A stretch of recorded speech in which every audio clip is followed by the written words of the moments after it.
All right, we are live. And it's good to see you guys once again. Filthy Casual MMA Watch Party number 48. Cheeto Vera versus Dominick Cruz. This is what we have today. Got a couple of names on this card. And I'm happy to be here.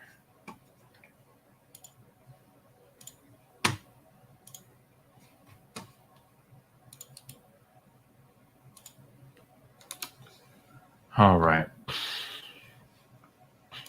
It's kind of taking care of some of this housekeeping shit.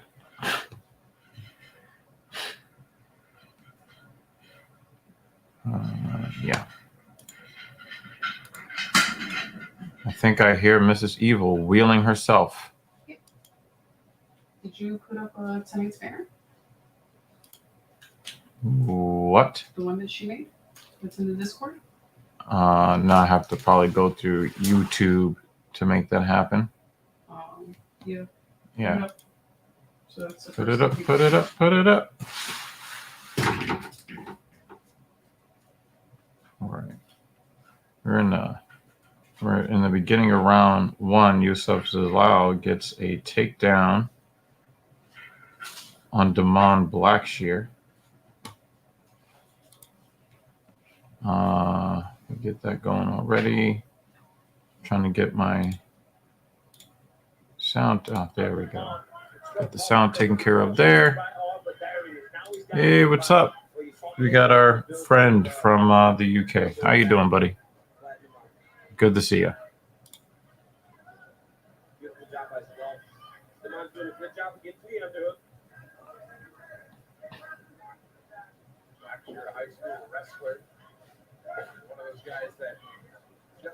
Are you ready to see and be seen? I am. All right. So that people who are walking in and clicking, that's the first thing they see. Yeah, I love it when it's extremely hot. I don't like it. It's comfortable here now. Yeah, I mean, it's like in the 80s. I think in the UK, it would be something like 20 in the 20. What was it like? 27 to 29 centigrade, something like that. I don't really understand, the whole. Neither do I. I always have to. He's trying to twist this man's arm by any means. Yeah, 34. Yeah, that sounds like it's in the 90s. I like those temperatures though. But I think in the UK they're not used to that kind of stuff. So. Is it 34 and humid? Probably. I mean, London fog and all that stuff. I mean, I think that they do have a lot of like humidity there, right? I think so. Oh, Herb Dean is starting.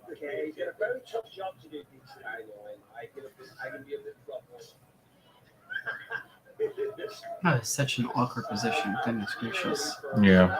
But Blackshear was doing pretty well off his back after he got taken down. He got taken down at the 357 mark. I think he's doing really great on his back. Oh, now he's going for... Oh, no. It's when you're being folded up like a fucking hot dog bun. Goodness gracious. Oh, yeah. I think your houses are built to keep heat in, especially in the wintertime, right? Sounds like our old Brooklyn apartment. Yeah. I died.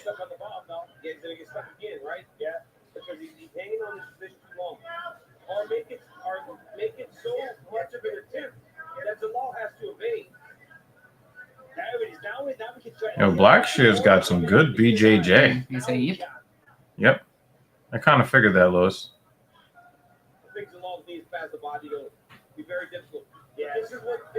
When the weather was, or when the heat was really bad. The poor UK does not see a need for AC. Oh, wow, he got his back. And he got the hook. Wow. I mean, he got taken down pretty early, and he just kind of switched it on him. Mhm. I mean, the entire time that Zalal was in his guard, he was trying to fend off Blackshear's submission attempts.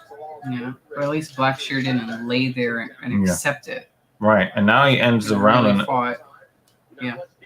What you say? Oh yeah, I'm just rambling on. No, I was gonna say, the last thing that the judges are gonna see is him having Zalal's back. Mm-hmm. So I feel like this morning really, especially in that last mile, I feel like I really emptied out the gas tank where even my brain hasn't. Third round. Yeah.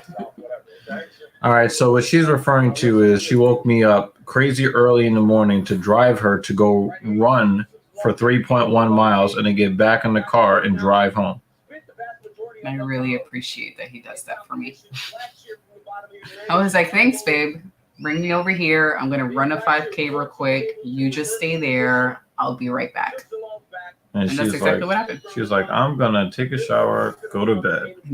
And then I said, all right, so at least go to bed bottomless. And you're like, okay. And then she went to bed with underwear on.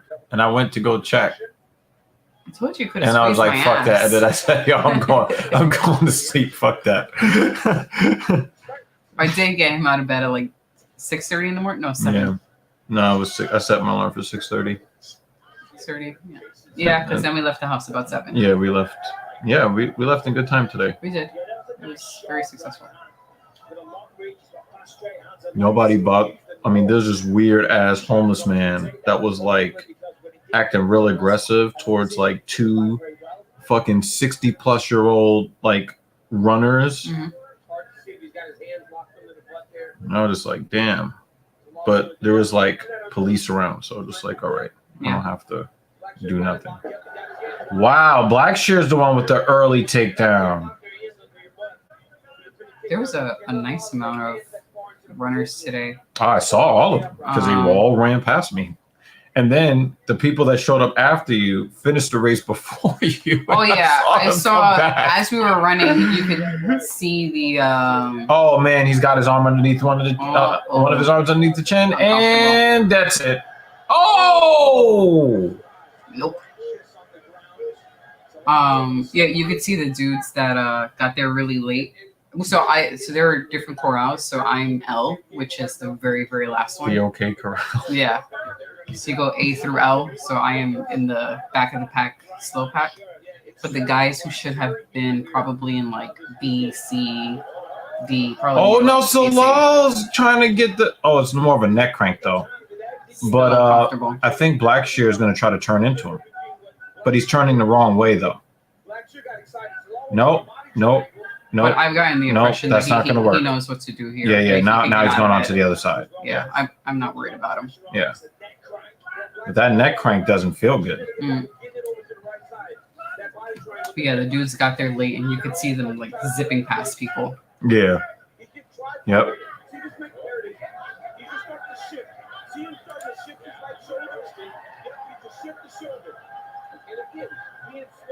See, yeah. These kind of transitions. But generally, that as an excuse for losing position. Blackshear just pulled it back on top of him, though. He just pulled it back on top of him. Zalal's trying to tripod and just shake. If he just moves his body forward towards the ground, Blackshear will slip over the top. See, here we go. Oh, Blackshear beat him to the position.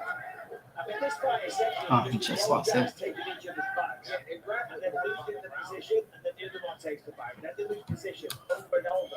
A lot of grappling transition between these two. Zalal's in on the single, just double leg. Again, Blackshear is defending well. There it is. He needs that win with that overhook with the right arm. Lets it go again. Essentially gains to the back. Come on that left arm and get the underhook. Turn back in. See how Zalal's trying to step. There it is. Left leg. He switched. Now he's going for the 50-50 position. Before he had 2 underhooks. got to really try to control both sides. Or be very stern in controlling the underdog side. So, I'm surprised it's taking this long. Move this over here so you can watch the fight, actually. Oh, he's about to turn into a backpack. He has turned into a backpack. This guy's BJJ is good. Mm-hmm.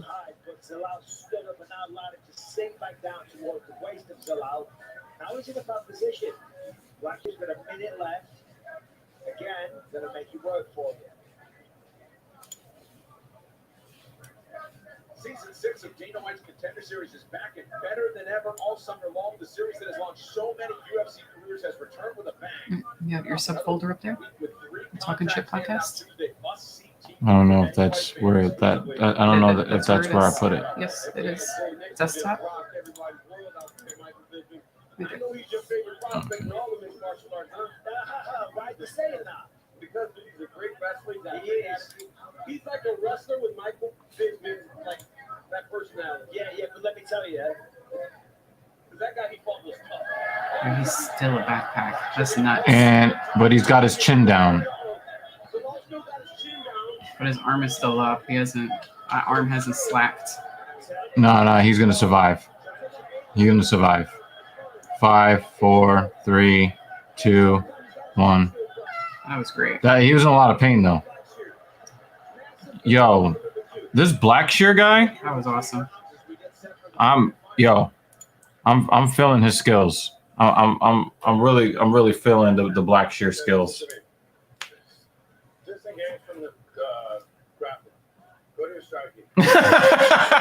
You're not winning with the grappling. Find another way. Because the law always likes to wrestle people. Yeah. Very good advice. Yep. Instead of you're winning when they boo. You know what That's a would have been good mad thing. funny if the coach would have said, "These judges are incompetent."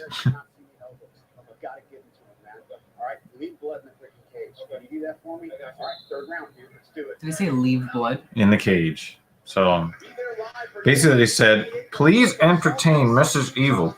Okay. Okay, thanks. Okay, thanks. Bye.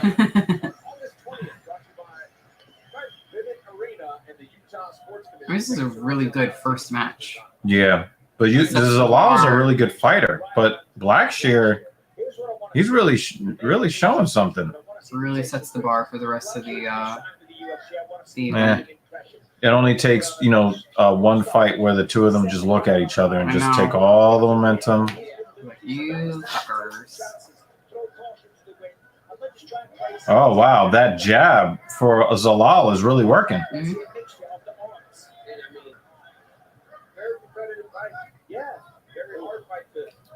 Almost had Yeah. He was trying to pull his hips away so he wouldn't get taken down. So we're about to see. Okay, Blackshear's BJJ looks to be at least B or A tier for UFC fighters, right? Now we're about to see what he's got in the striking, and he's definitely a little slow. Mm-hmm. But it looks like he does a little bit of Muay Thai. That's a nice Muay Thai stance, the knee. He had some nice combinations. Yeah. But his timing was a little off. Yeah. But Zalal is just pumping that left jab out there. But this is also timing after a lot of grappling and playing also the role of backpack. Oh, right. Yeah, because remember he tried to get that choke and he was really holding that really hard. Blood in the legs, blood in the arms.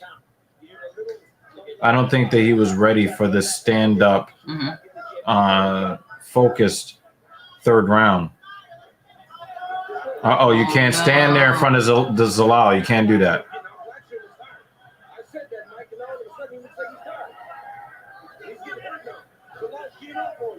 Yeah, he's definitely a little slow, and he's backing up to the cage. And the thing is, he wants to shoot for the takedown. But that jab, it really can turn the tide of a fight. You get hit with a couple of jabs, you get a little frustrated, get hit with a couple more. Now you're starting to take a little damage, a couple more, and now you're really getting tired.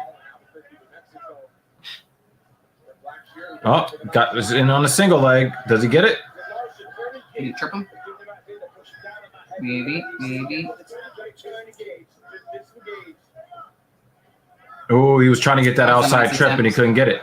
Oh, I wish that was harder.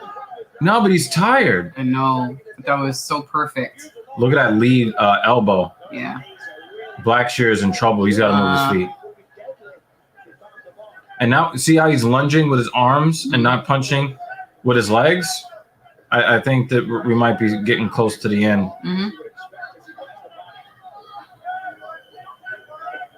Good defense from Blackshear there, because if he would have taken that elbow, he might have been doing the funky chicken.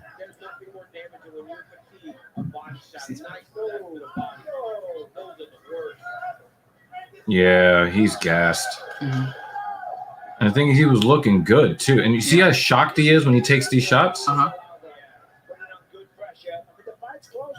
It's a very close fight.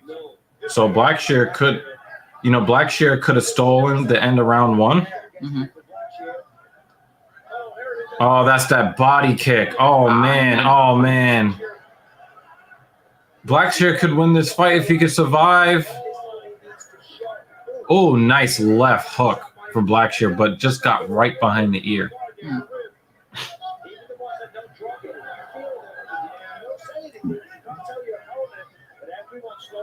Yeah, Blackshear's not looking for a way out, but his fatigue levels are very. Oh no! That was a liver shot. Yeah. Oh man. Oh, and he gets to he gets into the full guard. Wow.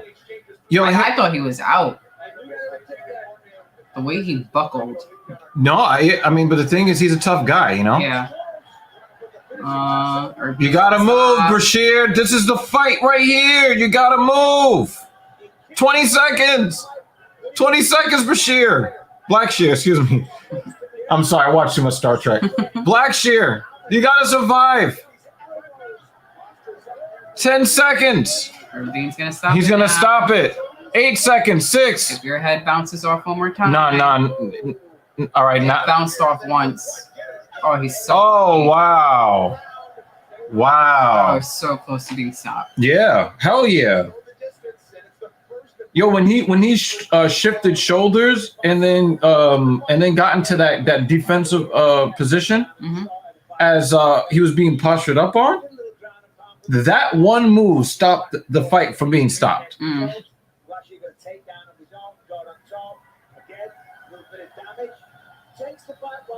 It all comes down to how round one was scored. It was a dominant 10-9, but a 10-9. See, so that was the first body kick. Let's see the one where. But you gotta see. Oh my God, that body goes down. Boom! Right there. Oh. Nope. And he's like, nope. Yeah. Not doing that. And the thing is, Herb Dean was moving to go stop the fight. Yeah. And if he did not, if he turtled, the fight would have been stopped. Yeah. Because he also made the face like, oh, fuck, that hurt. Yep. Yeah. And then something in him was like, nope, not giving up. Yeah. And if he wins this fight, it'll be because of his toughness. Because he was getting his ass whooped in the third round. Nearly ended the fight for Blackshear. He showed enough toughness just to fight back, land one big shot at the right time to wave off Herb Dean before he stepped in. Nonetheless, a good showing for the UFC newcomer. Wow, I'm impressed. Even if he takes the L, I'm impressed. Zalal is a high-level fighter.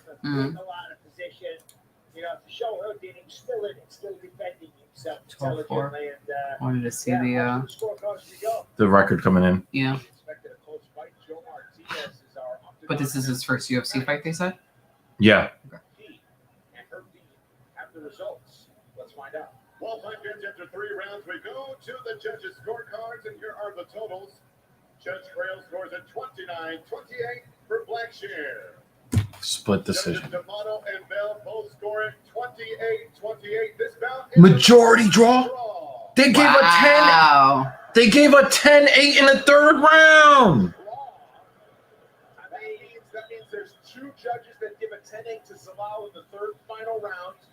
But the judges, it seems like all three of the judges scored the first two for the Blackshear. He did win the first round. Yeah, he won the first two rounds. Did you think the third round was a 10-8 round?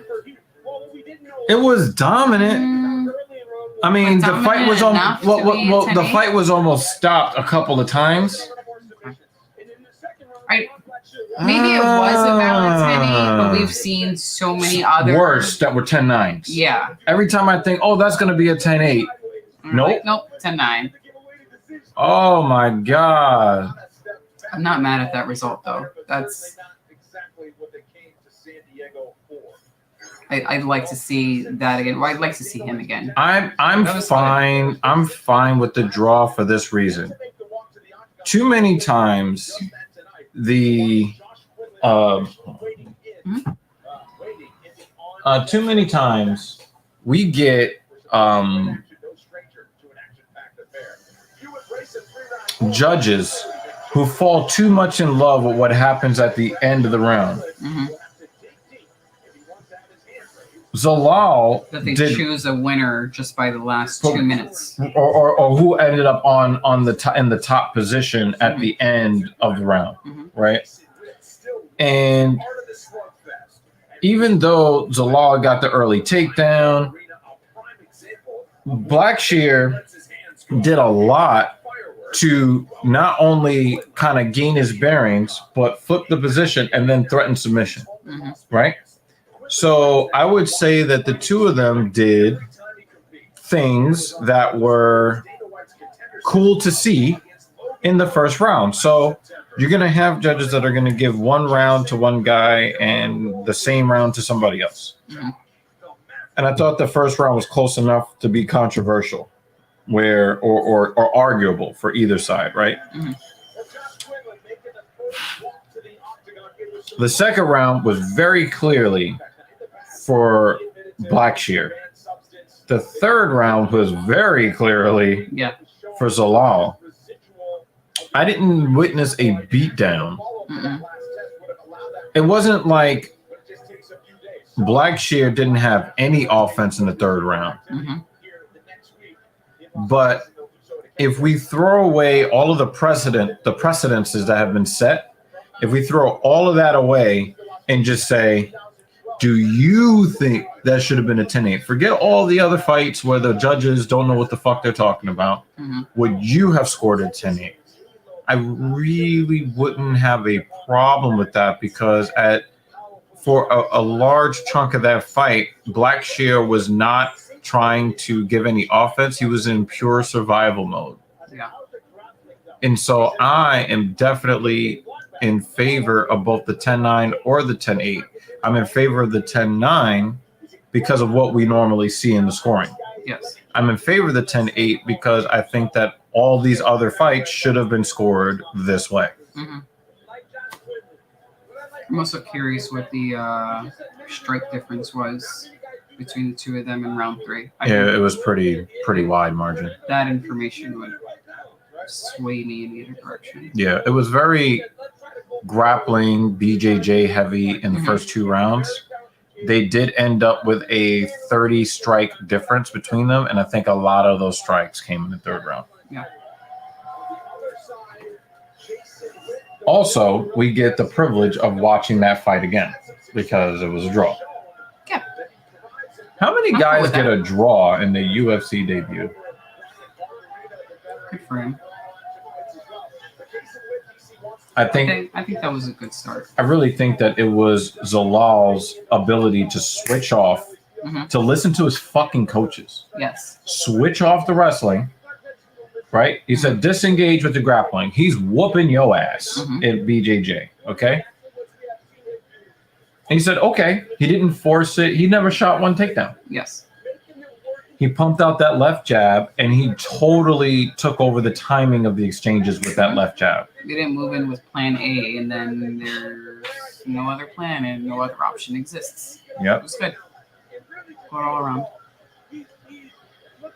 That was I'm very well, but the thing is, like, I know I'm not really talking about Yusuf Zalal.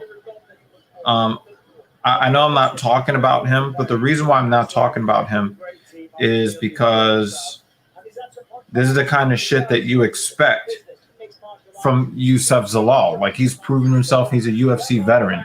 For a guy to come into the cage,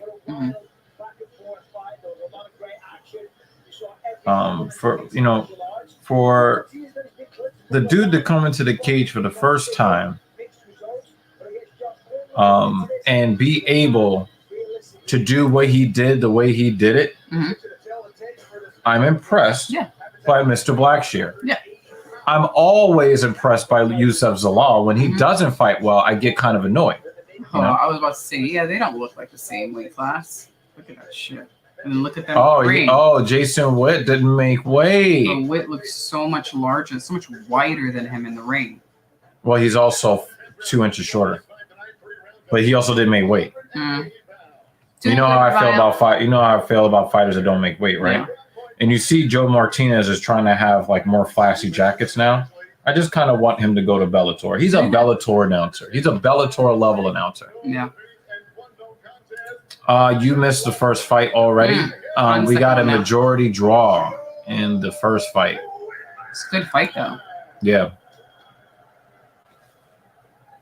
And this fight now looks so awkward because one dude is just... Yeah, he looks like he's like 220. Yeah. Like they really look like two separate weight classes. Yeah. And he's a massive underdog too. And he's the guy that didn't make weight. And of course he's probably heavier than 179 now. No, all of them are heavier than what they weigh in. Yeah.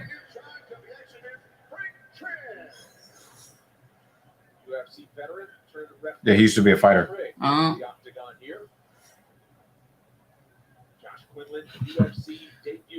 Yeah, you'll be all right, Raval. You're here now, right? That's what matters. At least there's only one match. You're good.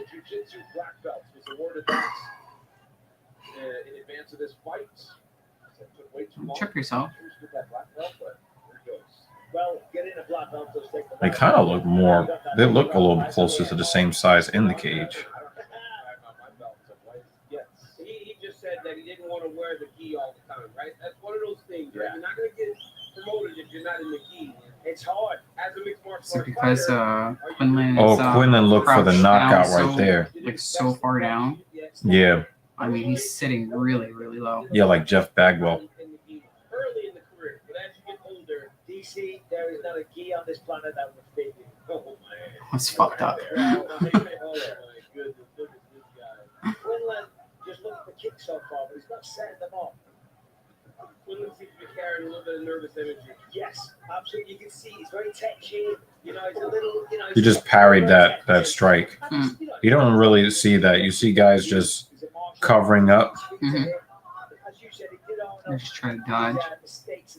Yeah, but that was a nice parry. Oh, there goes the outside calf kick.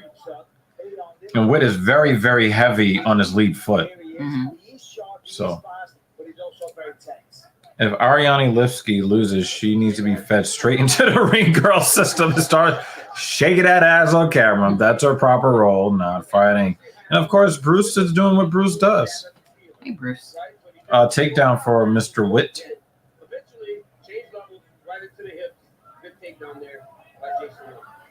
Quinlan very quickly gets back to his feet. That's nice. Obviously, one guy is much heavier than the other. Nice footwork from Quinlan. Very good footwork, Mr. Quinlan.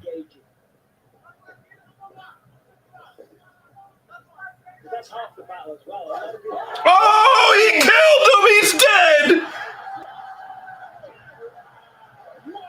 Oh, no! Yo, he hit him so hard, a tear fell out of my eye. Yo, son! And I told you when he stepped in, I was like, yo, he was trying to end the fight early with that one right hook. Yo, he just torched this guy's soul. That dude woke up and is staring at Shao Kahn. Wow. Oh, with the left. And he was And like, look, he held up. Oh, you could see those he's on eyes Dream rolled Street. up. Oh.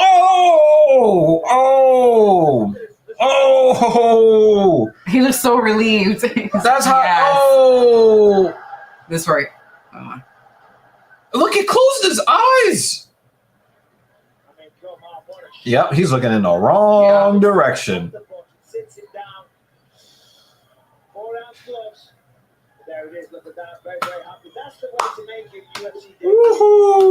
Woohoo!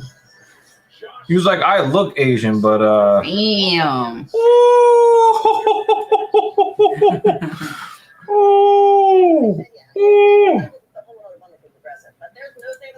Ooh, that KO. And it didn't really look like the kind of shot. It did not look like the kind of shot that would do that. 6-0. Good job, guy. Good And job. 1-0 contest. Mhm. Wow, that was crazy. That was fucking insane. That's an insane KO. That's one of the top 10 knockouts of the year.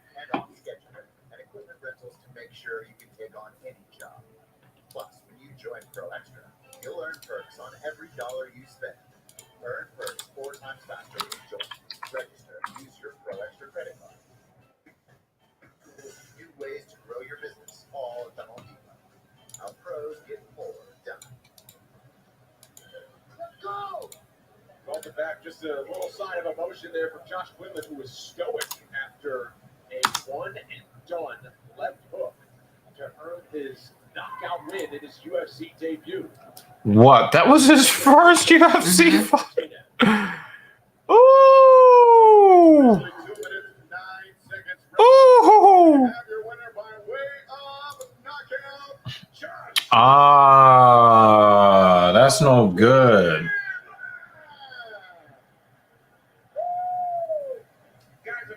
Oh man, that's unfortunate, man. That takes the excitement off of it, doesn't it? Yeah.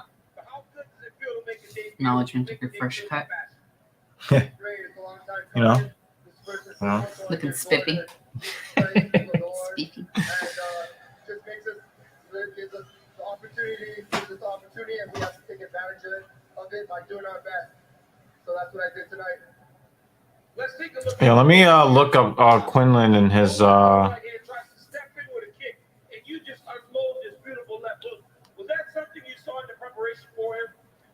My coach, we were training that was our number one call, and that's something we were repping. We were loading up the hook, and it just came into play while we trained. Your fresh cut made you 20 years younger, babe.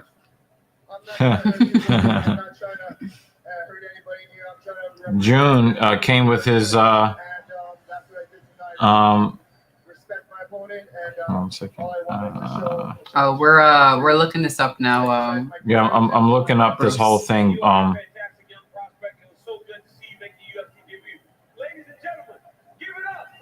Yeah, I think I heard of the story. Josh Quinlan, despite the fact that he's not in there to hurt people, he sold out for that left hook. No, he did not sell out for that left hook. That was a weak-looking left hook. We didn't put everything into that. He put him on the nature of the game. What a shot. I mean, the reality is Jason Wick came in and his guard was low. He threw the king. At least one off. Alrighty, and June has given his prediction. Capitalized on it. And what a shot. So his Contender Series victory, Yeah, I'm ready, Doug. I'm ready. Hey, watch, guys. I want you to show me as with because he had a positive drug test on the Contender Series. Bruce is going in, eats steroids for breakfast. In connection with the September 7th, 2021 win over Logan Urban on Dana White's Contender Series, undefeated welterweight Josh Quinlan. That's probably where the no contest came from. Okay. tested positive for the banned substance drostanolone. The commission revealed Wednesday on this monthly conference call. As a result, Quinlan's win was overturned to a no contest. He was suspended 9 months, retroactive to his positive urine test, and is required to pay a total of $795.36 in fines and legal fees. He will be eligible to return June 7, 2022, pending cooperation and completion of procedural sanctions. It's unclear if Quinlan's UFC deal will be affected by the result being overturned. Obviously, you just saw him in the cage. Mm-hmm. Wow. So yeah, that's unfortunate. So, he was not cleared to fight last week.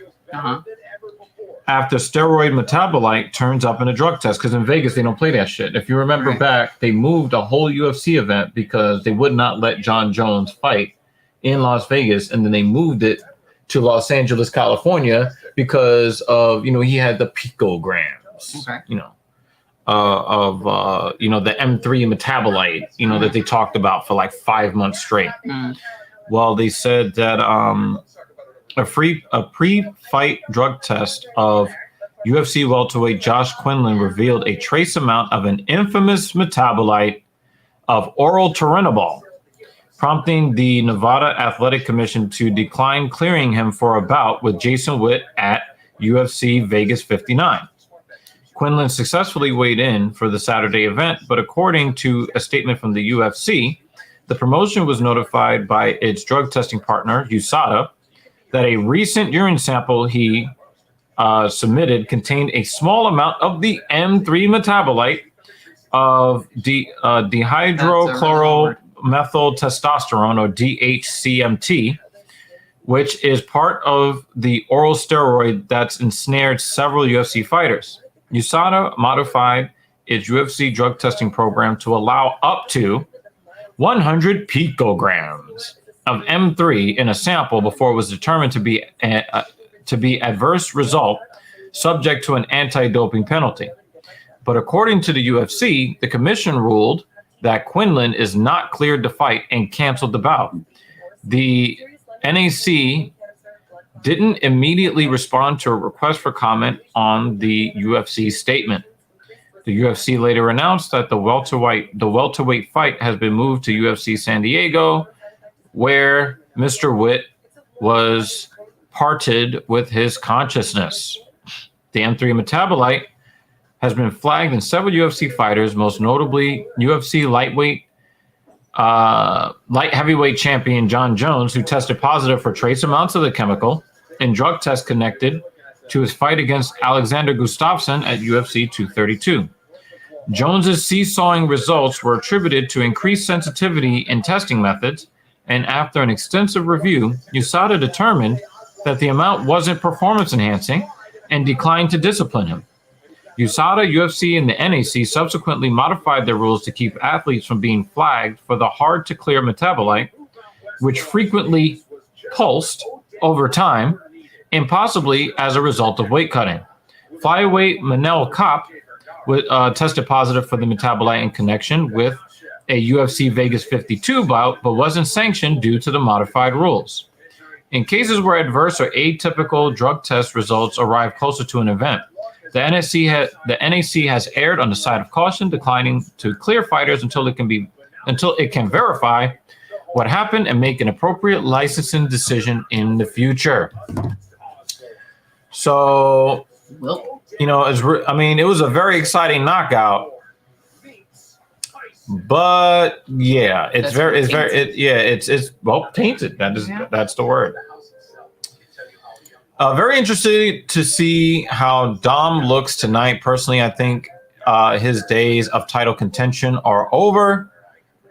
But we'll see, since TJ is getting a shot. Speaking of fucking cheating ass cheaters.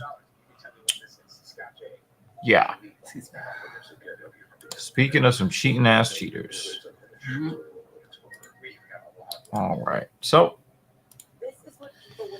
that's a wrap for that. Yeah, Ryle.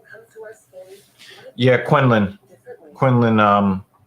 tested positive Yeah, he Multiple cheated to try to times. get a UFC contract. multiple times.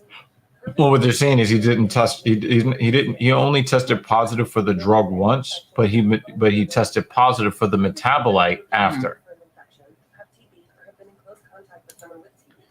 Yeah, that was. I did not like this. I did not like this at all. But it didn't cheat that bad. Because if it was a different fighter, they would have had the UFC contract revoked. They would not be moving an entire event. And and I talked about this not too long ago with somebody. I don't remember who I was talking to, but I really did not like how one guy cheats. So you screw over the fans who bought tickets to the Las Vegas event when you moved it to California. I don't know if they offered refunds or anything like that, but people had, hotel reservations, flying in to watch the event. You had the fighters, all the other fighters in the card and their teams, and all of the accommodations that they had to have for that event. And because one guy keeps cheating over and over and over and over and over again, right? You have to fuck everybody else's weekend up for that one guy. But cheating wasn't that bad. It wasn't that bad. Yeah, I think that Dom has lived on his footwork for a long time, and I just don't think that his footwork is going to be enough anymore. No. The M3 metabolite of, what do you say, MCDHT? Did I get that right? DHCMT. DHCMT. Said something that dehydrochloromethyltestosterone. Said something that remains in the system after. So when the hormone breaks down into the metabolites, right? Okay. Some of them can stay in the fats of the subdermal fat in your body. So we're talking about not like the fat that you normally see under your skin.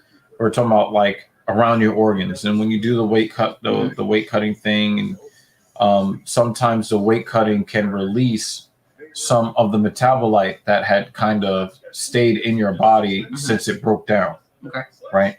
So the weight cutting will just kind of release some more of it. It's almost like what they're saying with the prions. So it and the viruses that have been stored in like glaciers and stuff. And then as you get global warming, the glaciers melt, and they're going to be releasing the viruses from like millions of years ago. It's kind of like that with the. So it wasn't that he necessarily took steroids again. No. It's just that the steroids he already took were still in his system, and there was still enough of it. Or the trash of it. The trash of it. Yeah. So the trash was now showing up in the tests. Yeah. But I wonder if they know how long it takes before all of that comes out. Because that stuff is not for human consumption, so that's not something that they like do studies on. Yeah. Because it's illegal. I mean, it's not just illegal in the sport. It's illegal to be in possession of the chemicals, whether you're a fighter or not, or a bodybuilder or not. But they still do it. Hope that helps Revival. Helps me because I also did not know. Yeah. You got two exciting fighters here. I think that this might be my odds-on pick for fight of the night. But we'll see.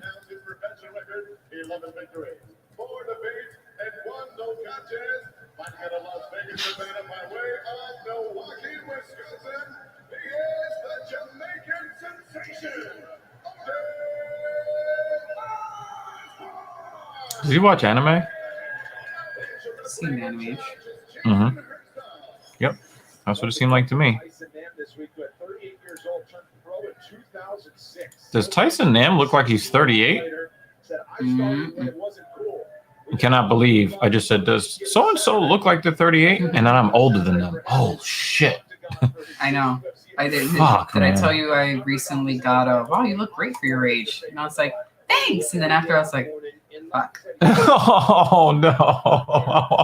I have reached that age to be told. Oh, I look no. great for my age. I mean, I'm glad I look great for my age. But ow. Oh, It man. pierced my heart. Oh, man. I mean, I have colleagues who were born in 2000. And the one who told me she was born in 95, I I was think. loving when Cheetos was telling Joe, "Welcome to the Cheetos show." After he squashed O'Malley, he did not squash O'Malley. O'Malley whooped his ass for that entire fight, and he got that lucky strike on the nerve in his calf muscle, and he took advantage of that. But the entire fight, he was being out. No, he didn't break his foot in that one. No, remember his foot went dead after he kicked the peroneal nerve that runs down the calf muscle. Right. I remember there was also a fight where. Well, he rolled his ankle in a similar situation, but he ended up winning that fight on one leg. But that was a couple of fights before then.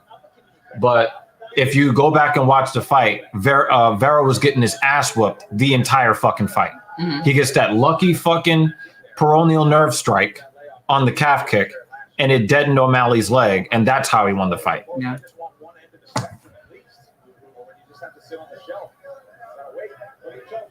Yeah, I think David, I think you need to watch it back. You need to watch it back. He's like, hold it, buddy. Hold Vera was getting embarrassed on the feet. He was getting embarrassed. I mean, it wasn't even close, man. Yeah, we're gonna disagree on that, because I mean, you think he's not getting whooped, but he's getting hit and he's not doing any hitting. That's getting your ass whooped. O'Malley was just, I mean, circles around him. They until the calf kick, they did not look like they belonged in the same cage. June agrees with Banner. I mean, you guys can have that, but that fight was not close up until the calf kick. That fight, it just wasn't even close.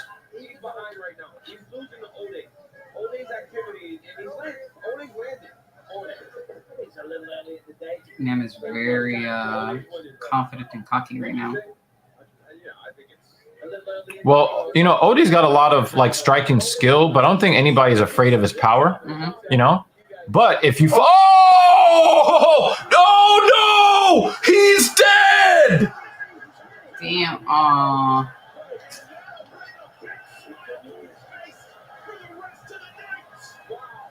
Oh my God! Oh, I think he's dead. I think he's dead. No, like he broke his face. He started crying. Like it looked like he was starting to cry as soon as the fight was stopped. You could see his butt. Or he's got like an orbital fracture or something. That dude. Oh my God! Look, he was going for the kill shot there. Boom! Came down. Oh, he was dead. He was dead.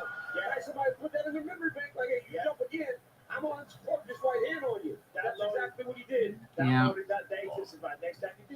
And he woke him up with the last shot. Yeah. He woke him up with the.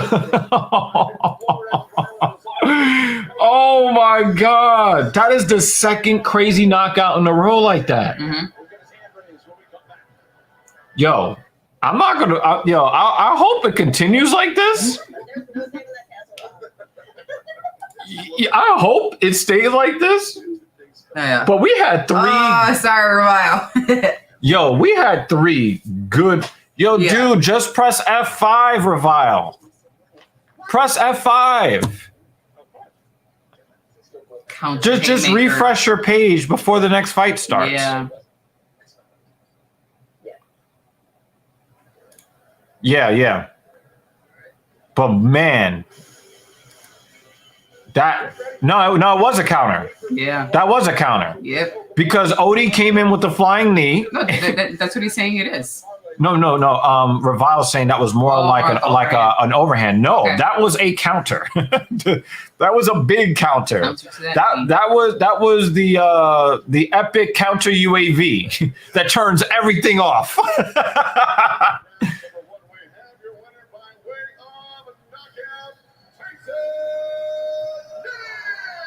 Wow, that was impressive. That was crazy.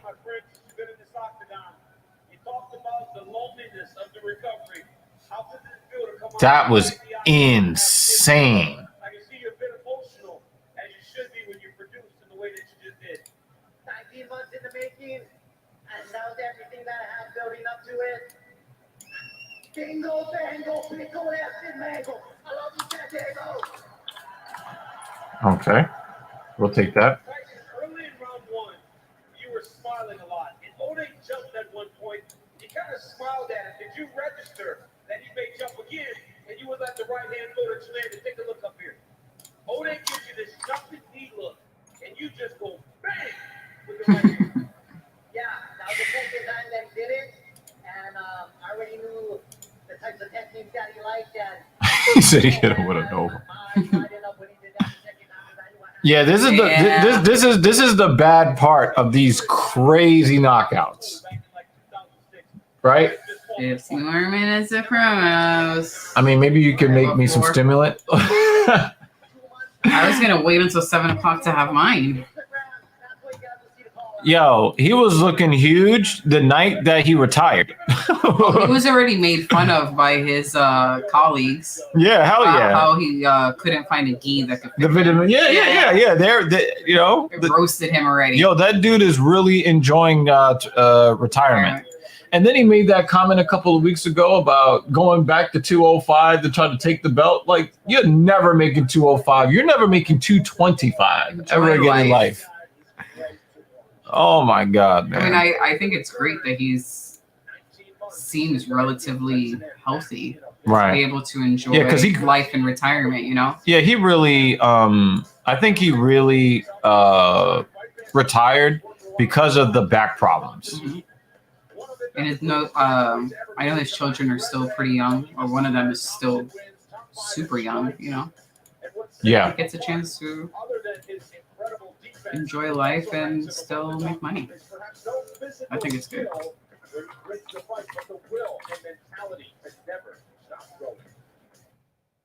What's your biggest takeaway from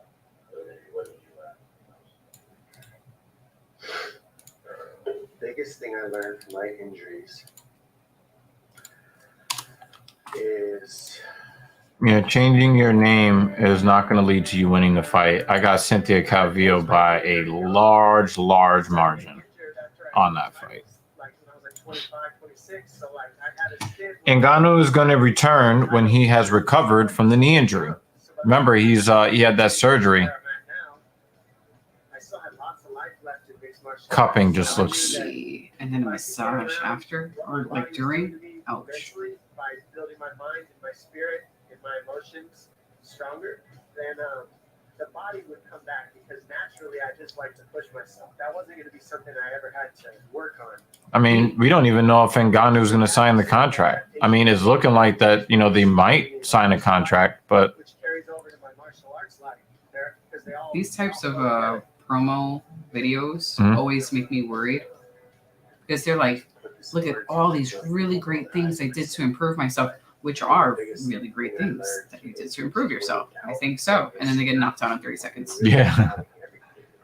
But to be fair, they make all the fighters do these fucking videos. I know, but this one seems like super inspirational, and it changed my mind and my spirit. And I mean, like, I think what he's saying is good. Like, I'm not making fun of him to say what he's saying is stupid. I think what he's saying is good, but it's so inspirational. You're gonna get knocked out in 30 seconds. I hope he doesn't. I mean, here's just my analysis is going to be a little bit more technical. I think that the weird angles of his punches, I don't think that fighters are worried about the angles anymore. Mm-hmm. And I think that the real issue with Dominick Cruz is that he always, to throw his punches, he dips his head all the way toward the opposite side. So he's always fighting like this, right? And I think that, when he's going to go in for like a big overhand right, let's say, and somebody's going to come up with a knee on the other side or a high kick or something like that. Because I think that, and this is one of the things, right? Who said this thing about go up a little further. David or June? It was. Yeah, it was in somebody's prediction. Yes. So it was David Banner, right? So,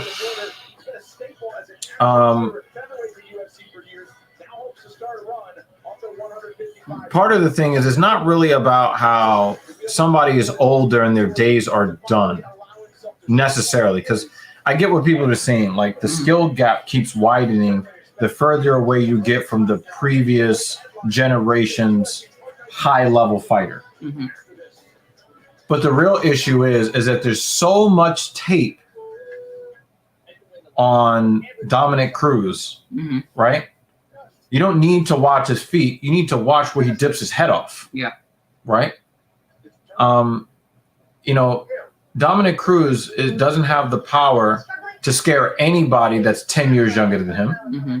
Right? And then he's bringing strikes from awkward angles that really, they'll touch you and they'll put some fatigue on you, but they're not going to hurt you. Right? Not necessarily super powerful. Right. So a lot of these fighters are probably looking at him and saying, well, all right, so you got this crazy footwork and all this other stuff. Cool.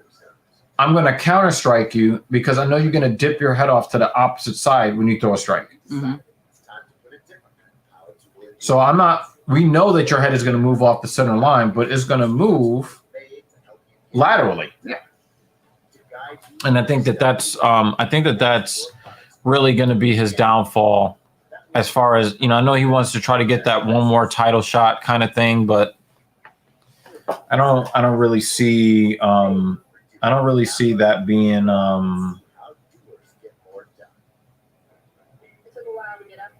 I just don't see that being a thing. And it's not because what he does is bad or anything. It's just that it's been seen so many times before in so many fights.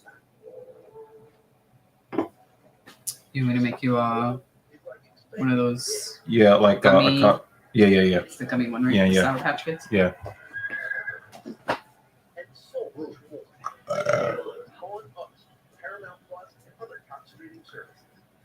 I mean, it sucks. You know, it was real. You know, that Josh Quinlan knockout was cool, but then you're like, oh yeah, that's the guy that was cheating, and the guy that he beat missed weight by 4.5 pounds.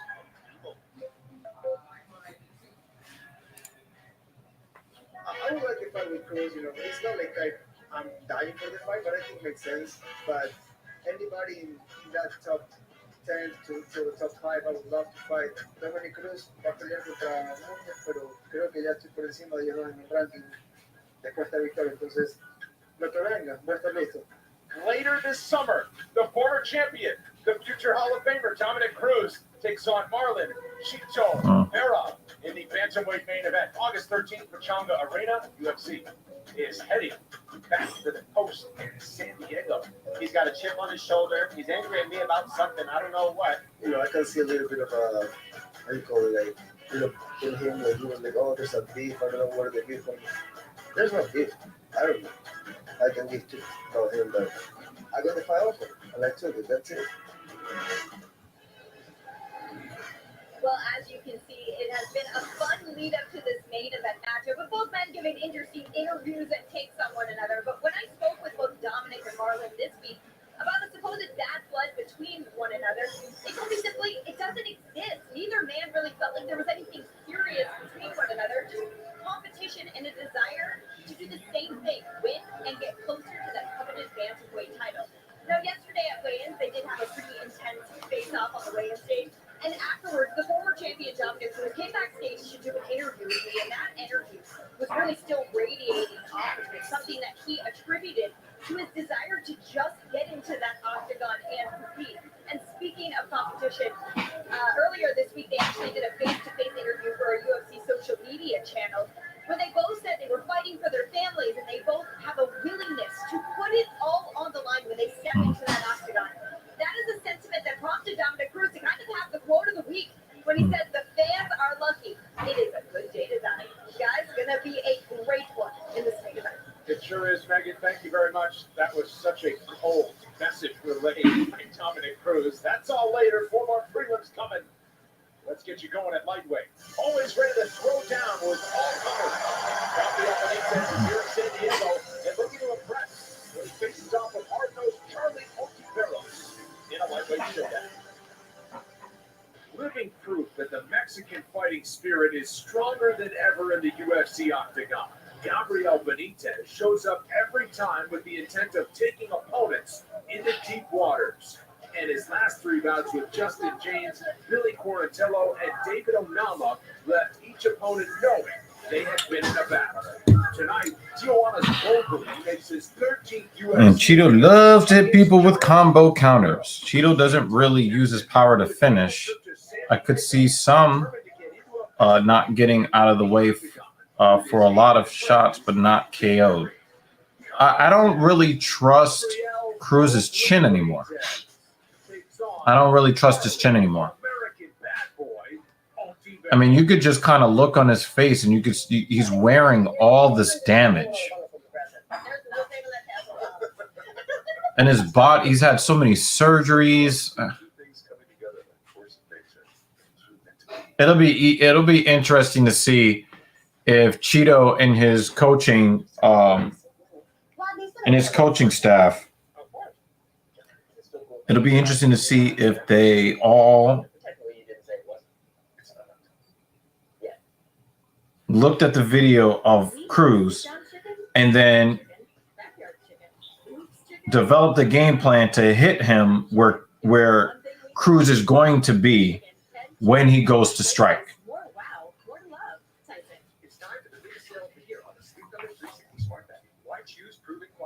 You know, I always complain about fighters that don't move their head off the center line.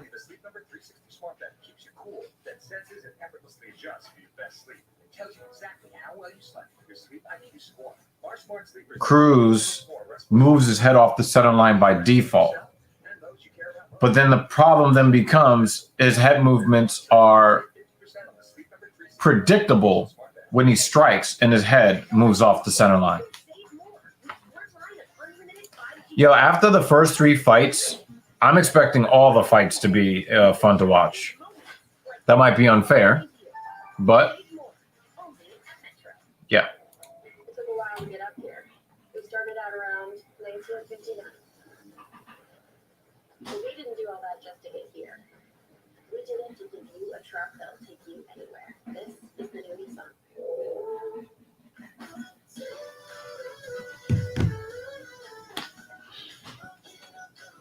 Oh, there's one thing I wanted to do. With low prices and great deals, back to school is easy. That's Tony Target. Okay, this is a freezer, not a timepiece. Sometimes the house itself can tell you how a young homeowner is turning into their. Yep, they're gone. Yeah, that there is Progressive's Home Quote Explorer website where I compare home insurance rates. We don't need to print the internet. Some are beyond help. I will give you $100 if you can tell me what this is. Scott J. TV phone. That's a rich and good OU. We've got a lot of work to do. Today's pros need today's tools, and the Home Depot is here to help. With job site delivery to keep you on site and on schedule, and equipment rentals to make sure you can take on any job. Did you see how your thumbnail looked on the video? You'll earn perks on every dollar you spend. Earn perks 4 times faster when you join.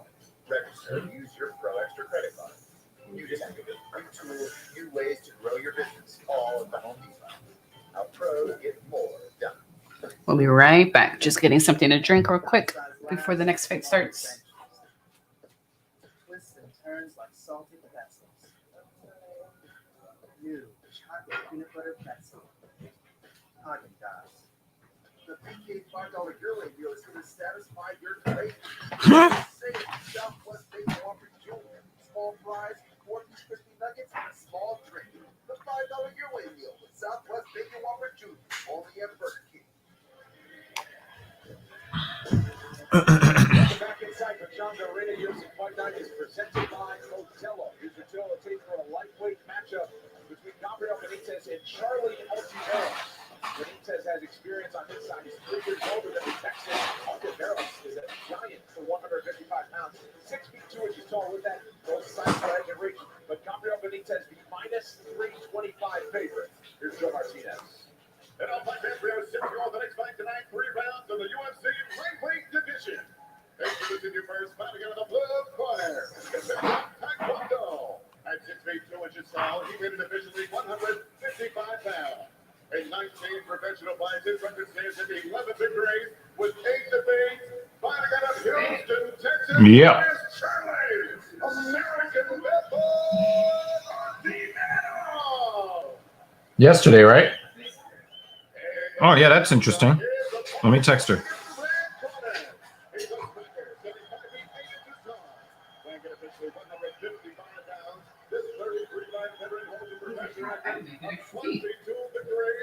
Guess I haven't heard from her. Right.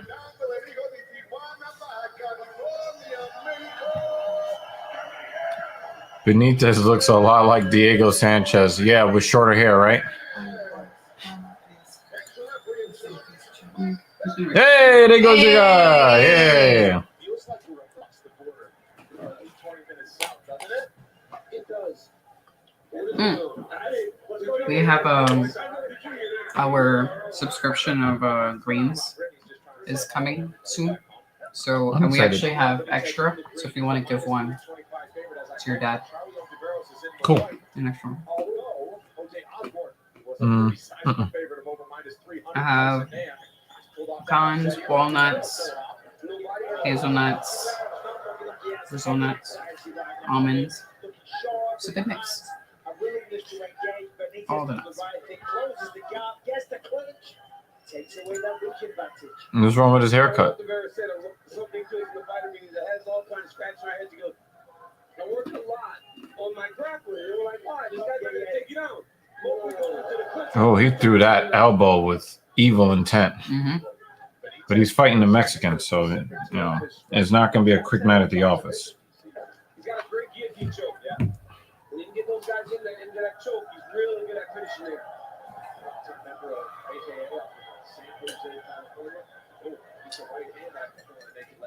Those leg kicks are nasty, though. He kicks so hard. But off the barracks, he's fighting good. Like you said, Mike, he does not look nervous at all. Just look nervous, that's all. He's got to get his hands up a little. Yeah, He's very tall. Mm-hmm. These Taekwondo guys, these blunt karate style fighters, don't have the hands low until he's too late. So get him up now. Oh! Oh, my goodness. Oh, my nasty. God. He's fighting great. Yo, Shit. Benitez is in pain. He is wincing every time he gets hit. damn. And he's very accurate with his striking, too. I feel like this might end early, and I don't want it to end early. And I want to see this guy throw more weird-ass strikes. I love some flashy kicks, especially when they land. But yeah, Banner was talking about Benitez being fun to watch, but have you seen this Ontiveros guy? Oh, uh-oh. You gonna oh! oh my god, And he's so fast with it, too! and accurate.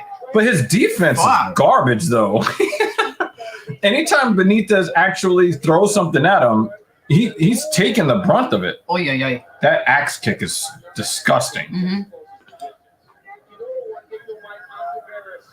I feel like this dude's head is just going to be rolling across the ring by the end of this. Or the other, either one of them. Uh-oh, he's opened up. He just opened him up with that elbow.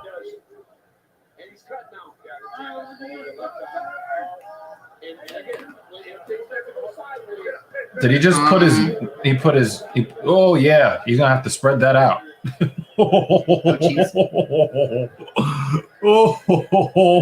Let's see if he's I still going to be kicking after this. thought he was wincing because of this. No, he's like, oh, my nuts. Honk. Doink. Woo! That needed a cup, ain't it, Revile?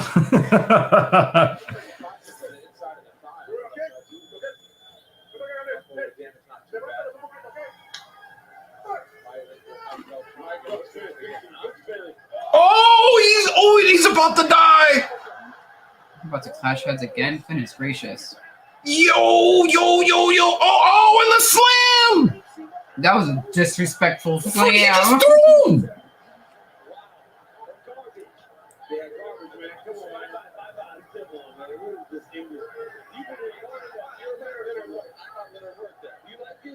Yo. Oh, and he's a full mount. The fight's gonna be over. Damn, I was hoping it I wouldn't wanted end flashy fast. Yo, oh, big elbow from Benitez. Yeah, that's it. It's over. The head bounces. Yeah. No, he doesn't need to head the bounce. He's not defending anymore. Damn. This is one of those, it makes you wonder what would have happened if not for the nut shot. Yeah. Oh, yeah, no doubt. Damn.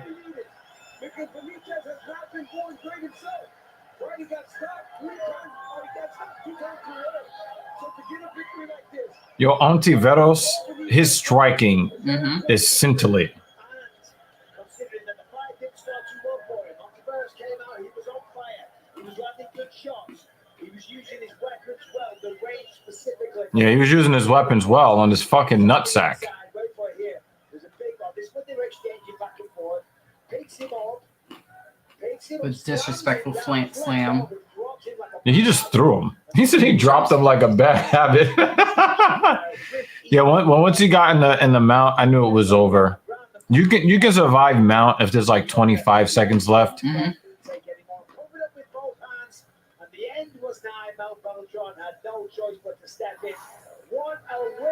Yeah, Revile, refresh your stream.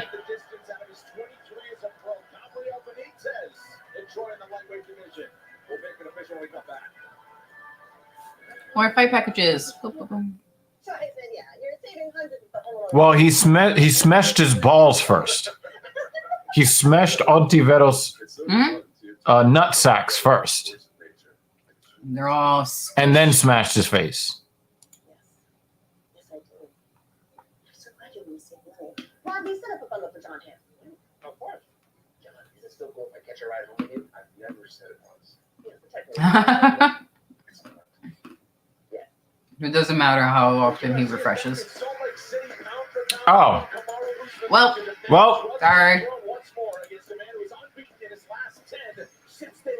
I was At gonna. least you'll get a heads up that something exciting is coming up in the next few seconds. That's not what people want. Trying But to find like, I mean, silver lining somewhere. but I was gonna say, like, dude, just get ESPN Plus, and they'll realize they, jack the price up.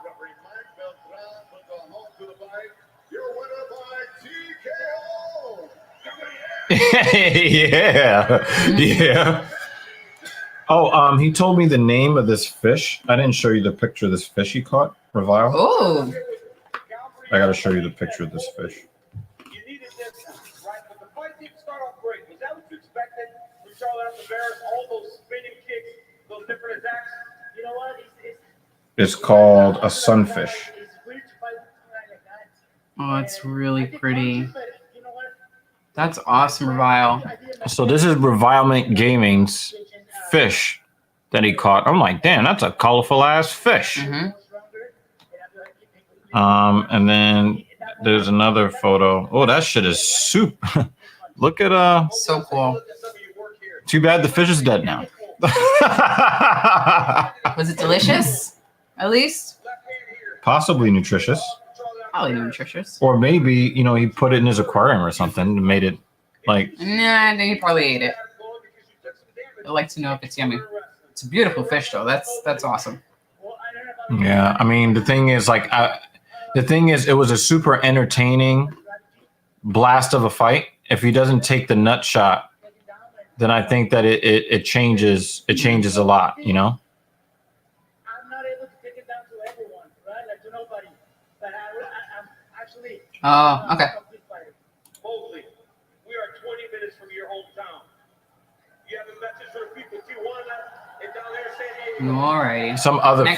Some other fish ate it because it was bleeding from where the hook went in its mouth. It's like, oh, there's a victim. Circle of life. It moves us all, doesn't it? So your sister's into fishing? You guys do that pretty often? Or not? And she's like, don't put that shit in my car. That's really cool. I'd love to try out fishing. We do it up here. We just gotta buy tickets for a boat up here to do that. That's something I would try. Mm-hmm. With any glory comes the physical and mental rigor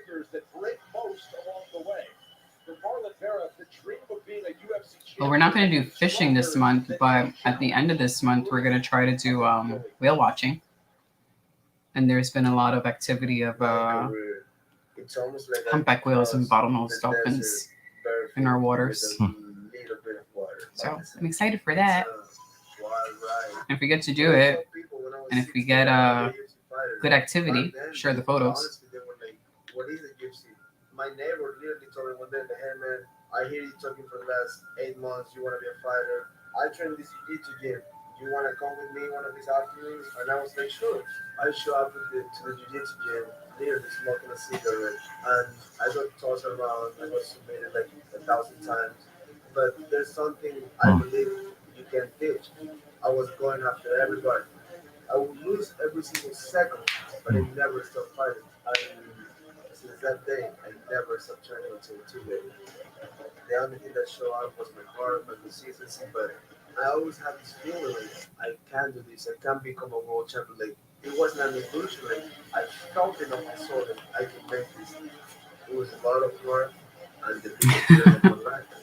I love Well, I do enjoy just going out and enjoying nature, as long as mosquitoes are not biting me. But I don't know. It's nice to get out of the city, since we live in Manhattan and it's just crazy and crowded and loud. And it's nice to have a few hours away from it. I really enjoy it a lot. But yeah, whale watching is awesome. We've done it a couple of times pre-pandemic. And we get a good amount of humpback whales that they migrate up north. They pass New York. And they get pretty close to us. I've seen some photos where you could see Coney Island in the backgrounds. They're pretty close to shore. And lots of dolphins too, which is awesome. Oh, you should have sharks. You should have seen me when I was waiting for you. What? Like this mosquitoes outside. like started like flying around when I was sitting in the car. So I just, I had the hoodie on, right? I just put the hoodie on my head and sat there and looked like somebody that fits the description with a bunch of police around.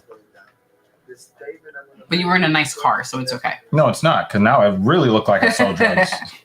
But yeah. No, there's Superman ended up paralyzed from riding a horse. You know that, right? If Superman can't survive riding a horse, I ain't getting on one of the motherfuckers. Also, I would love to. Also, here's another thing, and the thing, like, I don't mind doing dangerous things. I have a little bit of a moral issue with horseback riding. Okay. Like, you're literally on someone else's back that didn't ask you to get on their back. Well, I do it anyway. I do it anyway. I mean, she doesn't believe in affirmative consent. Not with horses.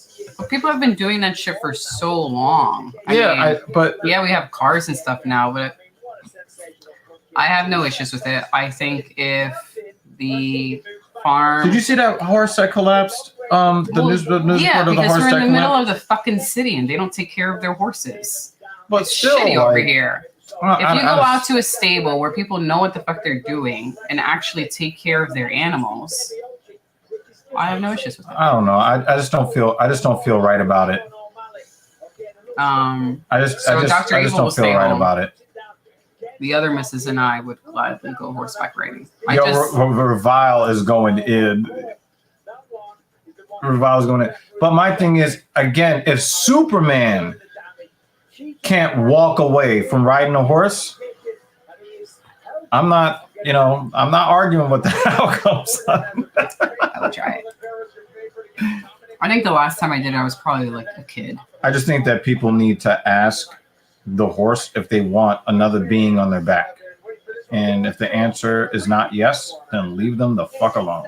Probably try out a place like upstate New York or something. I wouldn't do it within the 5 boroughs because I wouldn't trust how they take care of the horses here in the 5 boroughs.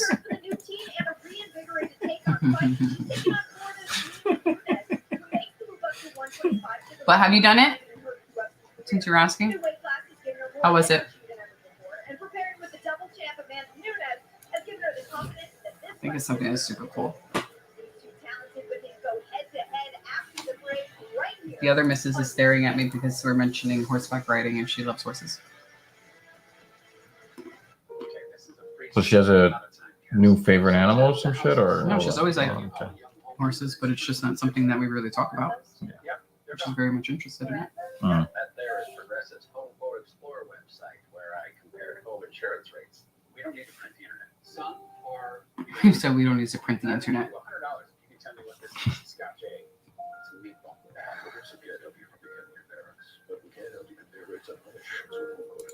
We've got a lot of work to do. We decided it's time to put it differently. Power tool is I think that they're running the risk of kind of running that commercial idea into the ground. I think it's still good.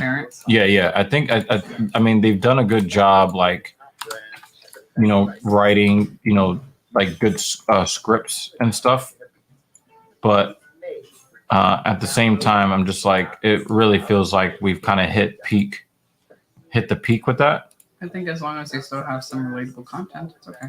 Yeah, but I think that we're starting to get.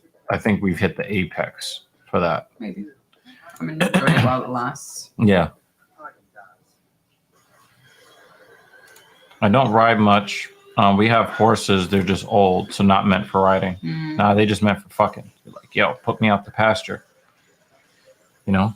I mean, but they get consent when they climb up on the mare's back, you know? Anyway, so what's the next Dr. Evil was kind of onto something. Riding a horse is low-key sad. Like, damn, you just on this motherfucker back and he gets no saying at all. Like, yeah, that's what I'm saying. Like, I just find that to be, like, kind of messed up. You know? It just kind of messed up.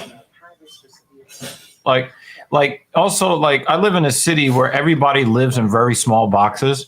And you're like, I love my dog. And you put a leash on him. And you keep them from leaving. And then, you know, you leave them in the small box all day long. And you're like, I'm going to take you for a walk. And then yank you away from all the dogs and all the scents. This is the only time they get to, like, really be dogs. And then you lock them away in your small box again where they don't want to be. And they stay there in exchange for the fact that they don't have to go hunting for food. I don't know. It just doesn't feel right to me. Yeah, a like on the stream would be, like, fucking awesome. It really would be. To help us out with the algorithm, you know, tell your friends that like, you know, fun conversations, because you guys do bring the conversations when you're here. But bring your friends too, so they can be in the conversation. You know, again, we're trying to grow this community, so it would be really great if you did.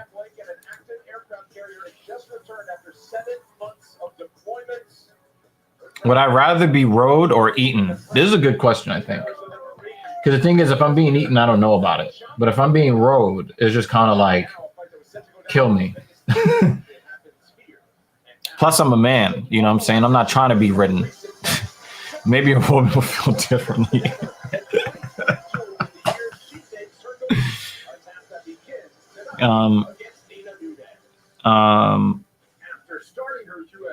Those cows on our dinner plate are delicious. Sexual healing. Oh, God. Don't make him break out into a song. Don't do that. Yeah. But I mean, I think a better question would be, you know, if you're a cow, don't you want to, like, be able to, like, raise your calves instead of being, you know, housed in a barn and somebody's yanking on your titties every day? You know, I think that's something to consider as well. But all of the animals eventually end up on all plants and animals end up on somebody's dinner plate anyway. So that's going to happen anyway. Mm-hmm. You know, like when it's time for you to go, you're going to be feeding a tree. Or if you fucked with a mob, you'll be feeding some fish. You know, everybody. Yeah. Yep. He's like, a wild Clinks appears. We have a sighting. You know, I used to really love Pokemon. I think I beat like the first 7 or 8 Pokemon games that came out on Game Boy Color, Game Boy Advance. I used to have, I think my favorite, just 2 of my favorite Pokemon games weren't even real Pokemon games. Okay. The first one that I had was Pokemon Pinball. Oh, okay. You remember that? Pokemon Pinball was super fucking cool because it was the largest fucking cartridge. The largest Game Boy cartridge of all time. Pinball as kids. Just being... I didn't love pinball as a kid. I loved pinball as a kid. But you know what got me into pinball? When you bought a cartridge that needed its own battery. Oh, okay. Well, yeah. Right? And so, like, I put so much into that game. Yeah, I put so much into that game because it was just like, look, the cartridge is like twice the size of your normal Game Boy cartridge. But here's another one that is underrated. Pokemon trading card. Yeah. I'm talking about the Game Boy Advance game. Okay. That was fucking fun. I was thinking that since Clinks is now a Pokemon, you are now a Pokemon. Who has appeared in the wilds. I don't have any Pokeballs. But he needs his own sound effect now, so that when he appears in the chat, we have like a Pokemon like sound effect. Well, Clinks, you need your own sound effects. Well, basically what she's saying is that would be so awesome. Maybe you could ... And I'm gonna leave that at there. So cool. Imagine he's like, Clinks appears in the wild, and then you're like, no, you're right. No, you're right. You're right. Cool, right? No, yeah. But it requires someone to ... Right? He's like, I get it. I wasn't trying to be boxing. I just thought it was cool. That's it, I swear. This motherfucker said, I'm jumping straight into a volcano. You do know you'll be feeding bacteria that can withstand the temperatures inside the volcano. He's going to Smeagol himself. He died in the volcano. You just got a gasp from outside the office. The other Mrs. Gas. This happened to a lot of people. Yep. Well, I enjoyed it. You know, the way you just said that, I thought the Big Show was about to come out.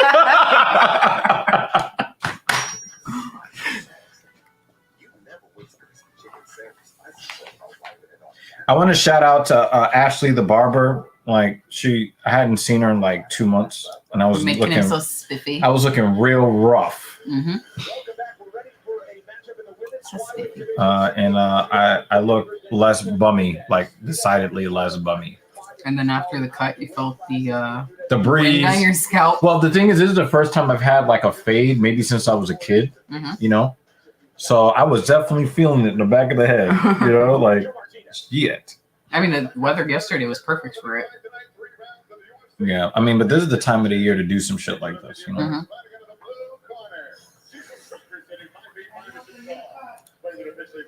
The other missus also loves the new cut. Yep, she is.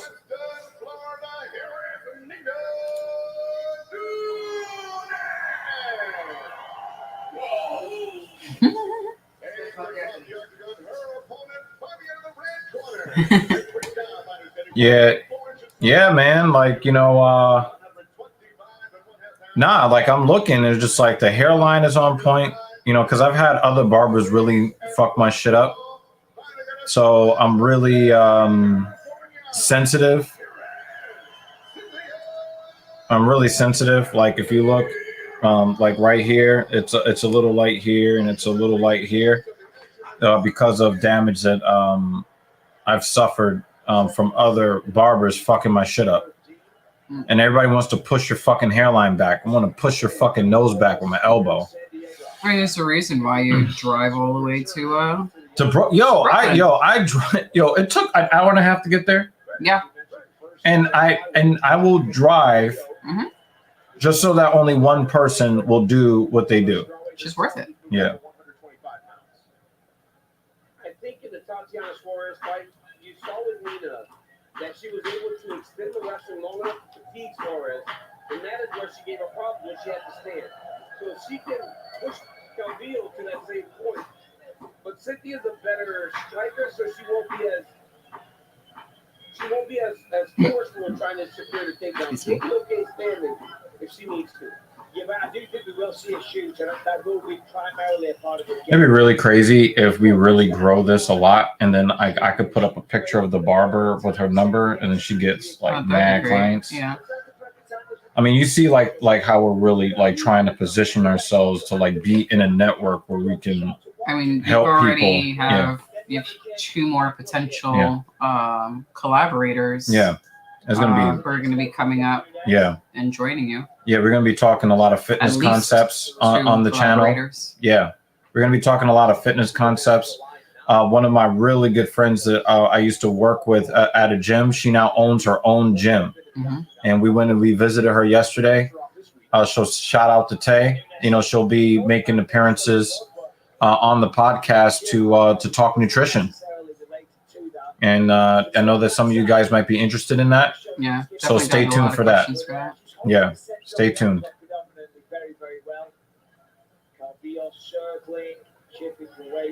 Obviously, she's a big proponent of THC. I'm not, but you know, for those that are into THC or what do they call that stuff? No, not hemp. The other thing. CBD and stuff like that. Mm-hmm. You know. Yeah, we got to visit it yesterday. I love it, and it's kind of dark in there, so you don't have to bright. You have exactly what you need. Yeah. In the gym. Yeah. I just like the aura in there. You know. I just love it. I just love how it had a dungeon gym vibe, even though it wasn't underground. But for real. I love it. I fucking love it. Yeah. Yeah. Yep.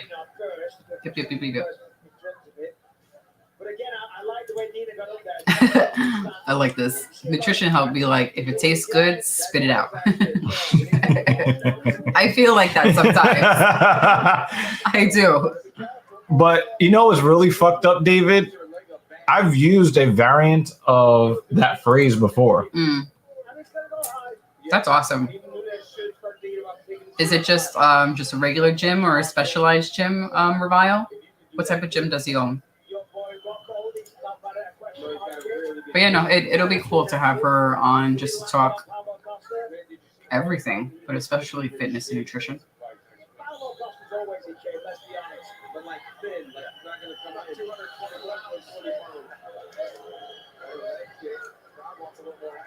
Ansarov is she's really using that calf kick.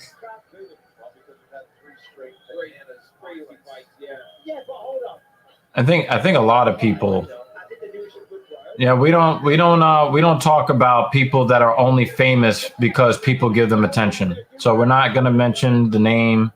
We're not going to talk about that person on the stream. We're just going to change the subject.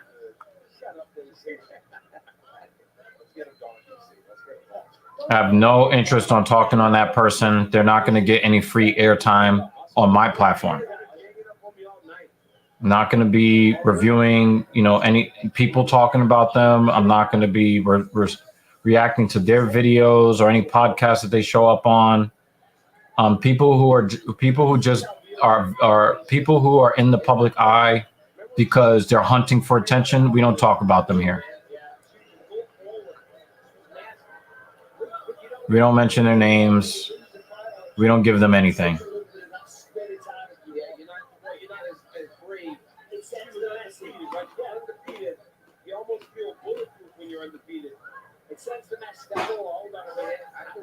I got that approach from, living in New York City where, I'm the type of guy that most women would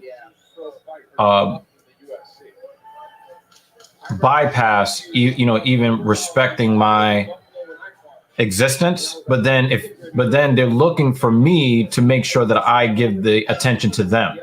They want to make sure that I'm looking at them. And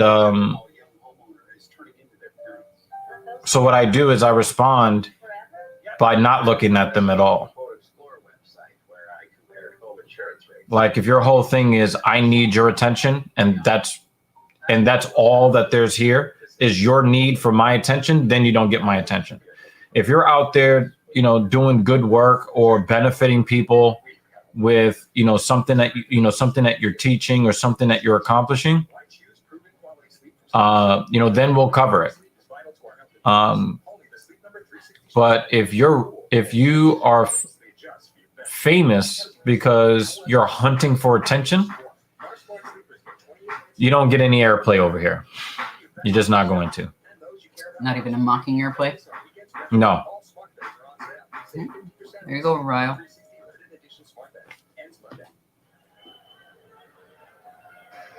The UFC is back in Salt Lake City. Oh, okay. Looks to defend his welterweight throne once more against a man who is unbeaten since they last fought in his last 10 fights. Leon Edwards. Gotcha. Well, I'm kind of sad for you because I didn't see my dad for a really, really long time, and my life suffered. My life suffered for it. But when I found my dad, he put me in a position to have a better life by helping me, as you know, for helping to guide the adult version of me as I was really, really struggling. And I think that he put me in a position not only to meet and value you, right, but also to keep my mind in a place where I didn't completely destroy what we were building. Mm-hmm. So I really do feel bad for people who don't have their fathers, but I also would like people to give their fathers a chance in their adult years, because in a lot of these situations, we you know, as a kid, you know, we only know what our mothers tell, and our mothers are always going to say it's his fault, and the mother is the victim. So you're only going to hear one side of the story. But I encourage men, you know, when they get to an age where they can kind of decide for themselves, you know, who was responsible for the home being broken up, that they give their father a chance and listen to their father's side of the story, and then make a determination once you hear both sides of the story. And then, you know, if the father wants to be an active part of your life as an adult, allow them to do that, because it's not really for the benefit of the father, it's for the benefit of you, so that you can know more about yourself and the traits that you exhibit that you're not quite sure where these traits come from. Because a lot of our behaviors come from our parents, whether we grow up in a household with them or not.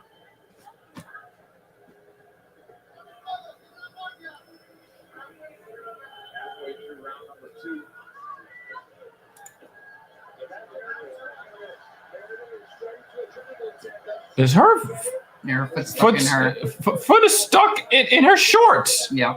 Her foot stuck in her shorts. That's one of the weirdest things I've ever seen.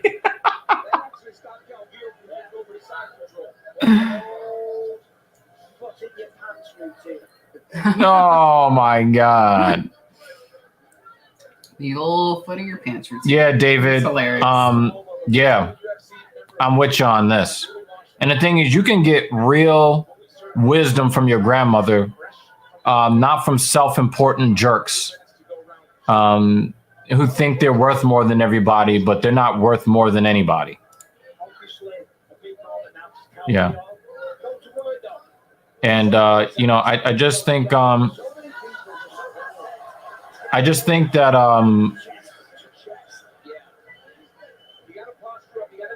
yeah.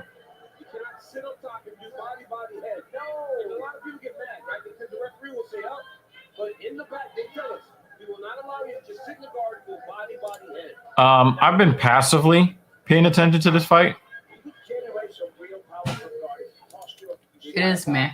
But the thing is, you know, Calvillo, not the worst fight, but it is meh.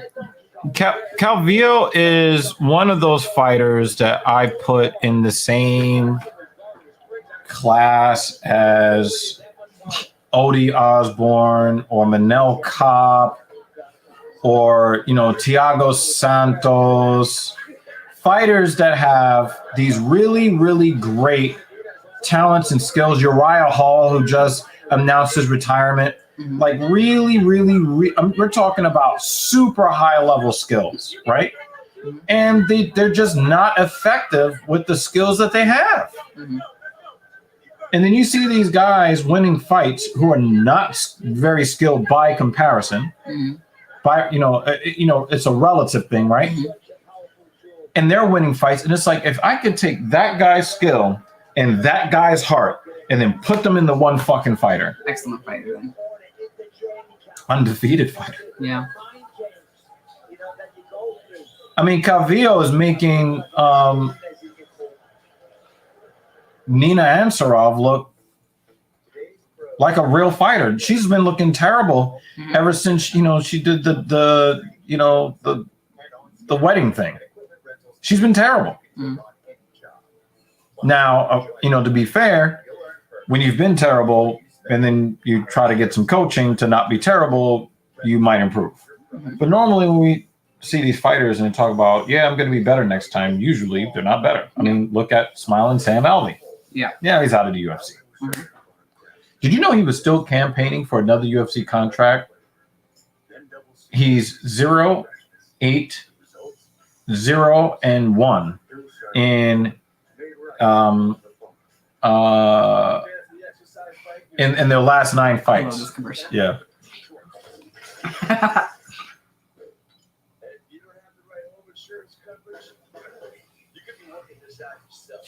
These All-State Mayhem commercials are just the best. But yeah, no, I mean, hopefully he finds something else to do.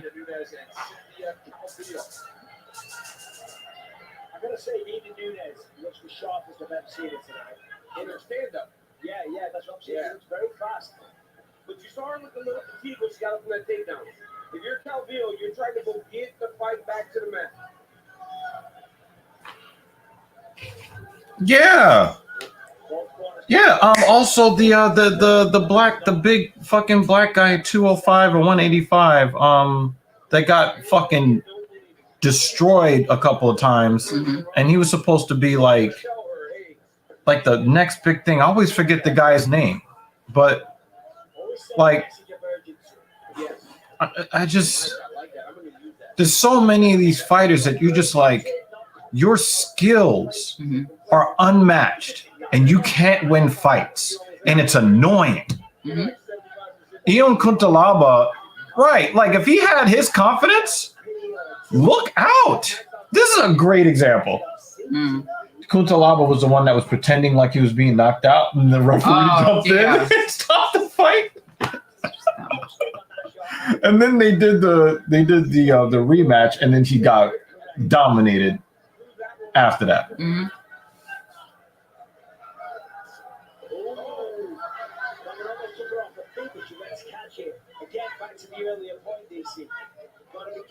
Calvillo is just, I think that she has very high level skills relative to other female fighters. She just doesn't put it together. Yeah. And then, she always wants to get the grappling going so she can get the BJJ in there, right?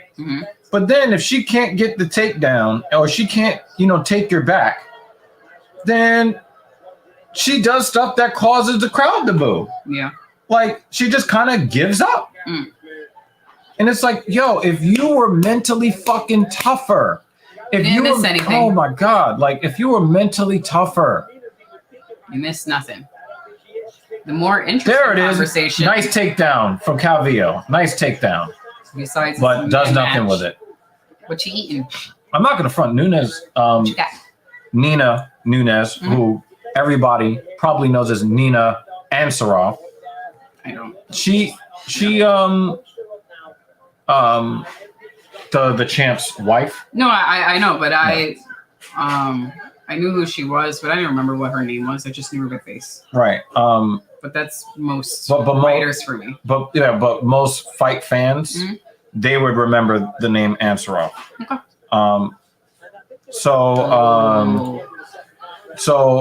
I ate a $50 steak yesterday, and I was just like, okay, this is good. But they gave me like 3-4 pieces of broccoli and like 3 pieces of carrots with it. And that shit was $50. We went to an Italian restaurant yesterday with Simplistics and his lady. It was very nice. I was looking for the rest of my food though. The ravioli, she gave me a taste of that, and I was like, damn, I'd rather eat that fucking vegetable cheese shit than what they call that steak? They called it filet mignon. Well, actually, if you go to the store and buy a filet mignon, the piece you got was kind of big because what we sell at my store is small. Filet mignon is small. It's a small piece of meat. But anyway, the ravioli was delicious. I would go back to that Italian restaurant. So what you're saying is that it is the size that normally women would put back on the shelf. Something like that. But I think it'd be worth it if the 3 of us went and had dinner there. I was looking for the rest of the fucking steak though. I don't think I tried the steak. I was happy with my ravioli and Nina is looking like a real fighter. She's looking like a real fighter, or is either that or Cavillo is just not you're just not who I thought that you were.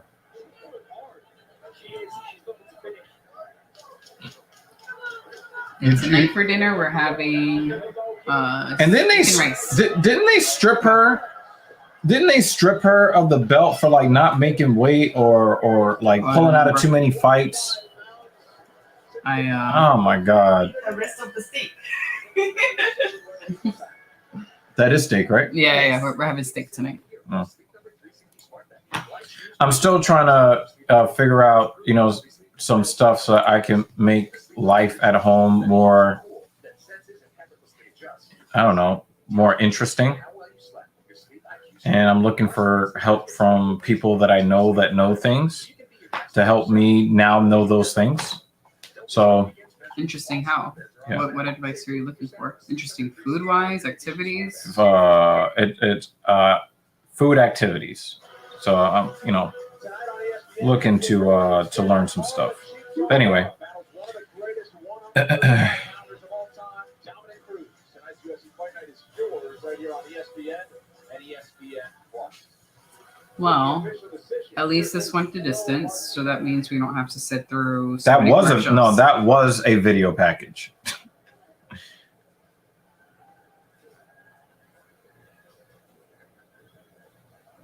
We're still scoring? Goodness gracious.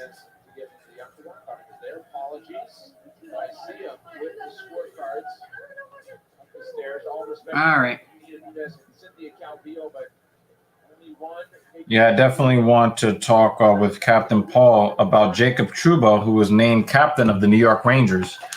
I was absolutely shocked at the fact that they're not going to go with 6 alternate captains like they did last year. Oh, split decision. 29-28 Nunes.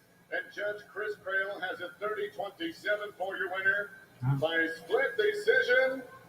Nina Nunes. Come on, Cavillo. Come on.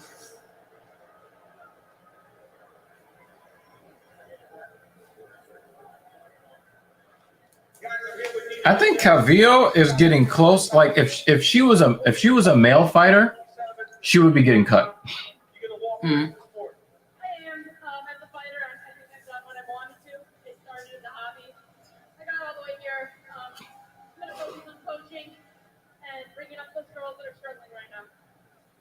So you win a fight in somewhat dominant fashion, and then you retire. When the girl you just beat really should be thinking about retiring. All right, cool. Normally, Wow. you know, oh yeah, that was a good up kick. But you know, I'm gonna say this, right? I'm normally when you see fighters that already have retirement on their mind, they normally are just not sharp at all, right? Yeah. So give Nina credit for that, right? That's an extra demerit against Calvillo. Yeah. Sorry. She told us she's not done being a mom and having kids, and so she was focused on the present moment, getting a victory over Cynthia Calvillo. She'll call it quits. She has plenty to be proud of. Yeah, absolutely. Walking away with an 18 professional fights, 11 victories, 7 losses. She looked great tonight. I actually thought She actually looked like she's should be moving up in the division. Yeah. Because it wasn't like, you know, she just won a little bit, right? It looked like, okay, you're a contender. Was it an entertaining fight?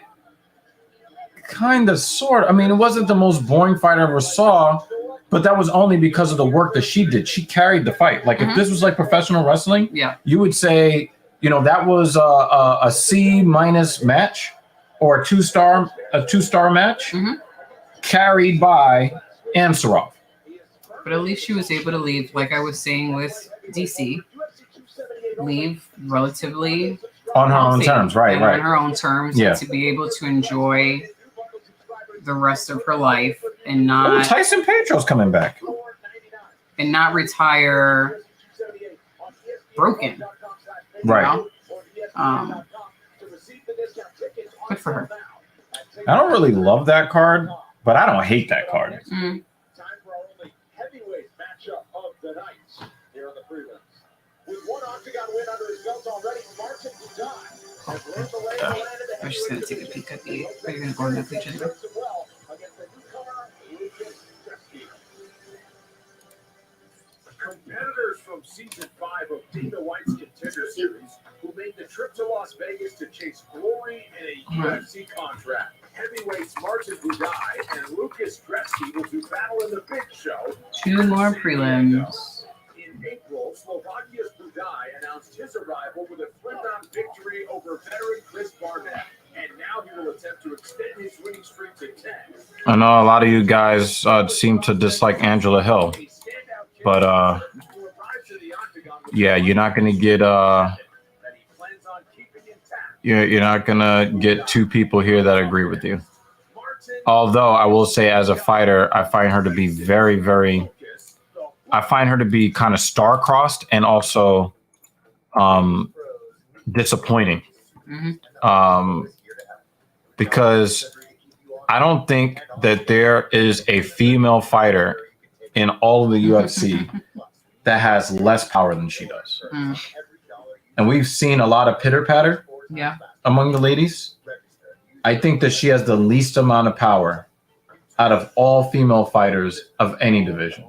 And again, like, I don't put her in like the Uriah Hall category, even though she's supremely skilled and she's really cute, right?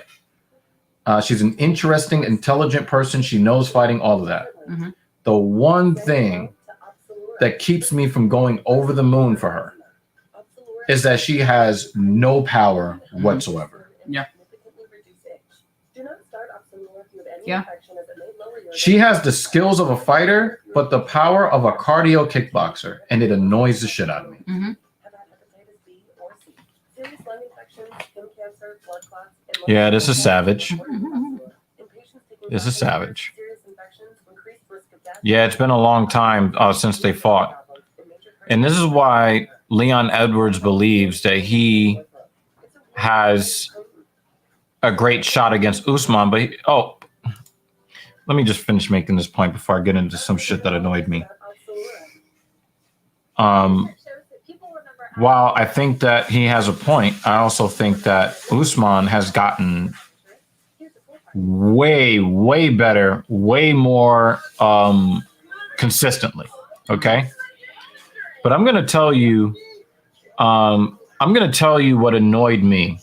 I saw an article about some comments that Edwards made. And the thing is, like, I was starting to warm up to Leon Edwards.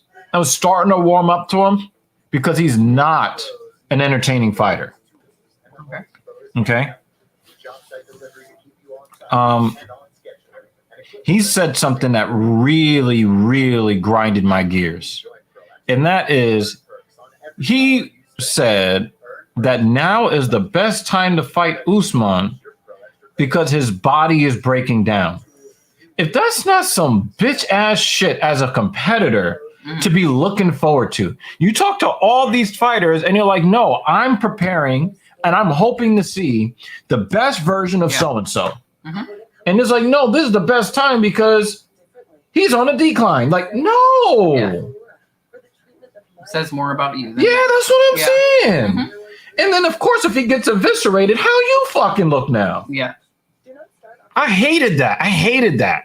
That'd be hilarious, actually. I think you meant to say improve. You know, like, I'm like, the fuck? You know, I just didn't, so I'm gonna put this up on the screen. You know, this really, really, really annoys me. And again, like I'm getting this close to warming up to the thought of not disliking this guy so much. Not. Right? And guys, why? Why start talking about, I think he's on the decline? All I've been doing is training. You have not been in the cage as much as Usman has been in the cage.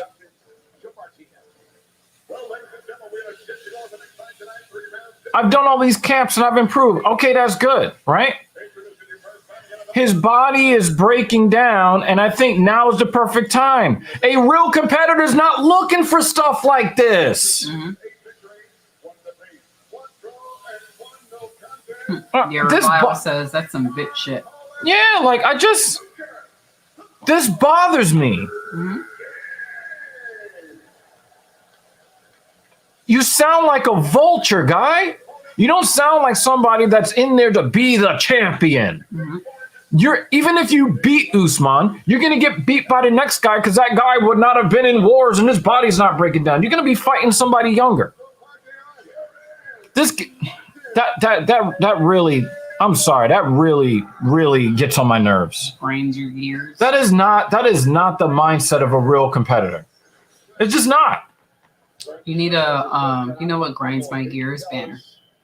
Oh, yeah, steal that from, So when you have one of those moments, hold on, let me just, you know what grinds. You know what? If we get Clinks to, do, then I can get a button on the machine that I bought that I spent a lot of money on, and then I can flash that up on the screen. If you're still here, Clinks, apologies for giving you yet another task. I kind of like that tattoo on his back.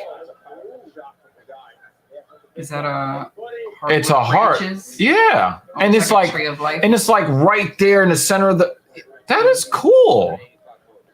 It looks like it's supposed to be a terrible tattoo, but I think that's a cool ass tattoo. It's a nice version of a Tree of Life tattoo without it being or overdone, or looking like all the they slinging leather. We're about to be watching a video package. Although that dinner smells delicious. It smells great. These guys I don't know, man. Damn. This is the comment. That's yeah, that right there. That's the comment to the stream. Not pulling punches. Okay, this right here is the comment to the stream. Yeah. Oh yeah. Yeah. Video package in 3. I think so. 2, 1. They slinging leather. Oh. He was a game where he played video games about 20 hours a day, with 375 pounds. Got it lose some weight. Well, I'm a fighter. How do you play video games 20 hours a day? That's the thing. I like playing video games too, but man.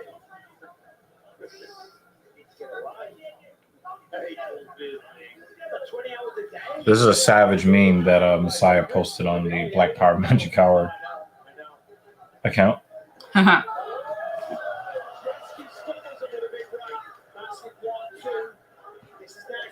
Oh man, overhand right. No, don't call him in. Your back is on the cage.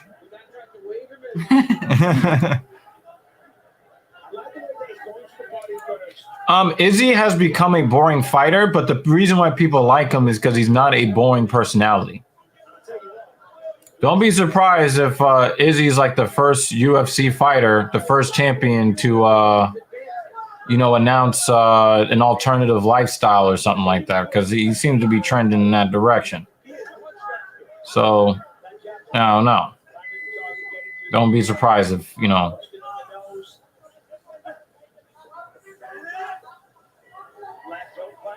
But I will say that the longer this fight goes on, the greater the chance that you are going to see two guys that are just gonna be like lumbering in the middle of the third round. Because once they get punch drunk and they start to get tired,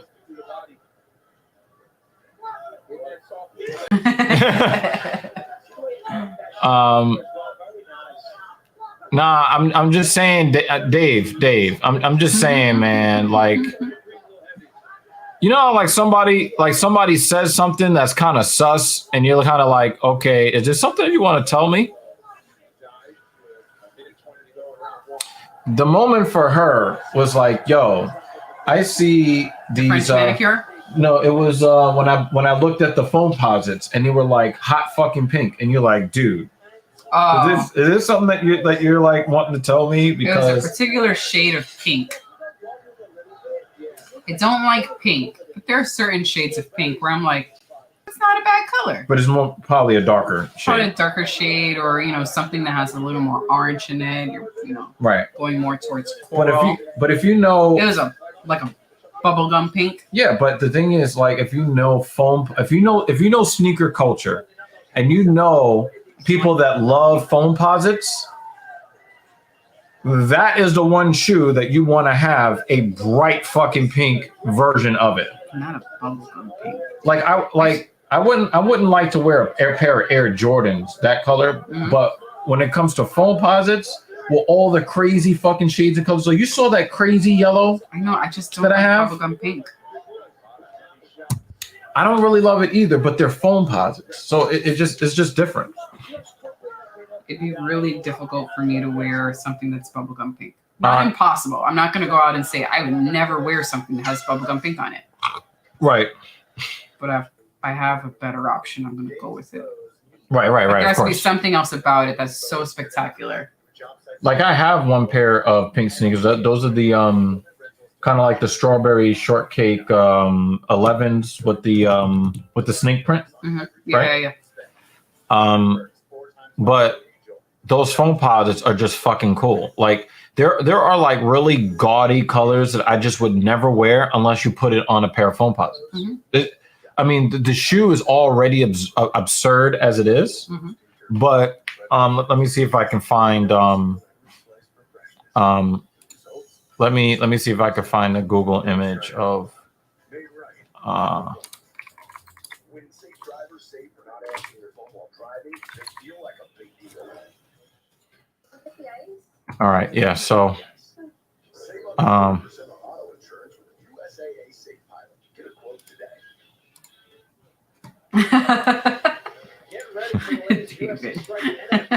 all right, so I'm gonna so these right here, let me just go with the image search because they just want to sell me some shit, right? Like, I don't really like to see pink like this, right? But on a pair of foam posits, it just changes it. It's too much. Now, I like this shade better. I actually like this a lot, but I can't. That shade better I can't too. justify it because I don't have anything to match with this. But I'm sorry, this is heat. This is heat. I'm sorry, like I'm you know. No thanks.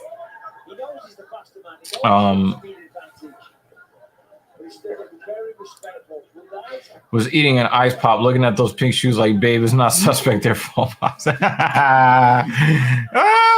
roasted.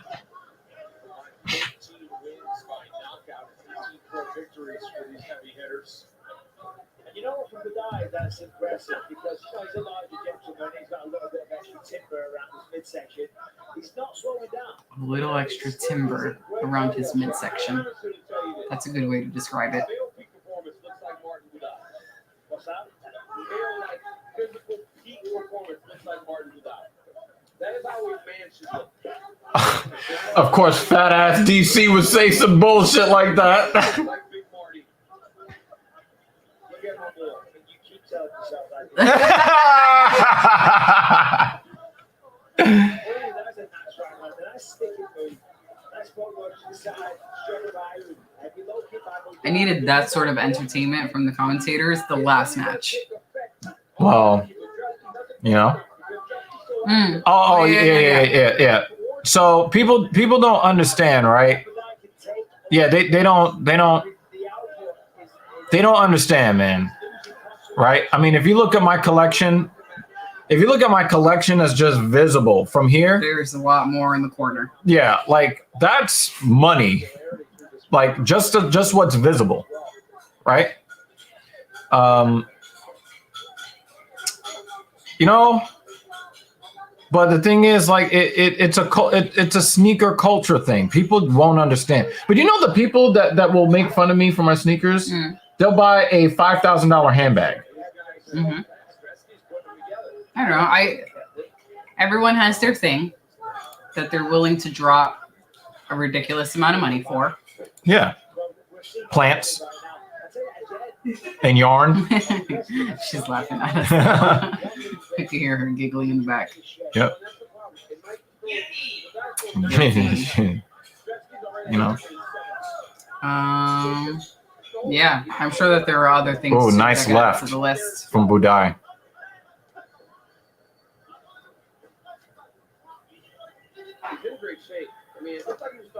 Oh, counter left from Brutsky. Yeah, I'm not a sneakerhead like you. I don't even think I'd call myself a sneakerhead, but I've definitely. You're into runner open culture. To dropping more money on my shoes. Yeah. Not as much money as he drops for one pair of sneakers. But she has very technical shoes, and she's into that the technical nature of a certain type of shoe. So I will spend more money now than I would have in the past on a pair of sneakers. So I think a lot of this stems from the fact that the health of your feet, your ankles and your legs came because when the Rona was Ronin, nobody was going anywhere and nobody was really wearing shoes that much. And so it allows the muscles in your feet to do what they're supposed to do. Mm-hmm. And so you're like, you know what? Let me find some shoes that are going to kind of keep me in that healthy gait, especially as you're like running and doing, what is it? The events, yeah. You know, the different events, right? Spartan events. Yeah. Obstacle course races. That's what I meant to say, right? So, like she's really into those technical, zero shoes. Oh shit. Fat Boy's got some swag. Yeah, actually, I've had because I wear the barefoot shoes, so it's a zero drop, super thin shoe. I have some people at work that are familiar with that type of shoe, and they'll come up like, "Oh, are those the such and such brand?" And then we get into a whole conversation about foot. It's a culture thing. Yeah. And one guy he was describing recently, actually just last week, about how his shoes are not comfortable, and I was like, so start with a zero drop shoe. And then he was saying in his culture. But you also have to like let them know that like you can't just go and just get the zero shoe. You have to kind of no, which is why I was suggesting a zero drop shoe. So you can wear a regular sneaker that has a thicker insole, but the drop, your heel height, will be a zero drop so that it's not elevated at all compared to the rest of your foot.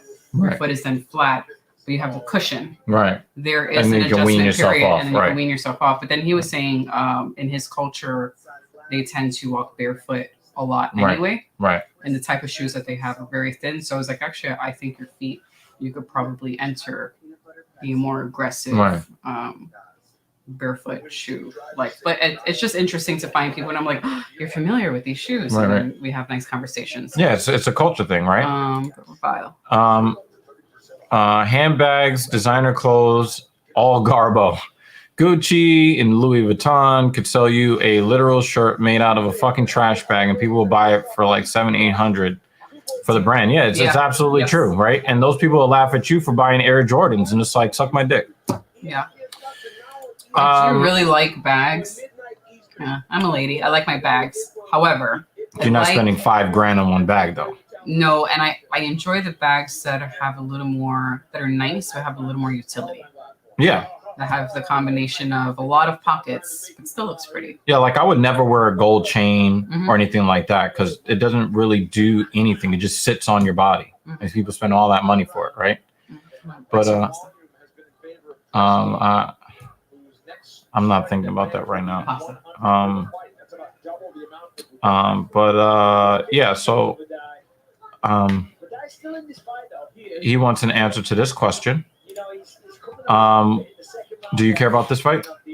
I care about the Hill fight. Okay, so we're gonna say I'm a Hill fan. Lupita Godinez versus Angela Hill. We are interested in this fight because we're Angela Hill fans.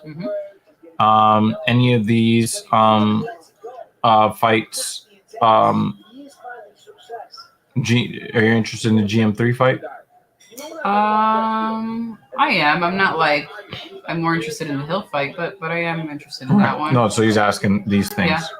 I am interested in the Landwehr versus Onama fight. I am interested in that.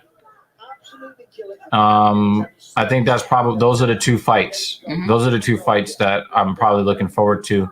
And it's because I just love Angela Hill because I have that little crush. You got a little bit of crush on her, just a little bit. And I like the Nate Landwehr versus David Onama fight. So those are the fights that I'm looking forward to. The Cruz and Vera, it's interesting, but not excited by it. Not really excited by it. We'll have to watch it. How did your shoes fit, Revile? Since you haven't worn shoes in a while and you put them back on yesterday, how did it fit on your foot? It's selling a brand new trash bags.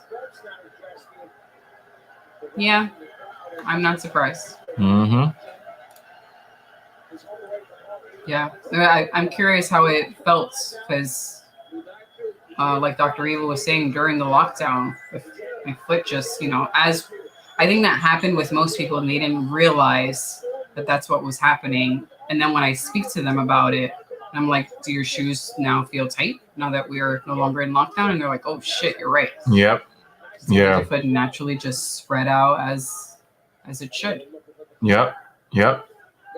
Yeah. I mean, the sad part for me is that I have like over 90 pairs in my collection, and there's certain things I'd like to wear because I like to put colors together, color coordination.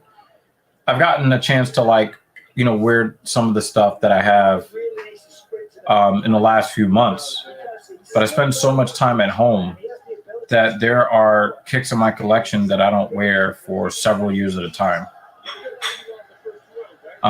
There are a couple of pairs in my collection I still haven't worn yet since I've had them. Yeah, actually, the latest pair I got another pair of minimalist shoes, but they're a little more sturdy, meant for walking trails and outdoorsy stuff. She also wants to wear her galoshes. Oh, but they're waterproof, so I was super excited. Not the galoshes. I know the galoshes are waterproof. Obviously, they're galoshes. But I mean waterproof sneakers, and I have to return them because they're too small. Yeah. You went for it with that overhand, right? This is something I only came to understand in the past couple of years. Yep. But I get it now. Better late than never. Yep. Dresty gets so close. Yeah, rolling. Yeah, I used to have a lot of ankle problems, but then I had to strengthen my TA, the muscles in my feet. I had to properly align my hips.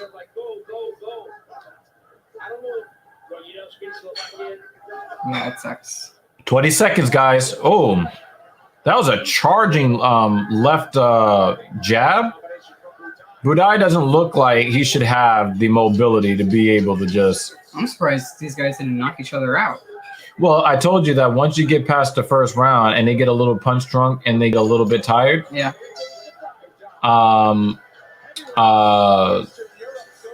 The chances that you're going to be watching to the end go way, way up.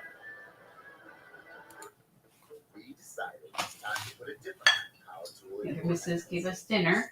Thank you. All right, cool. So we got.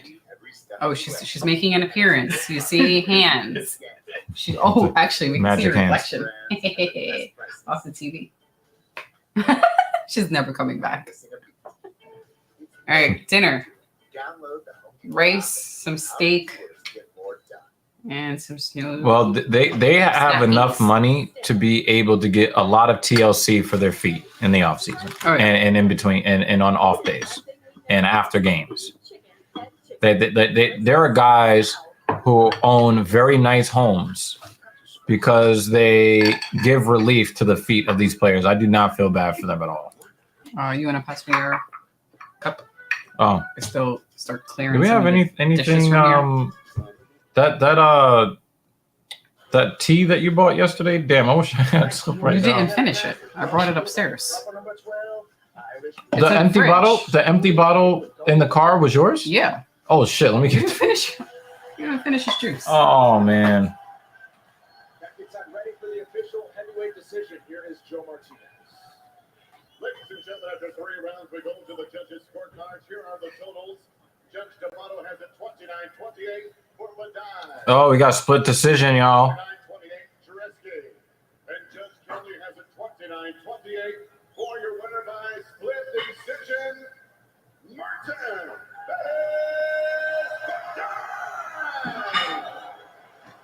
That's a little crazy because Bresky outstruck him in a striking battle by like 30 strikes.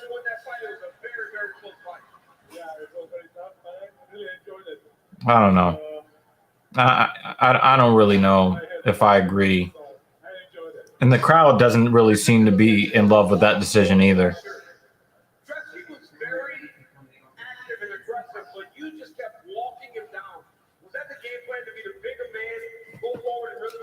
Yeah, this shit tastes so fucking good. We are not sponsored by Pure Leaf, but would love to be. Yeah. Intense Pure Leaf. I'm broke. David Banner says, pro tip I learned from this channel, get you a girl that gets you a girl that cooks steak. I didn't read this properly the first time. David Banner's on a roll. He is on a roll today.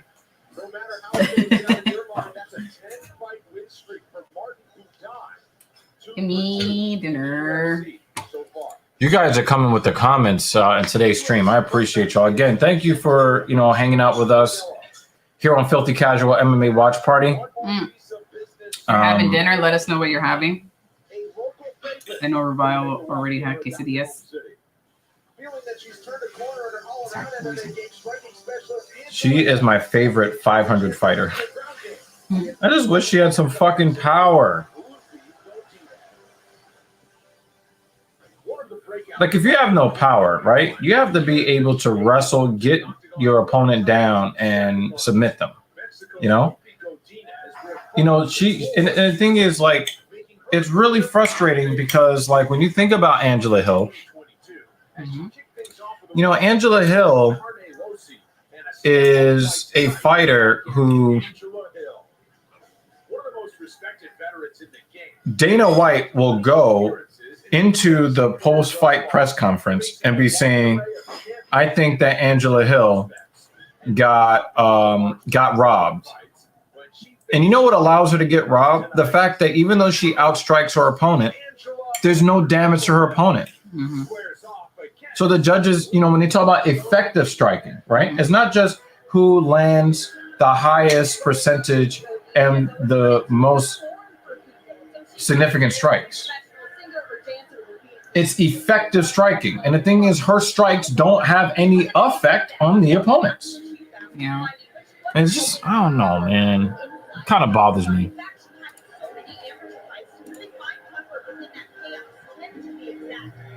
Oh, and then you gotta go to the. Oh, is it the Hillary? It's okay. And after winning the upper last score, the 28-year-old is ready to put on another show tonight and take a big step forward by being a big Oh, they messed this up. So I gotta go find. Yeah, they really messed this up. Here. Every single time out. She can wrestle very well. Number one in this fight, that's going to be very valuable. Angela has shown an ability to get taken down here and there, but she's really started to mix things up as well. Against Silva Gomez Suarez, finished with a beautiful armbar. Last time out against Adriana Carnavosi, in my opinion, one of the best fights that she had, one of the best performances. She looked so complete, really mixing things up well between the takedowns, the striking, the conditioning was there, and growing mentally all the time as well. I don't know if my mic's open here. I'm just gonna put this. Okay, there we go. The thing about Luby is she's so shy as a person. However, she absolutely comes to life inside the octagon. You see that smile as she enters. She's from a family of athletes as well. Her sisters are Pan American champions. They are so athletic. They push one another, and they truly believe in one another's skill sets. You can see it in their family blood.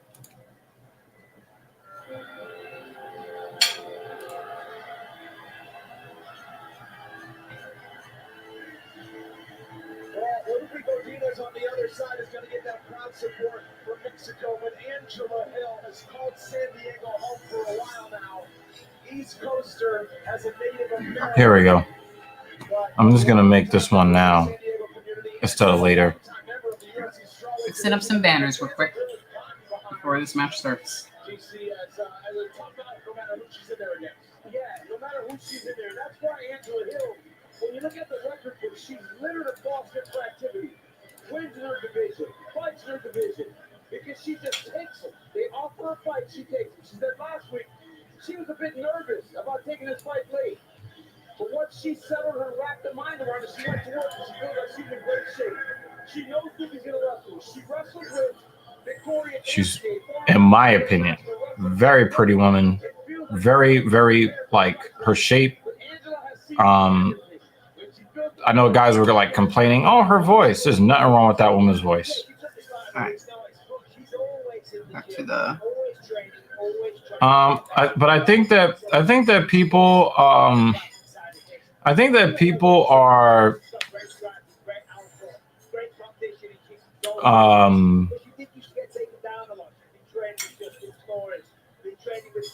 I don't know, man. Vera's not washed, but Cruz might be. But I'm not willing to say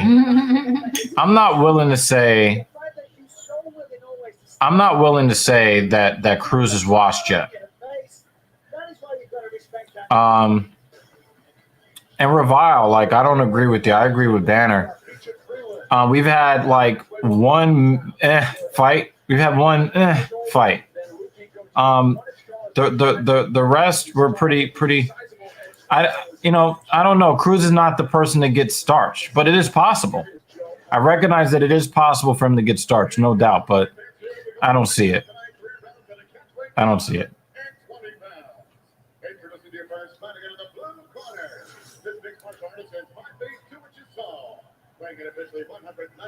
So, what kind of catch weight and who didn't make weight that turned it into a catch weight? She's at 119.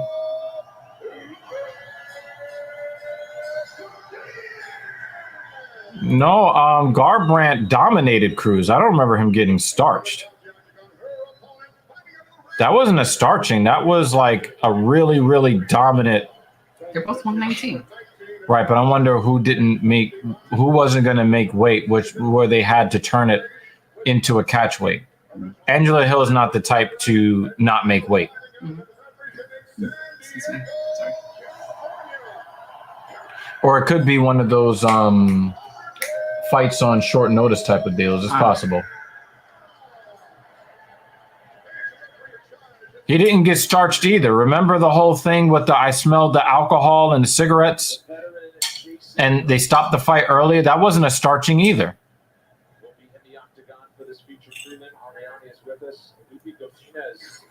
Yeah, I remember this. Yeah.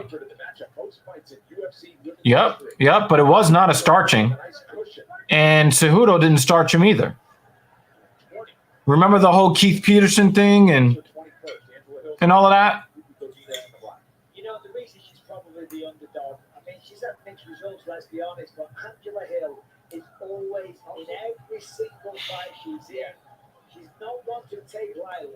But also when certain women say that, you know, unrealistic standards of beauty and this is what such and such women look like, and then you see Angela Hill or you know, Lupita Godinez or really any of these female fighters. And it's like, I do not. Oh, shit. That's power. That's power from Godinez. That's power.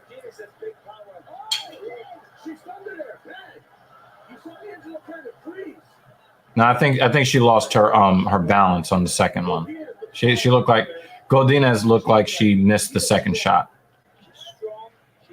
Do I think that Wonder Boy is done? Yes and no. Yes, because, well, he's not going to win any more big fights. No, because it's not because of his lack of skill. It's the fact that everybody wants to put their face on his nutsacks. Nobody wants to actually strike with him anymore. They just want to lay on top of him for 3 rounds. That's the problem. So is he done? Yeah, I don't think that he'll win. I don't think that he'll ever be a contender again, but it's not because he's washed. It's just that people try very hard not to actually fight him. They don't go for ground and pound finishes. They don't go for submissions. Now they're just laying on top of him so that he can't knock their fucking head off with a head kick. So, you know, but Wonder Boy is probably one of my favorite fighters of all time. I'm not really entertained by Cejudo the way other people are. You know, he's not a bad fighter. You know, he's an accomplished wrestler. You know, I was a big Mighty Mouse fan, and some people tried to make the case that the fight was close. I don't believe that fight was close. I think that Cejudo won that fair and square. I just wish that it wasn't that way. But I'm not really entertained by how he fights. I don't like his personality. He's a great fighter, but he's not a fighter that I look. He's not a fighter that I look forward to. Yeah, I mean, I know that you're being a savage, but you're right, Bruce. You know, he's a karate fighter, and you know, strikers are going to. But also, you got to give a lot of credit to Thompson, because Thompson was taking those fights against these wrestlers or wannabes. You know, I guess he figured that every fight starts standing, but like you said, takedown defense is not good. No, DJ didn't get robbed. Believe me, at the time, Mighty Mouse was my all-time favorite fighter.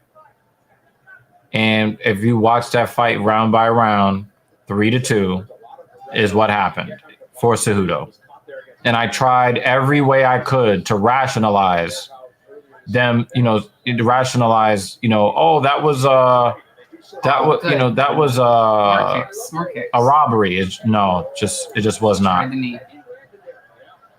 Godinez just has too much power for Hill. More kicks Hill. But the thing is, you have to set up the kicks with your hands, and she's not really using her hands. I think she's trying to use the kicks to set up her hands, but it's just not going to work. That was not a poor idea or timing of the level change, but she was too far away for that to be effective. Oh, nice. Nice going to that. But you see, she let her off the hook there. Yeah. But she kind of had to, because the thing is, if Godinez, pulls a fucking right. Oh, the flying knee. She did that twice. That was a perfect knee. Godinez has a jaw like a man. not like Luke Rockhold. Not that man's jaw. Right? Yeah. That was a nice knee.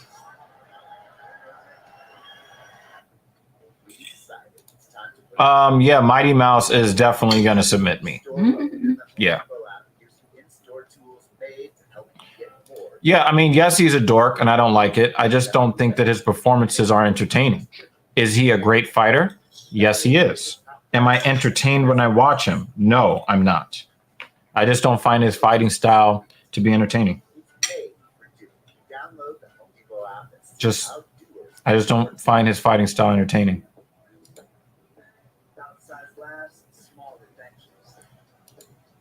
But yeah, I'm definitely getting submitted. Yeah.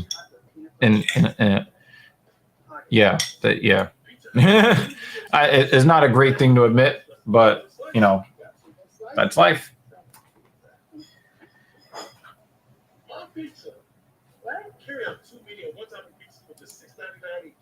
I don't weigh that much more than him. Like walk around weight, I don't weigh that much more than him.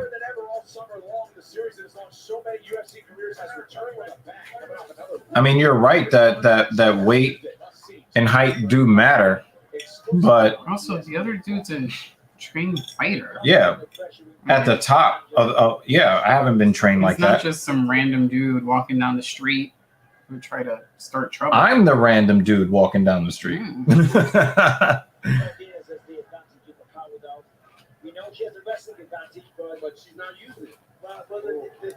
Yeah, I think so. Because he's fast enough not to get hit. And I don't think that Fury has any kind of BJJ like defense to stop Charlie Olives from submitting him. Oh no, this is much better. It was. I mean, you might be trolling. Sometimes it's hard for me to like figure out if you're trolling or not. But if you're not trolling, I definitely do disagree with you.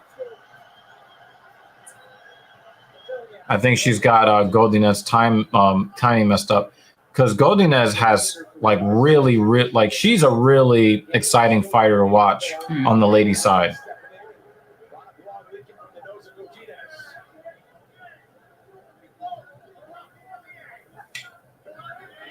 It looks like Hill has adjusted to Godinez's timing. And on a single leg, no, she's not getting that.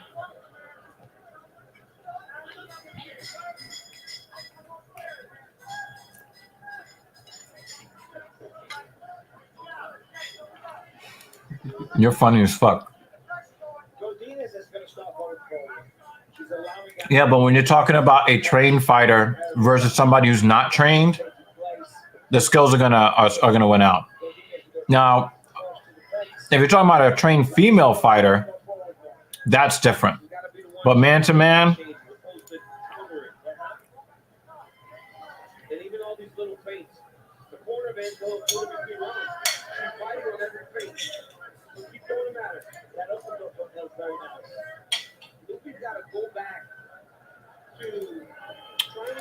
I just don't think so. I think a big man would see DJ in the streets and just shoot him. I think Bruce just has something against midgets. We used to know somebody that was like in love with midgets, remember? Yeah. He just wanted to rock a midget to sleep. Yeah. And he was a big dude.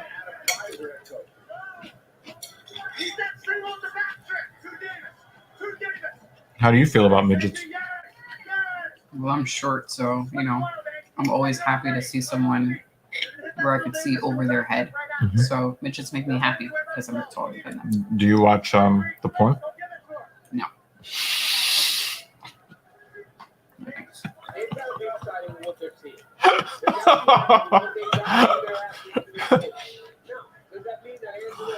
The way her face scrunched up as if I said the words broccoli ice cream. I thought you loved me. I would just say that. The first minute or so was kind of troubling if you're in the corner of Angela. But since then, she's been, I mean, she's taking shots. She's not wildly ahead as you see. Yeah, Revile, I agree with you. She's creeping ahead all the time. You're an asshole. She's putting off the cage. She's forcing Godinez backwards. I mean, if he's that overrated, Bob, you should try to get a fight with DJ. Do you think you could beat dehydrated Dillashaw at 125? Oh, shit. I mean, the question is, can you hit him? Because if you can hit him, you have a chance. Because even if Godinez is landing more shots, right? Just that visual of you backing up the whole time could be very detrimental. I mean, Martin who got one, right? Yeah, think about that. Like Martin who got one, which I did not see it coming, but he was the one that was first on the gas. Correct. It's a big right here for the close to Godinez, which is what. Props to Hill to not folding to Godinez's power. Yeah, she's showing good. She's showing. Come on, you're not going to get a submission. You're not going to get a submission here. Man. She was trying. Yeah, and it's like, dude, you got 6 seconds left. Like, but you know what? I'd rather see that hustle in the last 6 seconds than But let's count down. No, but the thing is, like, she got her in a good position, and it started with the GMP, and it's like, no, continue that. But I think the reason why she did that was because she didn't have enough space to get her arm around to put it under the chin, so she started to hit her to try to get, you know. But you do that with 1 minute and 6 seconds left, not 6 seconds left. Listen, man, you're in the middle of the fucking fight. She's thinking war. So I'm not mad at it. She woke up and chose Violence. pitter patter violence. Pitter patter violence.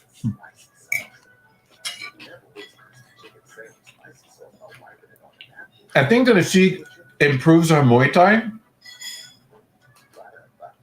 she can develop power that is serviceable for her division, not in her hands, but in her legs.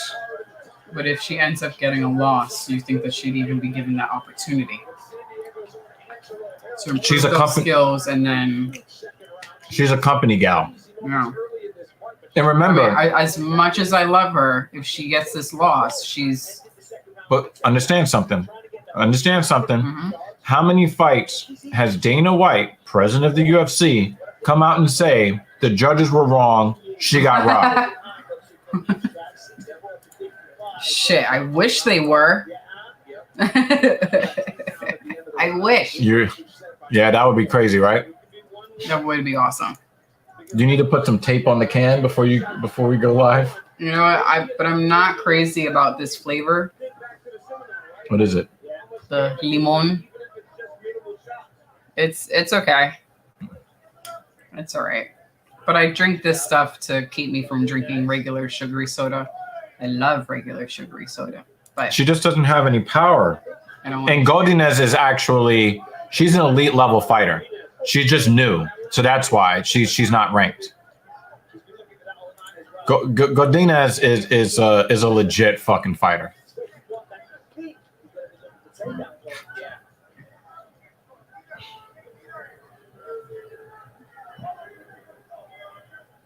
I like what I see out of Hill in this fight, though. Yeah, but how many times we gotta? I like what I'm seeing from her. She's doing great, and she lost. Stopping the watch party to tell Miss Evil to put tape on the cam would have been great. You said you should try Guru. I don't know what guru is, but I'll look it up. They're all fakes. That's all overloading the brain and the mind of what needs to go through. I think the difference between Hill and Godinez has the power and Hill has the experience. Mm-hmm.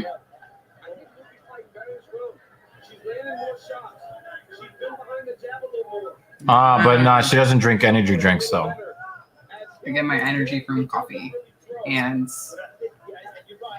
the blood of my enemies.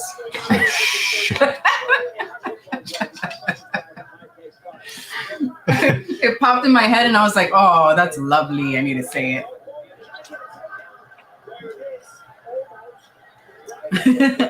It's organic, bro. Organic. No, you have to do the other one.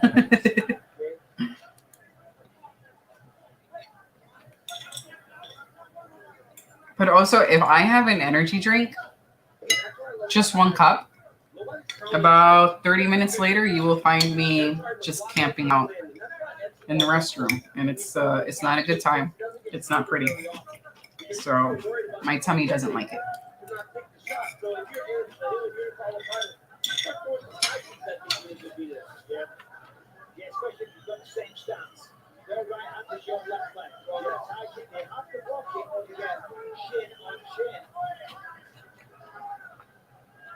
Hill is back with the pillow hands again.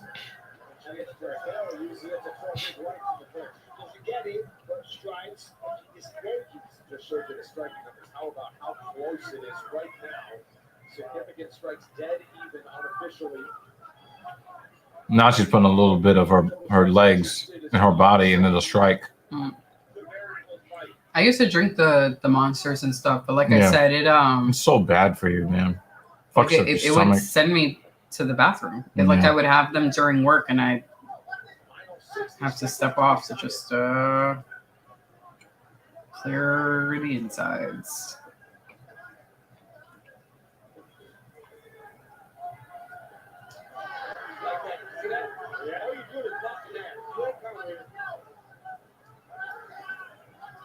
Oh, nice knee. Job. That was a nice jab too. I just think that more fighters. Oh, Good. head kick! Let's go.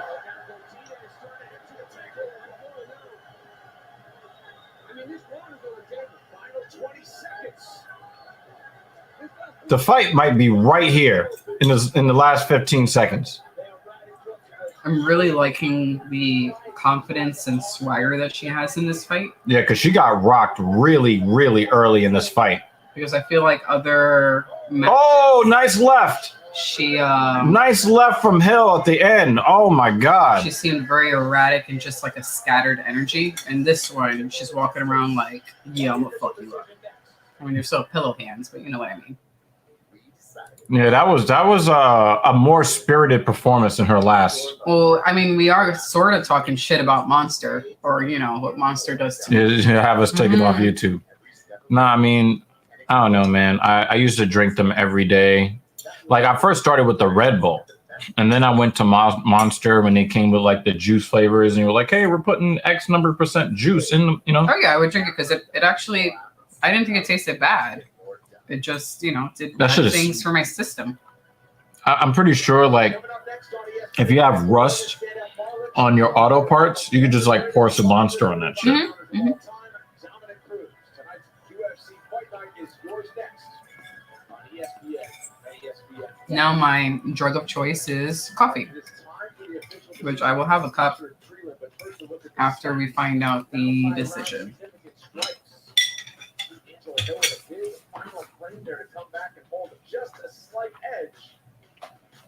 Now, if Monster wants to sponsor us, I will sit here with an empty can and pretend to drink it. I got no shame. All three judges have it. 29-28. Your winner by unanimous decision. Angela. Yeah, we get a win. Good. Nah, I like That's her man. I like half and half and brown sugar. Or just a latte. I'm not that hardcore. Let's take a look up here. You did a great job of pressuring. She hurt you very early. How stunned were you? Was that the game plan? You took this fight on a week's notice. That knee. Oh, she hit her in the shoulder first and then the jaw. She could have put her lights out. He said she took this on a week's notice. They probably said that before and I just missed it. No, I said that before. And I missed it. Sorry. Remember we were talking about the catch weight, and I said it's possible that it was a short notice fight. Yes, you did say that. How goes it to compete for all these people?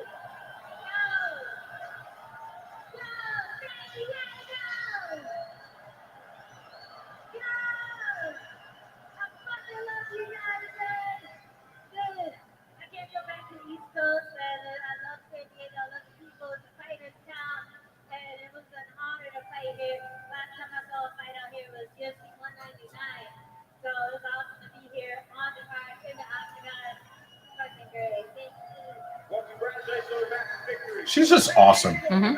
She's just an awesome human being. I'm glad she got the win. But I really thought that she was gonna be in for a painfully short night when she took that fucking, I think it was like a left hook. Yeah. And I was just like, ooh. Ooh. Congratulations to Angela Overkill Hill.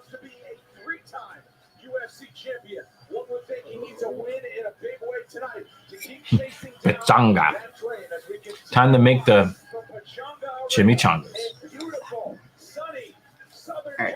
I will be back in a few minutes. Let me put this plate away. I'll come back for your plate. Get my caffeine for the second half of the show. I'll be back.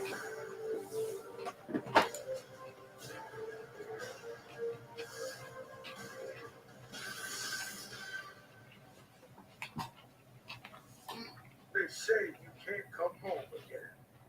But for a former champion, the quest to get back means to defy convention, to bow, weave, and ultimately sting the opposition. It is all over! Dominick Cruz is back! To remind everyone of the genius at work, the hammer. He was a gatekeeper 3-4 years ago. What are you talking about? He was never going to be a contender. And he looked like a DV victim when he fought Chimaev. And Chimaev is a 170er. Chimaev is a 170 fighter. He went up to 185 and then treated him. I'm not gonna go into it because I'm not a GM3 hater. It's time for the fighting chica to make a house call. In a featherweight clash, the trade keeps steaming along. As a wily veteran from Tennessee reaches again into his bag of tricks, as he takes on the silent assassin of Ugandan descent, winner of back-to-back fights, and ready to put the division on notice. There's something familiar in the air, and the man with more wins in UFC and WBC bantamweight history. Bravo. Bravo. The man is coming for it all into the wheelhouse. A dangerous man who has more submission attempts than anyone at 135 pounds. Looking to dominate the dominator. It's really funny how they try to like build up Vera by saying that he has the most submission attempts. Like, I have the most pussy getting attempts. But does anybody give a fuck? Did you smash? San Diego is a great place for a lot of things. Sun, sand, surf, and all the things that make Southern California a vacation destination. This weekend, we'll do our part to throw in a few scraps as the Octagon touches down in America's finest city with the main event sure to deliver. Live inside Pachanga Arena in San Diego, California. You're watching UFC Fight Night. Vera versus Cruz on ESPN.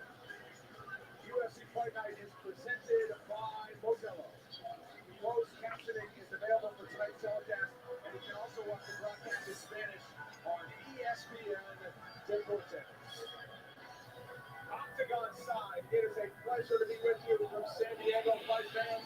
I'm Brendan Fitzgerald with the Hall of Famers Michael Bisping and Daniel Cormier. None of us three are complaining about drawing the assignment to come to San Diego for the weekend. The best news is we got a great fight card coming up. Action-packed fighters across the board. Oh, listen, this place is going absolutely crazy. The fans have been sensational so far. And of course, the main event is still going to come. Dominick Cruz, San Diego's on versus Chito Vera. Can't wait for this one, DC. It's been fantastic. The fights have absolutely delivered. We've had some decisions that have been great. We have had some tremendous knockouts. All missed the submissions to this point. Maybe the main card has some for us. Elite bantamweights are who this card is built around. For Marlon Chito Vera, he's still not yet 30 years old. He's done a lot of growing up in the UFC, but Michael is really starting to put it together as a budding contender. Massive stakes tonight as he takes on the women's two-time champion. Yeah, you hit the nail on the head. The man is now starting to come into his prime, to reach his potential, and go on that run to being a world champion. That is the form that he is showing. Last time out against Rob Font, walked him down truly like a zombie, taking so much damage, but of course getting the win. Here he is taking the undefeated record of Sugar Sean O'Malley. He's so exciting, and he's very, very dangerous. He is looking to do real damage and send Dominick Cruz home, essentially on a stretcher. Yeah, you know, for all the things that Chito Vera is, Dominick Cruz has been there. Chito wants to get there. Dominick's been there. Dominick's been there multiple times. Dominick Cruz is Thank you, lady. bantamweight in UFC history. This guy has tremendous footwork. He has You're not on the camera. elusiveness. But what most people don't realize is this dude's a dog. He won't stand in front of you. Because I was able to see. I was kidding. How would I know? It's that reflection. Champion mindset, and he looks to defend not only himself tonight, but the honor of the city of San Diego. The mental fortitude that each of these fighters have is so next level. Chito Vera staring down his biggest opportunity in Dominick Cruz, chasing down a three-time world champion. Here's why there's such high stakes, though. You know, Dominick Cruz is one of a. He's only lost 3 times in his career. Wow. In the top 10, he has the least amount of losses. That's insane. He's tied for the least amount of losses in the top 10, and he's ranked 8th.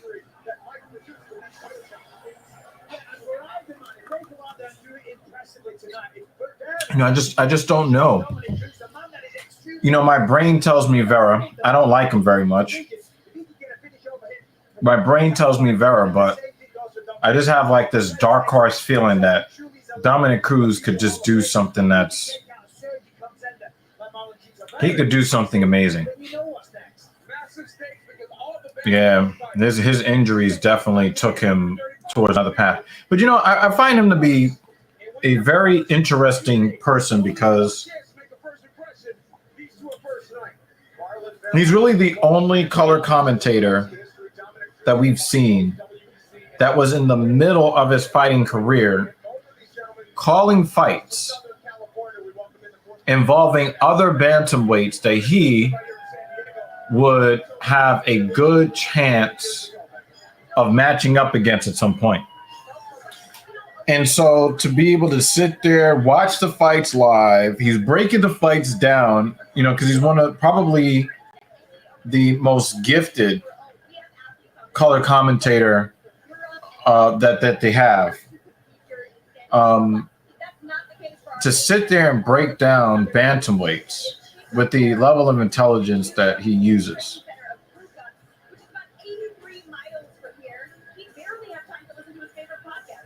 I think that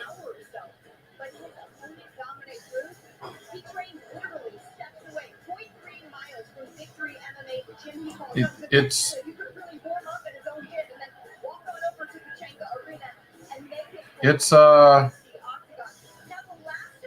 he's an interesting guy. You know, a lot of these guys don't like his his personality. And he does have like a bit of a douche. He's got a doucheness to him. But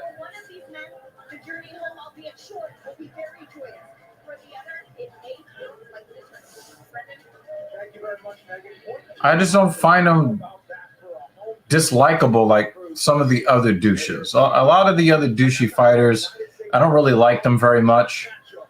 And Cruz does say some things I'm kind of like, come on, guy. But for some reason, I just don't dislike him.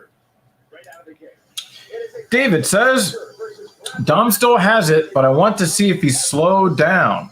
It's kind of hard to change at 37, and his style heavily depends on him being able to outmaneuver his opponents to win. But as I was stating earlier, there's so much video on him that even his very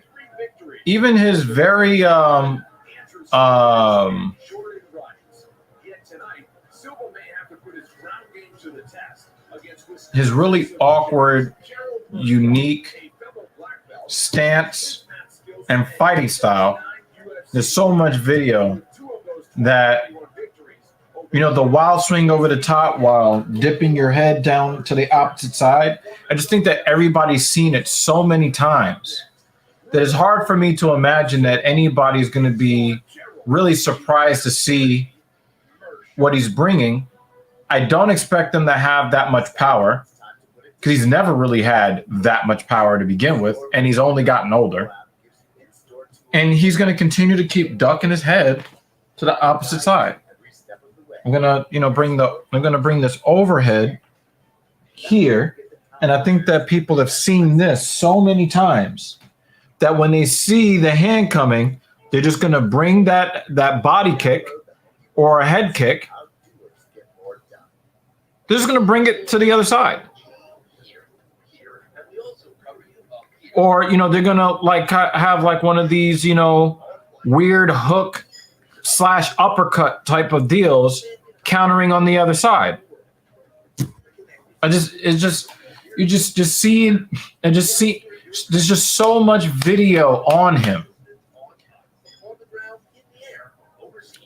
But then there's the video that not only has he seen on them, he's writing notes on these guys while he's calling the fights. I just think that his knowledge, his fight IQ is the reason why he is still an active fighter today, and he has not been put out to pasture. I really do believe that that's the reason why he is still a formidable top 10 ranked fighter, and it's his intelligence. And that's why it's, even though Vera is a minus 235 favorite, that's a 2-1, right? Vegas really believes that he's going to win this fight. My brain tells me that he wins this fight. But there's just something in the back of my head where I just can't discount Cruz. I just can't do it.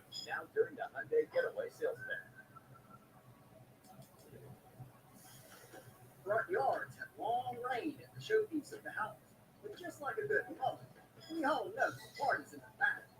Barbecue Guys is committed to helping create amazing backyard experiences.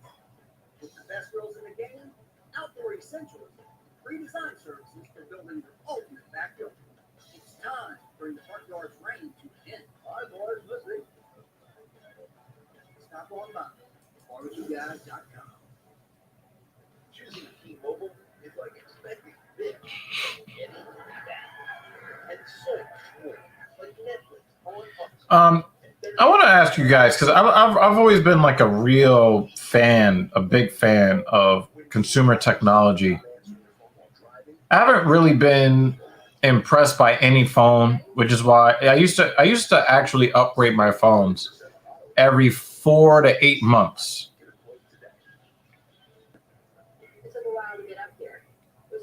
I have last year's iPhone. I expect to hold on to that for several years. I still have my Samsung Galaxy Note 10 Plus. When you guys, I don't want to see this nigga in his underwear. What the fuck, man? What kind of fucking commercial is this?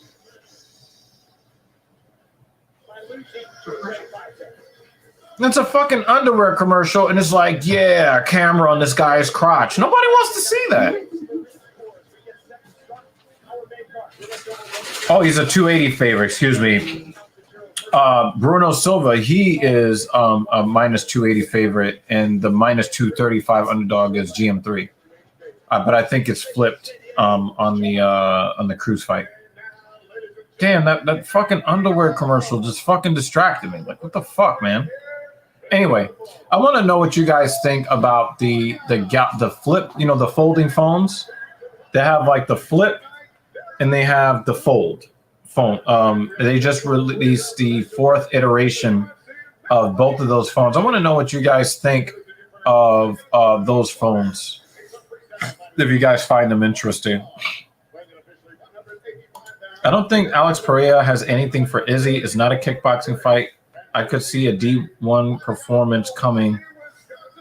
Either that or he feels in danger at all.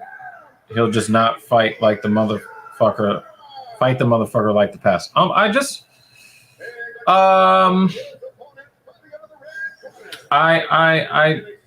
like the past before. I disagree with you, Mr. Banner, because Izzy doesn't wrestle.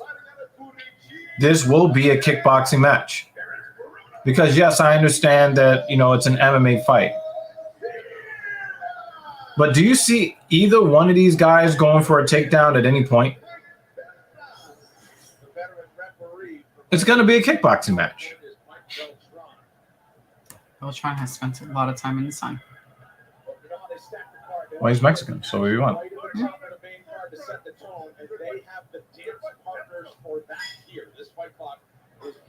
He might look like a white Hells Angels biker gang member, but he's not.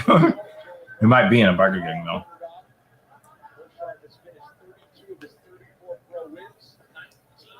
Inside leg kick. And Silva felt that kick, too. I don't like seeing Meerschaert go backwards because bad things happen when he goes backwards.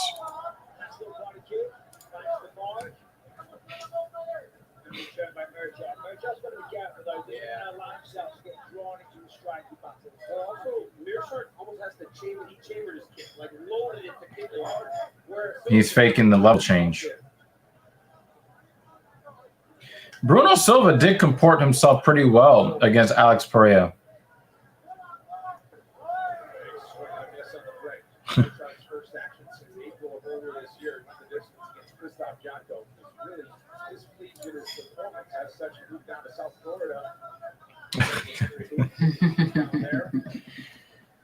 Yo, he went full Futurama with this comment. I don't see it. I don't see it. I just don't see it.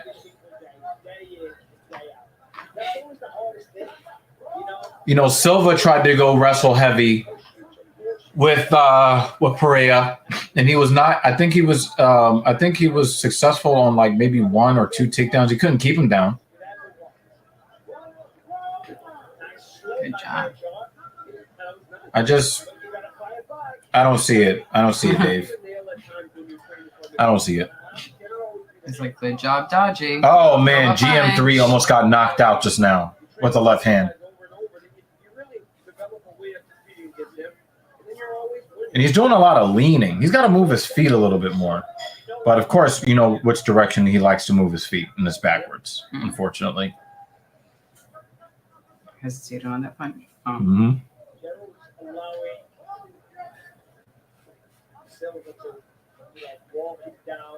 Yep.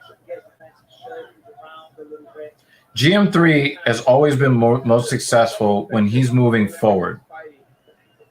And he seems very hesitant in this fight. Yeah. Really, really. I don't know. His body kicks have been effective. You see. I know, but he'll go for like this half throw, and it's not even really a feint. It's more of like he second-guessed himself. Well, I think he doesn't want to overcommit because Silva could really seriously like give him some brain trauma, and I think he knows that. Yeah, he did. You see how his chin is up and he's leaning back? He's gonna get knocked out. Doesn't seem very confident in this fight. No, not at all. Not at all. Nice takedown for GM3. And he's got decent BJJ, so we'll see. We'll see here.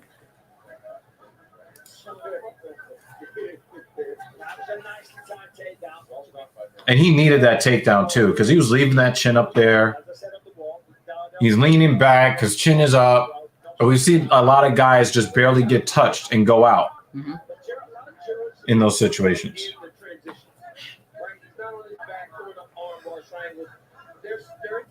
And of course, you know, when you see a Brazilian fighter, you're assuming that they have good BJJ. Not always the case. Some of these guys are Muay Thai guys.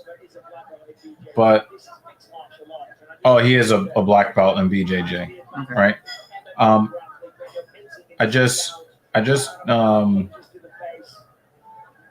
I mean, Mearshart is no slouch in his BJJ, but is this really what he wants to be in a Brazilian's full guard? I don't know. He's not doing but it's better. But it's better. I was about to say it's better than backpedaling or to the fence. Sometimes the strikes they set up the submission because it opens them up, and they're not thinking about defending. They're thinking about the elbow that repeatedly hits them in the face. The chin comes up, and then the forearm goes up to it. Whereas if it's just jiu-jitsu, obviously you have to finesse that. You're always aware when you do straight grab. Correct. 20 seconds left in the round. And I think that GM3 has done pretty well in the guard of Silva. He's trying to posture up. Yeah, and then he takes control again. As soon as Silva looked like he was about to change positions, he just took that side control, took that right away from him. I mean, he's got it was like 3/4 control, but that was pretty. I think you have to give that round to GM3. But because of the way it ended? Well, it was a good control time towards the end. It was a lot of control time there. I guess you give it to him. But I don't have a lot of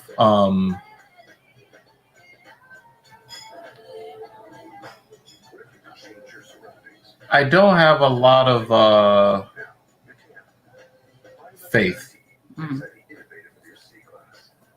Yeah, the new Mercedes-Benz C-Class is so close to being as good as the S-Class.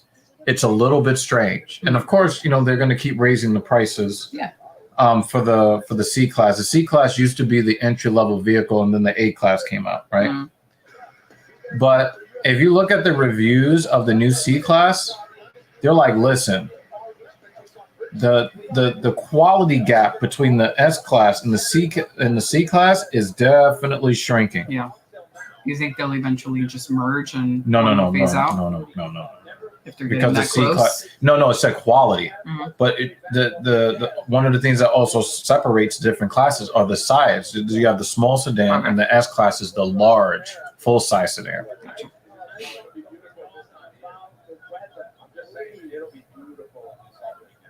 But I think Mercedes-Benz has said that they want to get away from trying to get away from the upper low end consumer. They want to get away from that, and they want to focus on more affluent people. Just, I guess maybe they felt like they watered down their brand with the A class. He's running now. No. He had a really nice front kick that was there, and he just barely missed the timing, and he hit him on the jaw a little bit. And he knew it was open, so he had to try to get to a place where he can get square to him again.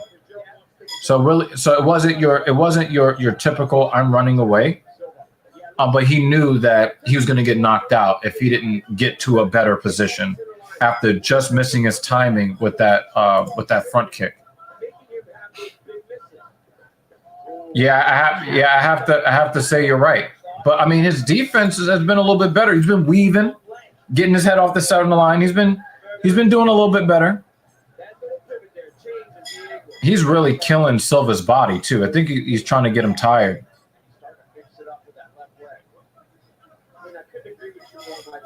Yeah, I just don't. Yeah, I was gonna say that you really need to hit Silva with that leg kick more because he really stands heavy on that lead leg. Sorry. No, I was gonna say I hope this doesn't turn into one of those matches that's like, hey, I won because I didn't really get hit much, even though I didn't throw many strikes myself, but he barely hit me, you know, because he's doing so much dodging and weaving and. No, but he is getting hit though. He is getting hit. It's just that he's not getting hit with that KO. Yeah.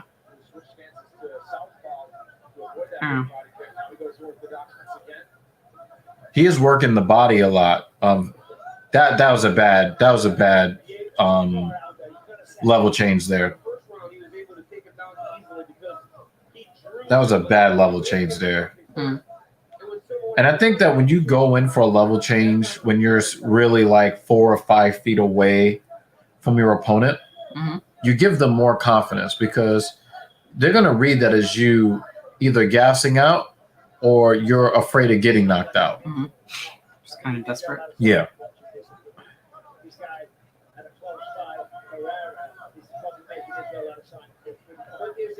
He's looking a little tired.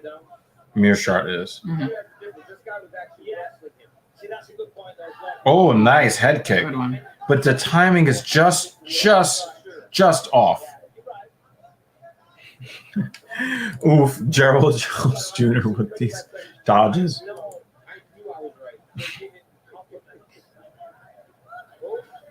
That was a good level change, but he wasn't really trying. Woo! He wasn't really going for it. He was basically just trying to touch the legs to give something for Silva to look at.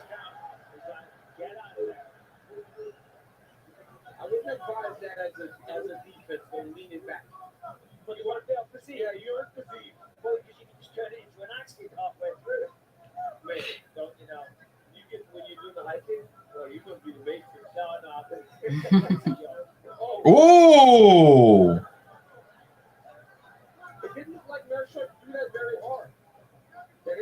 But I think he probably threw enough of them. Or he hit him in the right spot. Yeah.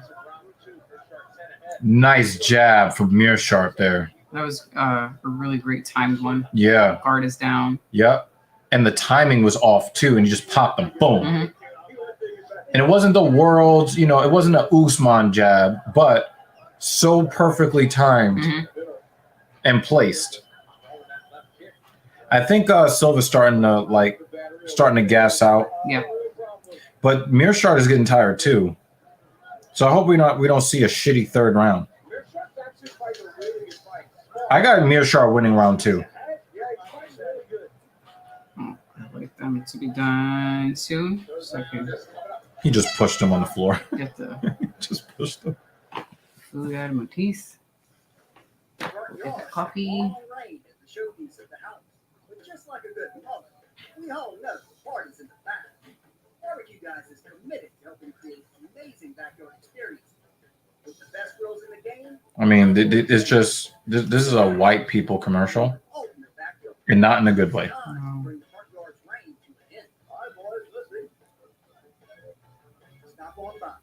That's not the right kind of white. No. Yeah.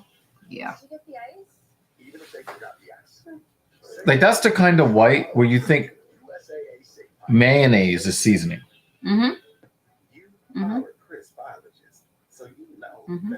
I'm really embarrassed for those guys. I mean, you guys are those guys are Mayonnaise wealthy guys. Or Miracle Whip. Exactly. That's what that commercial was.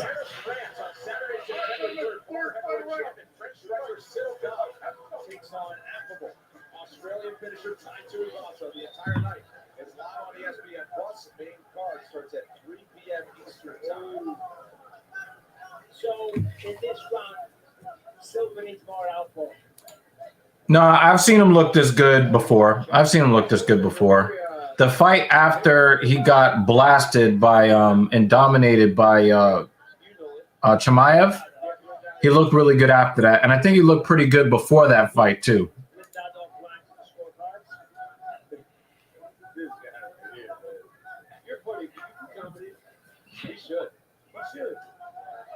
Nice inside leg kick. All right, we got that jab thing going. Sounds like they're really starting to get on each other's nerves. Yeah. He did the whole, he must do comedy. Hey, you're funny, dude. Oh, he's walking him down.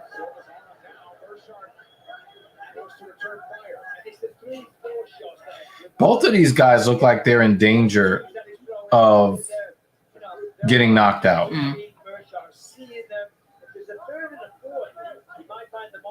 That was a sloppy right hand from Mearshart there. Ooh. Oh, Mearshart!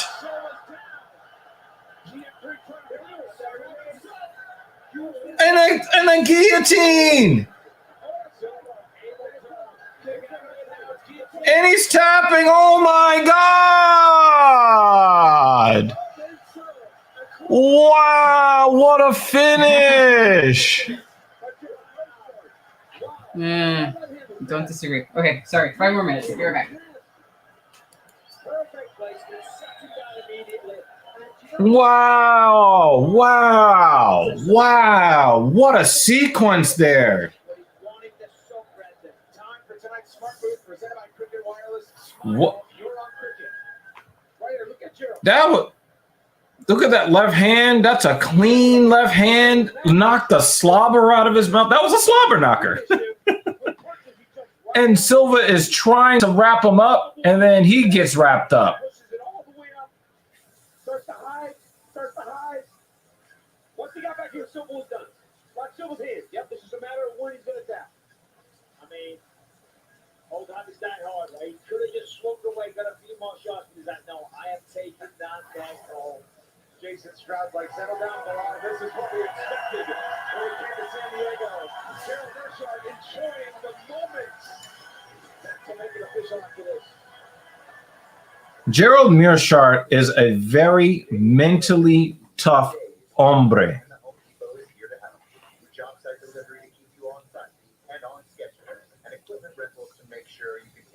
I think that we should remember this about him when we look at Chimaev. Chimaev may be one of those real special fighters that we don't realize that he's special until after he retires. Some of us anyway. Some of us know that he's got something special. But he crushed GM3 inside of 20 seconds in such a dominant fashion. And you see every other fight, win or lose, that GM3 is involved in.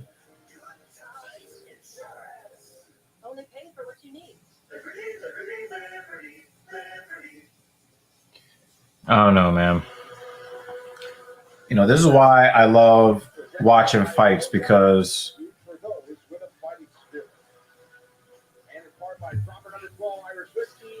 you just never know. You know, fight math never really works, but it's so fun to engage in it. Ladies and gentlemen, the guillotine submission comes officially 1 minute, 39 seconds. Round number 3 for your winner, Gerald GM3.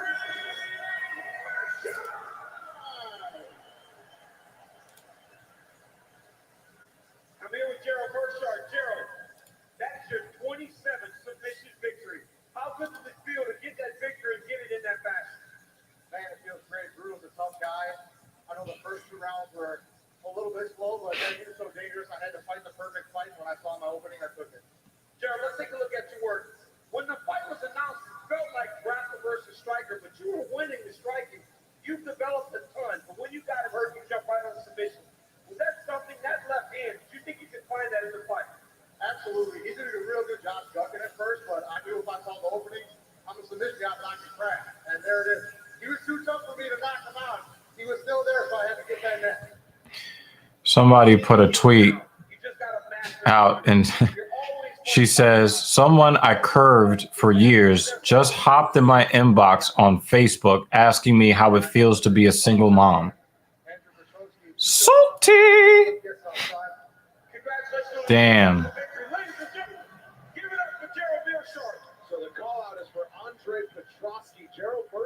That is savage. 4 of his last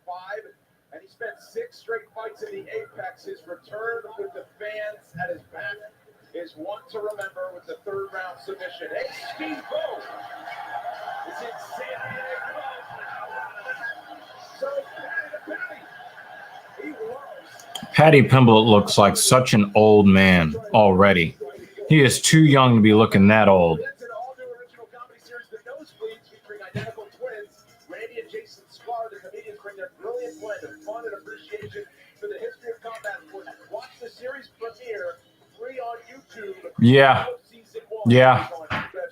And I know you watch. Oh shit! You know what? I was thinking about this. This guy. I was just like, yo, I wonder what the Indian Jesus is doing, and then he pops up. How you doing? David Banner, you like the Mohammed Fudilat cartoons, right? Because he uses that sound all the time. I kill everybody. Yeah. Were you guys in the middle of a discussion? No, so I was saying that do you know The Casual Bachelor on YouTube? The what? The Casual Bachelor on YouTube. He's in the Manosphere, the Greater Manosphere. I think he's in like New Zealand or Australia or something. No, I know Better Bachelor. I don't know. Nah, the Casual Bachelor.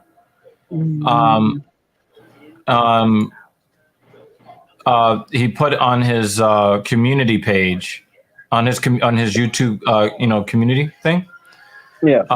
And put that up thing I'm tweet. 15 people away from getting. Yeah, that thing. He put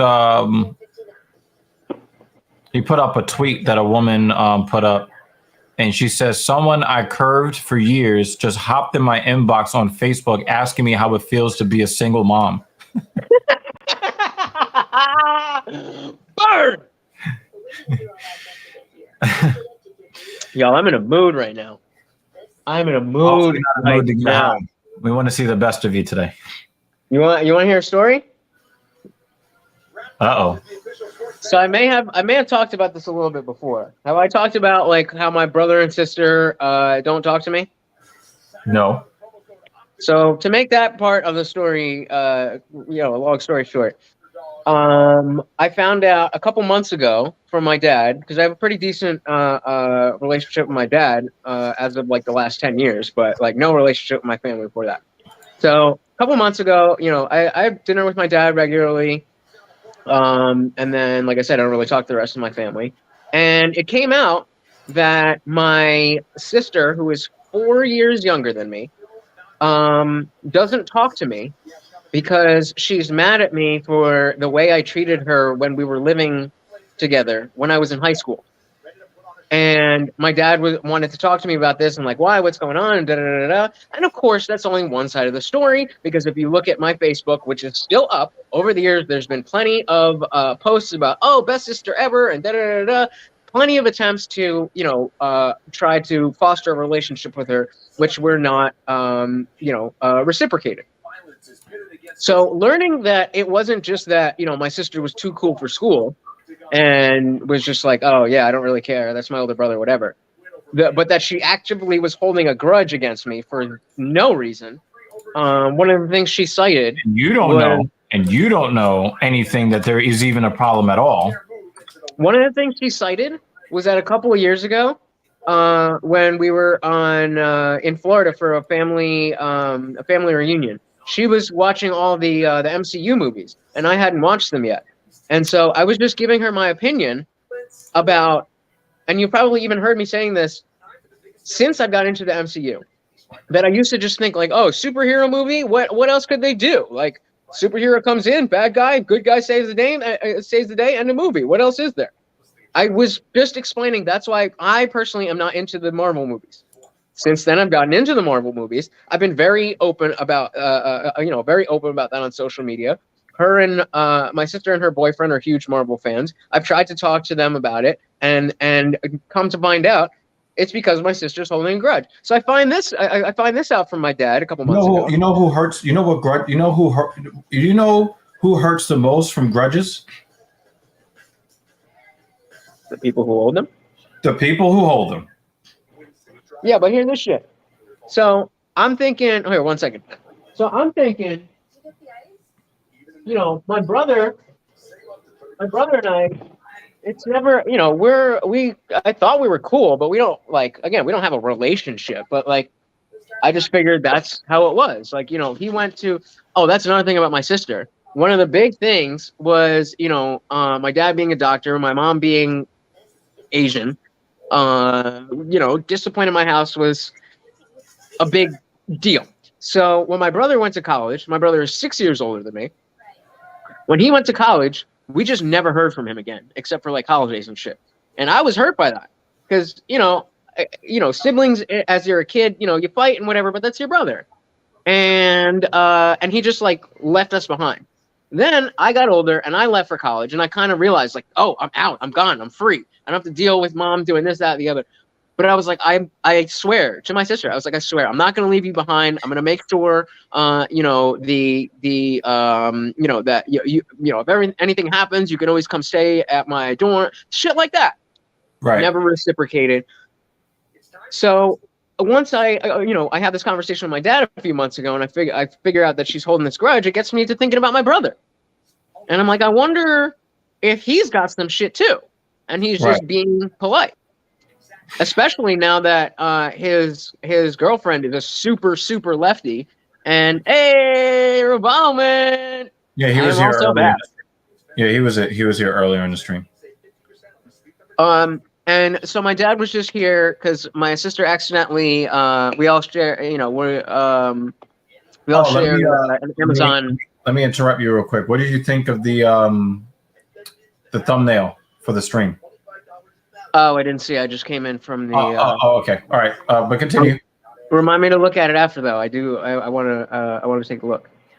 So yeah, apparently my sister ordered some Amazon shit, and all of us share the same account, and she sent it to my house by mistake. And so my dad was in the area, and he just popped in to grab it. And he was like, I guess he was just, you know, randomly thinking about this stuff again. And he was like, you know what? I think when it comes to your brother, I think he's intimidated by your intellect. I'm like, okay. And I could see that. Like, I'm clear, like, without even, you know, being that guy, I'm clearly the most, like, guy who thinks about shit most in the family. Like, I'm not saying I'm the smartest person, but I try to find shit out more than anybody else. And so, like, okay, fine, whatever. But, like, my brother could always handle himself. And whenever he didn't want to talk about politics or whatever, he was very good at just being like, I don't care. And then we would change the subject. And then, so that is number one that he's holding against me. And then he's like, I also think, my dad said, I also think that he's jealous of the relationship that you and I have. Hold that thought. I just want to cover this. I only want to hear this walkout song from the Korean Zombie. I don't want to hear anybody else come out to this walkout song. Zombie. Is that what it is? Yeah. Continue. Yeah, I got Lipsky. But my dad's like, I know for sure that your brother is very jealous of the relationship that you and I have. So my brother's jealous of the relationship that my dad and I have. And so I'm like, Lipsky is definitely gonna lose. Look how pretty she is. she's pretty dangerous. She's pretty dangerous. And she's a favorite. Yeah, no, she's a 2-1 favorite. I can't believe it. But I was like, when's the last time my brother asked you? My brother's name is Matt. I was like, when's the last time he asked you to hang out? He's like, well, we used to, hang out all the time when I worked in Philly because he lives in Philly. I was like, that's not what I asked you. When's the last time he asked you to hang out? He's like, well, he said something the other day. I was like, okay. Does he text you about, just things throughout the day? No. Okay. Then what the fuck are you jealous about? Send a goddamn text message. Communication. If you want a relationship with your father, talk to your fucking father. Don't take it out on me. Yeah. Yeah. Because how dare I want a relationship with somebody in the world? Both my brother and my sister have long-term serious relationships. And obviously my parents are together. God forbid I would like to have somebody in my life Yeah, that kind of makes me emotional just listening to you like express that. I can. That would hurt me. That would hurt me, man. It's more frustrating. It doesn't hurt because I know it's based on No, it hurts bullshit. me. It's like, oh. No, I'm saying Well, it thank you. hurts me to hear this. I because, appreciate that. I appreciate that. But I'm used to it, you know. And I started to have a conversation with Anna Rue the other day, and it started. I saw that on Twitter. I'm like, what the fuck, man? Out of nowhere, we had the stream. Like Randy Orton. RKO. I got RKO. Like, what is happening?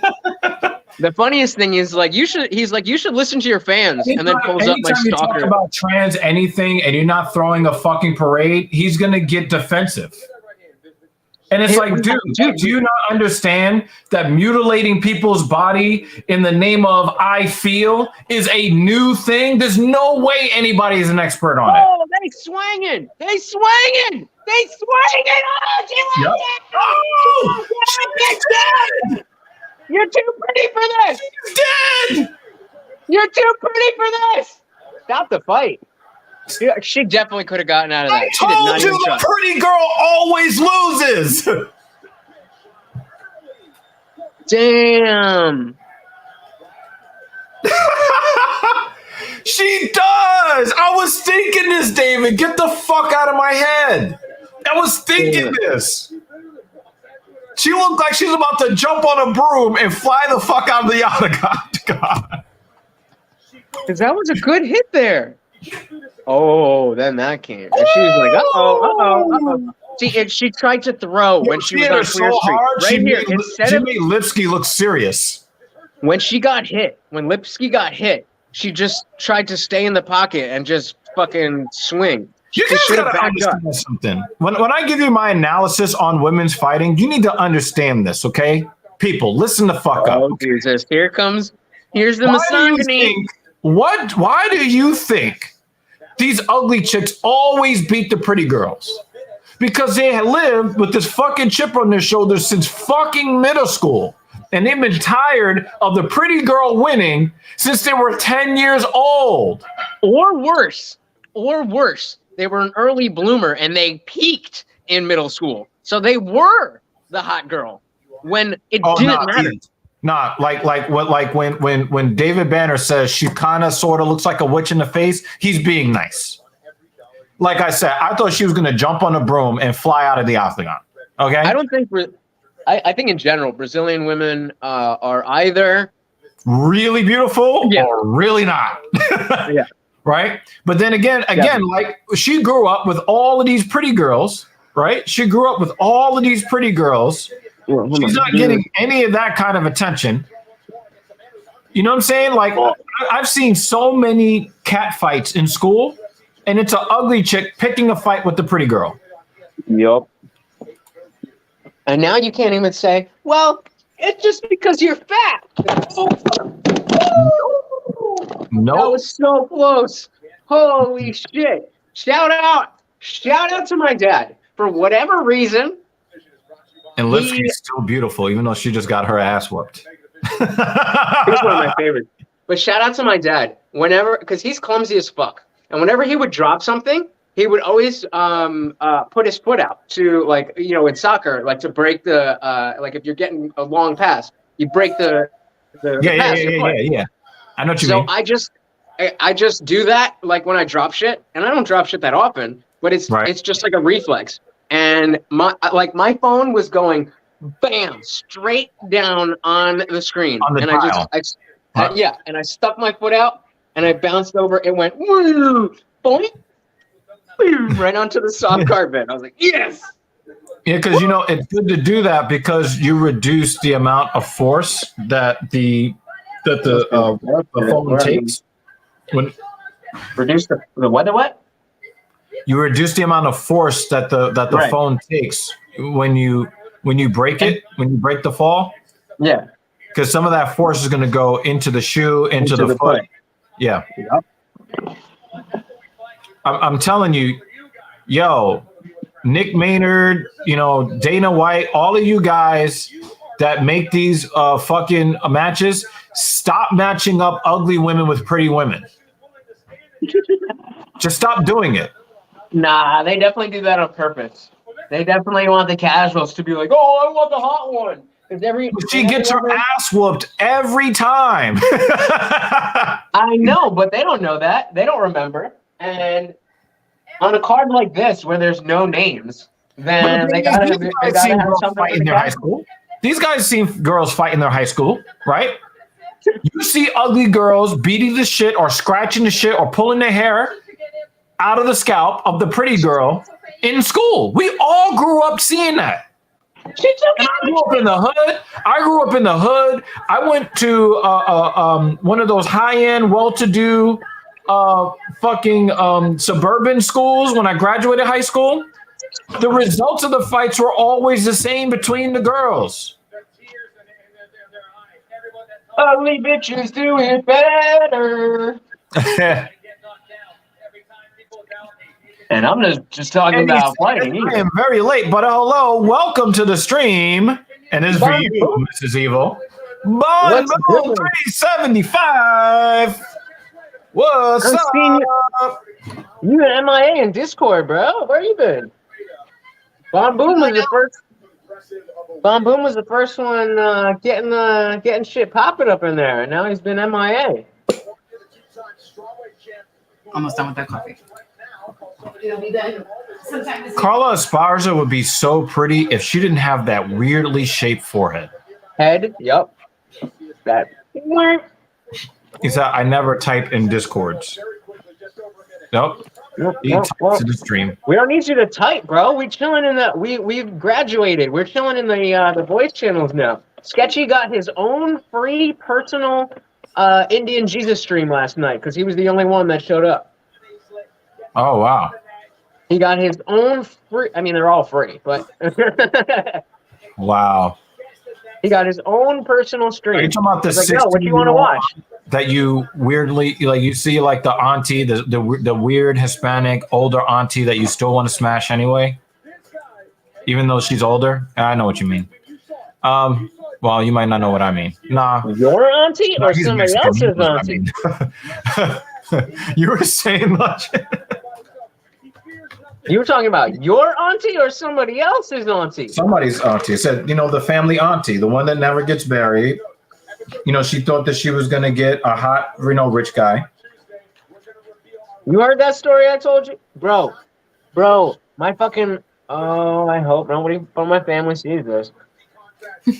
Two of my mom's siblings died in the last, let's say, 2 months or maybe 3 at max, including her only brother.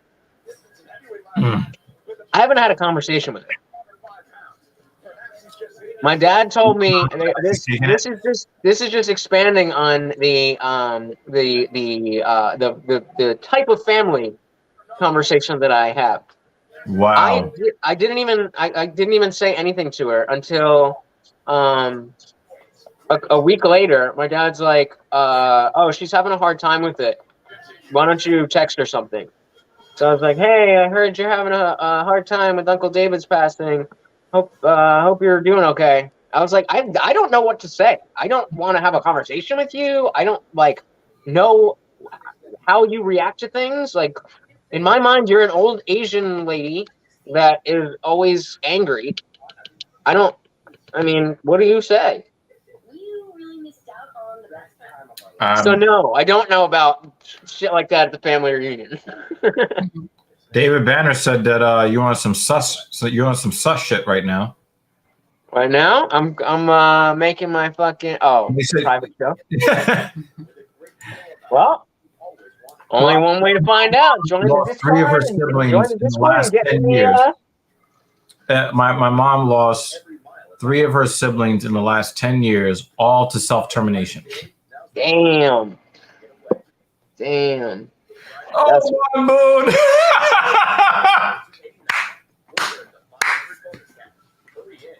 Are you talking about my face? No, the your fucking cup. The mug. The white one. That shit was. And something is dripping down the side now. It is dripping. The white mug. No. Do you understand what kratom is? Kratom is a powder. I put a powder into water.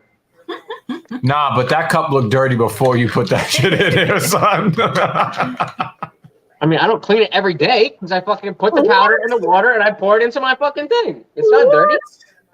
It helps build the immune system. Who said that they were eating shit? Right, I'm not gonna bring this up. I'm not gonna bring this up on your channel because I know you don't want me to. But if anybody's seen what NPR put out about the jab, all I'm saying is, Georgia. Yeah, we're not gonna get into any of that. We're gonna leave that alone. Let's.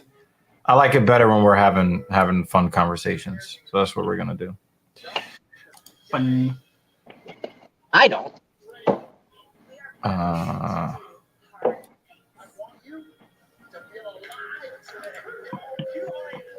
We're my kratom drinkers or my kratom users. I know there's some degenerates out here. The weird spelling of Jasmine on both of these women that are about to fight, that is really funny to me. What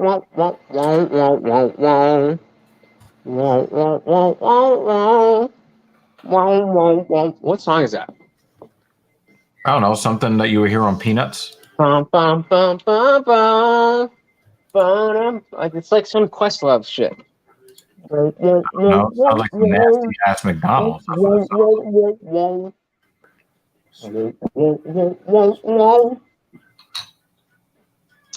It's getting chilly up her. Bob Boone said, "Yeah, I wash it at least once a month. You don't have to wait 4 years to clean it." Hey, yo, did I ask you to drink out of it? He said, "Clean it up before you get hand, foot, and mouth disease, or you get what is it, monkeypox." Goodness gracious. My hands, nor my feet, nor my mouth go anywhere near that cup. So, all right, let me ask you something. If you're drinking a glass of water, and you finish the glass of water, and you want more water, do you A, just refill the cup, B, wash it and then refill it, or C, get a fresh cup? It depends on how long it's been. No. This is right now. I'm asking a hypothetical for right this moment. What are you most likely to do? And then I pour it again. A. You Sometimes what? C. I didn't hear you. What did you say? A, but sometimes C. That's going to be my answer too.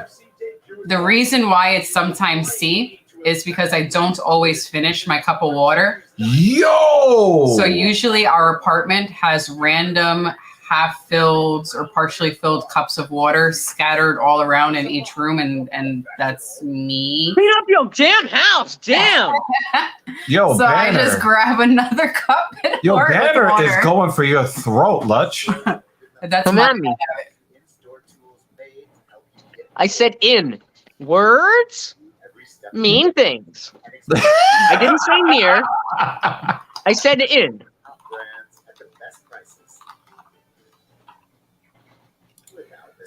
Bob Boo said lunch in his cup has a special connection. Don't talk shit about his poo-stained cup. I'm dead. See, this is how we love Bob Boone. If you're going to come at me, that's how you got to come at me. Come at me, bro. Why are you still eating this? I don't know. Why are you still drinking from that cup? Yeah, was it on this channel we were talking about the dude who there was some chick complaining about a dude who had just a mattress and a box spring in his room? What kind of ice cream do you have there? Friendlies. No, I want to know the flavor. That's her thing. That's her. Cookie dough. But this is from months ago. I threw out the tub. Somehow Morty found this, and it's been under the bed. It's been under the bed. And I was asking if it was here where I was talking about how my mom was when I moved in was making a big deal about getting a bed frame, and I was like, I don't want a bed frame. I like the fact that there's just the box spring and the mattress. Mm-hmm. One, because it gives you a better viewing angle on the TV, And 2, nothing gets under the bed. Mm-hmm. Now there's so much shit under my bed. Yeah. And it's not worth cleaning because he's just going to grab more shit and bring it under there. Well, But on her way up, I guarantee you, she would fucking say, "Why is it so dirty under your bed?" of course. It's like, bitch, because I fucking, for the exact reason that I told you 2 years ago, this would happen. But no, I can't be right about anything.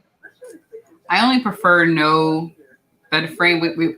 We have one because of the type of bed we have, but I like the one that's on the floor because I like I'm short. So I like everything being low to the ground. I don't want to have to climb up on the bed. Yeah. I mean, this one's a relatively low frame.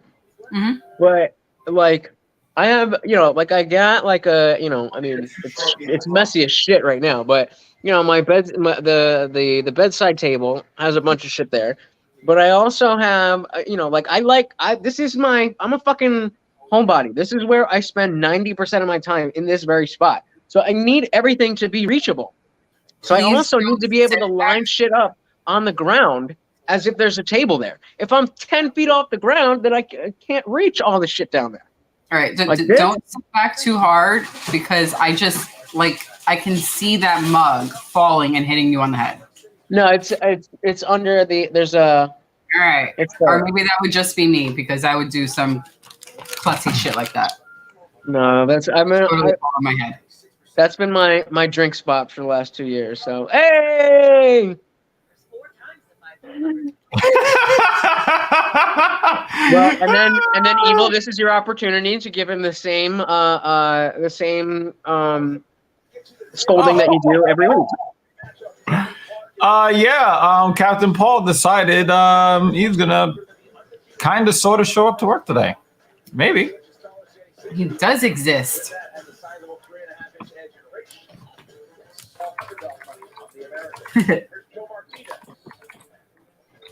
I got a jacket. I don't need that shit.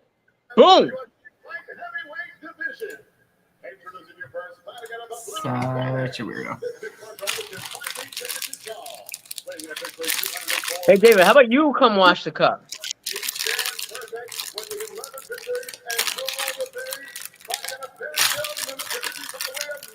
David, you are more than welcome to come watch the cup if you care that much.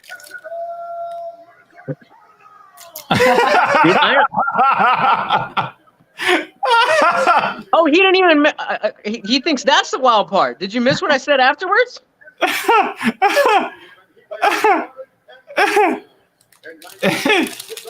I said it's right there, but I don't need it because I got a jacket. Come at me. I've never said that on the internet before. And now it's forever. Well, like exactly. Look at my even my bed itself. I've got my keyboard and my mouse and shit right here.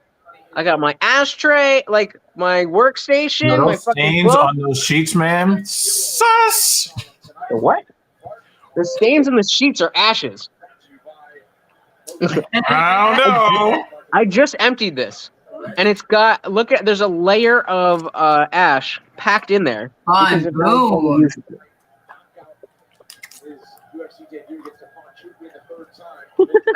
got competition now, babe. Shit. Hi, Morty. Come here. You would never give me the bullshit that you just gave me, right? Even though you eat all my food and you get into the garbage and you take. All I'm saying, Lux, is that nobody needs a black light to inspect your sheets.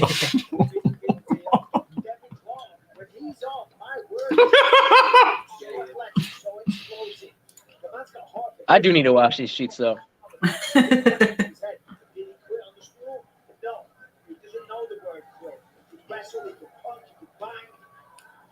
And if you you know what's really fucked up, Captain? You should see Anirudh go after Lutch on Twitter a couple days ago.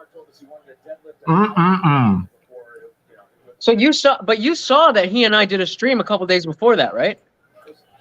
You guys were talking about some shit that I don't really. So you remember the TikTok where there was a plastic surgeon who took the girl you guys from? were arguing over the non-essential like medical procedures and shit. Yeah, there was a TikTok that went viral of a plastic surgeon who took a picture of the girl from Stranger Things, not 11, the sister of Will or whatever.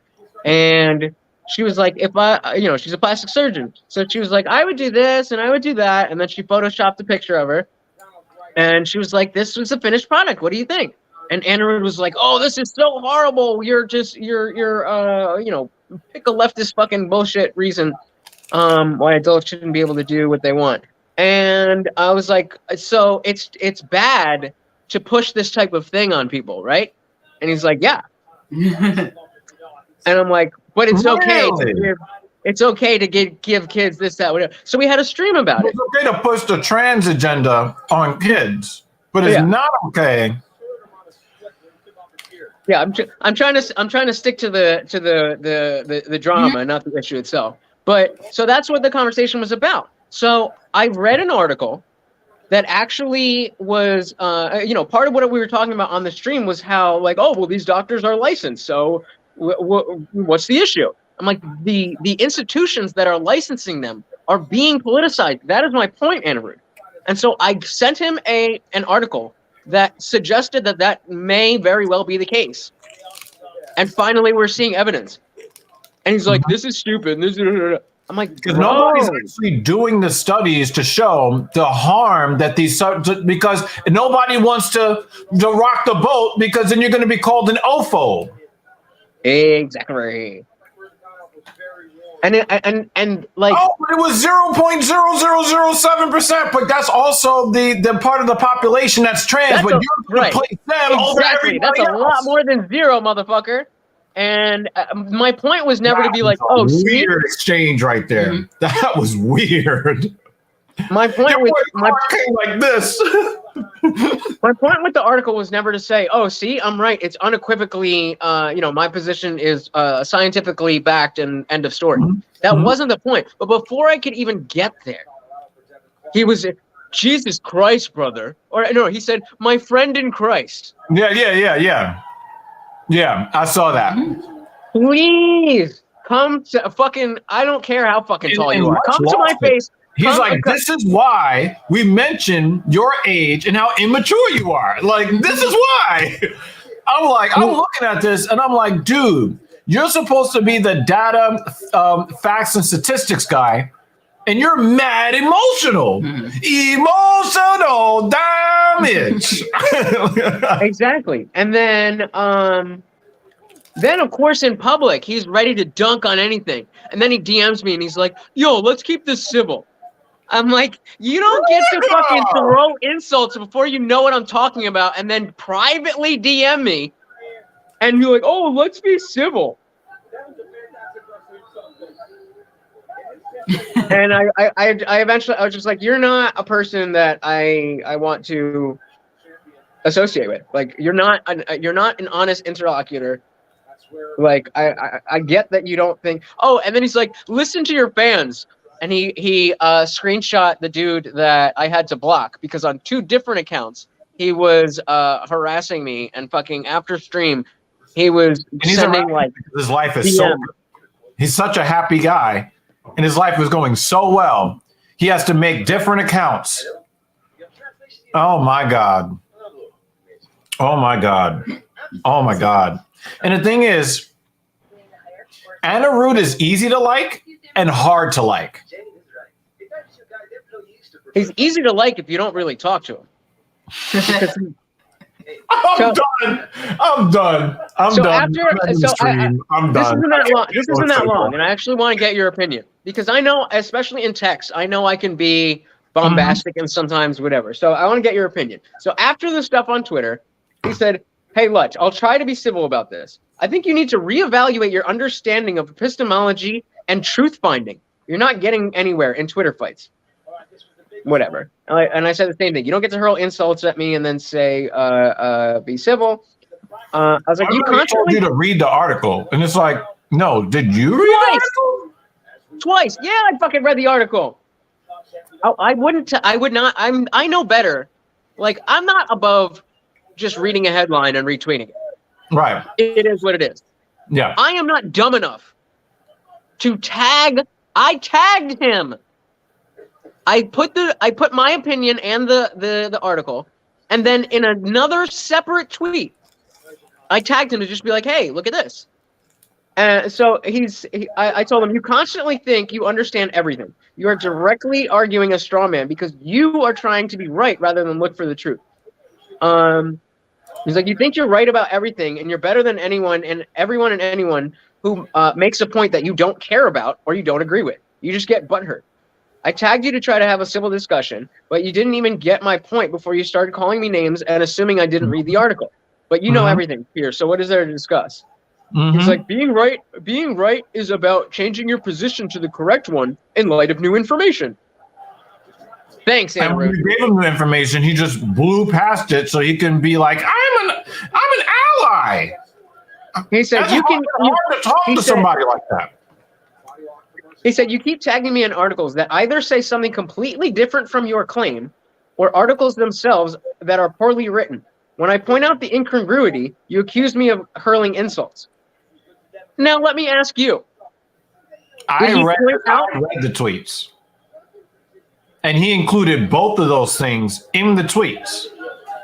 Thank you very much. So it's like, yes, you did point out incongruities, but not only did you point out the incongruities, that wasn't the point that was being made when the link was shared with you.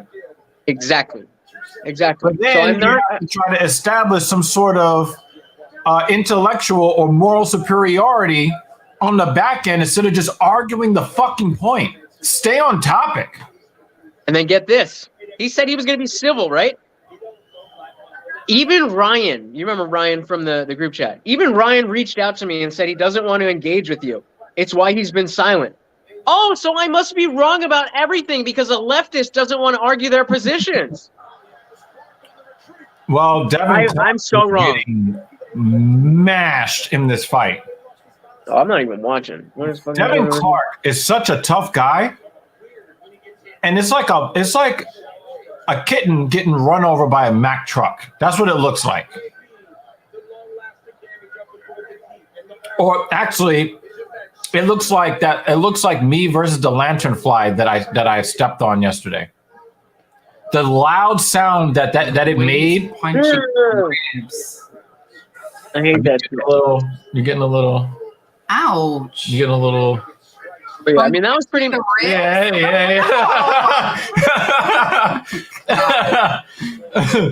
That was pretty much the extent of the conversation. Then I was just like, dude, I'm gonna stop. I don't need to have this conversation. You're not an honest person to talk with. I'm just leaving before I get angry. No. And then I left the group chat too. So I talked to you. I talked to you on Discord. I talked to Cap on Discord if I need. Ryan apparently is too fucking retarded to have a conversation. He was holding his own in the conversations with us before. I don't see. I know. And why would you name drop somebody else if your issue is with you? Your issue. You're talking to the man you have the issue with, and now you need to name drop somebody else. It's immature.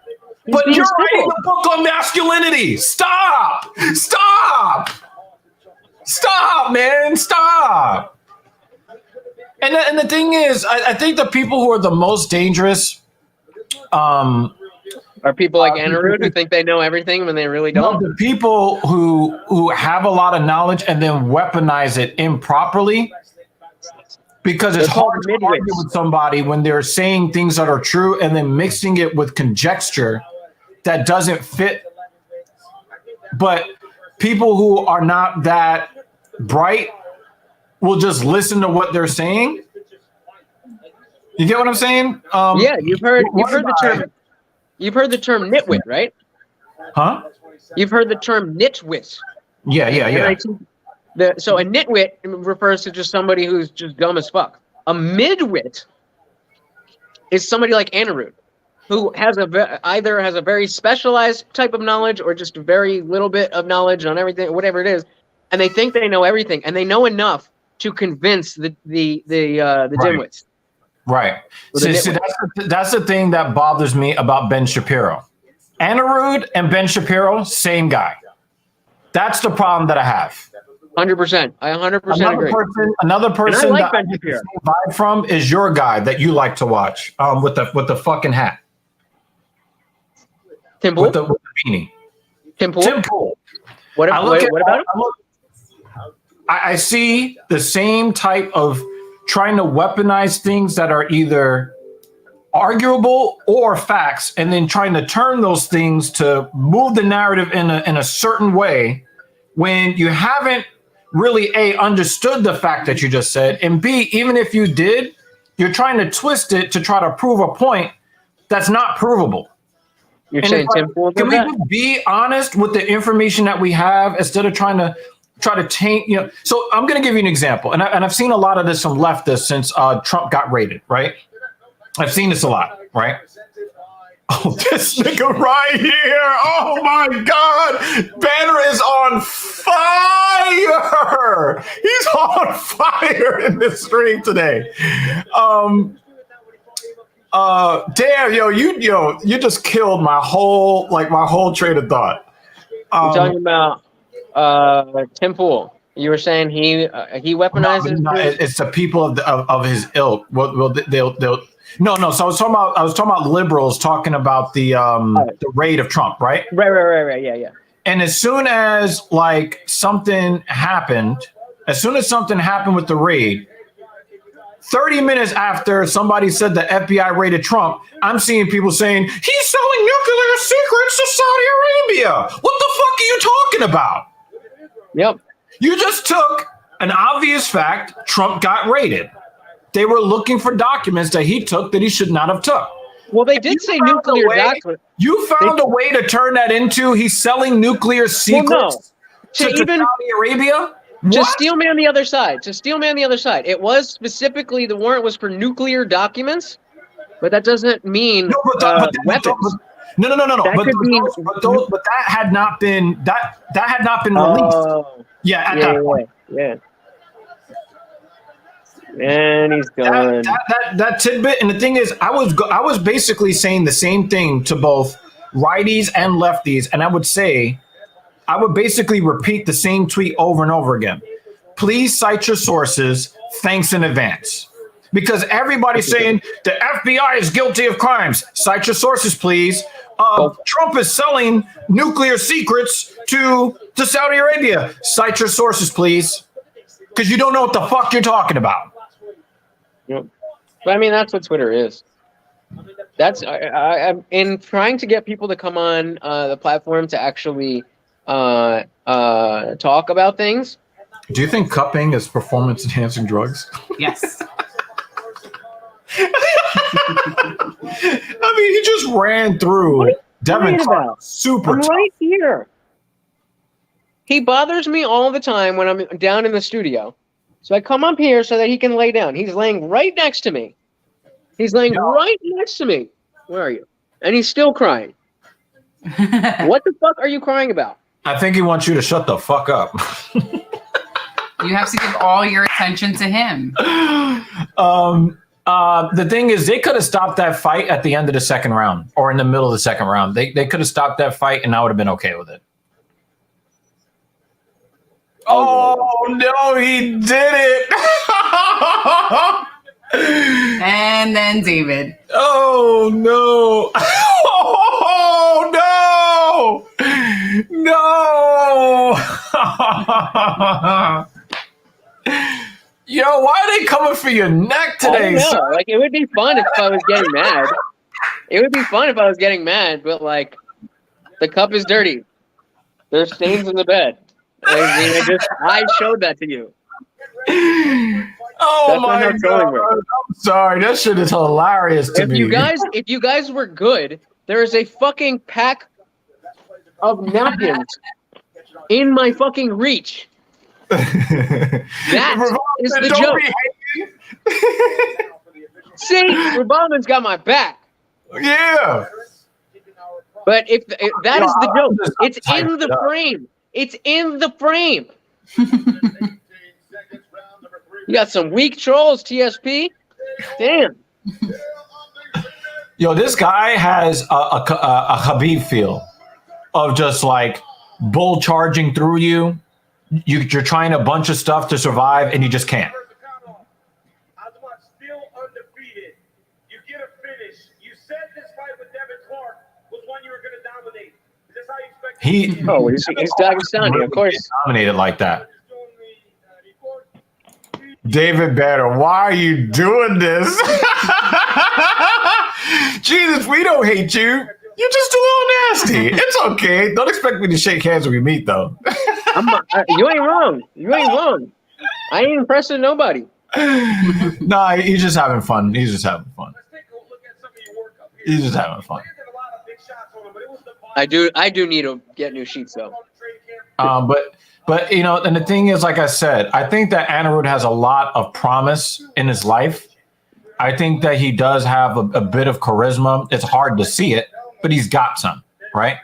But the thing is, I think one of the reasons why I think one of the reasons why I take such a liking, or like the soft place in the heart type of thing, is because I fear that I was fucked a trainee. You know, I feel like I fear that I was that kind of asshole at his age, and I'm thinking, damn, he's gonna grow up, and he's gonna look back on how he talked to people, and he's gonna be embarrassed. I don't think he is. I disagree. I don't think he is. Me and you had the same opinion until me and Lutch had a debate about it, and I had to change my opinion. I had Khabib at firm number one, but when you think about the fact that A, the way he came up through the ranks, where he didn't go through the best fighters, and B, he missed weight a lot. Oh, that's what? You have to. What's the matter? You have to. What's the matter? Okay. You have to give him dings for that. You just have to.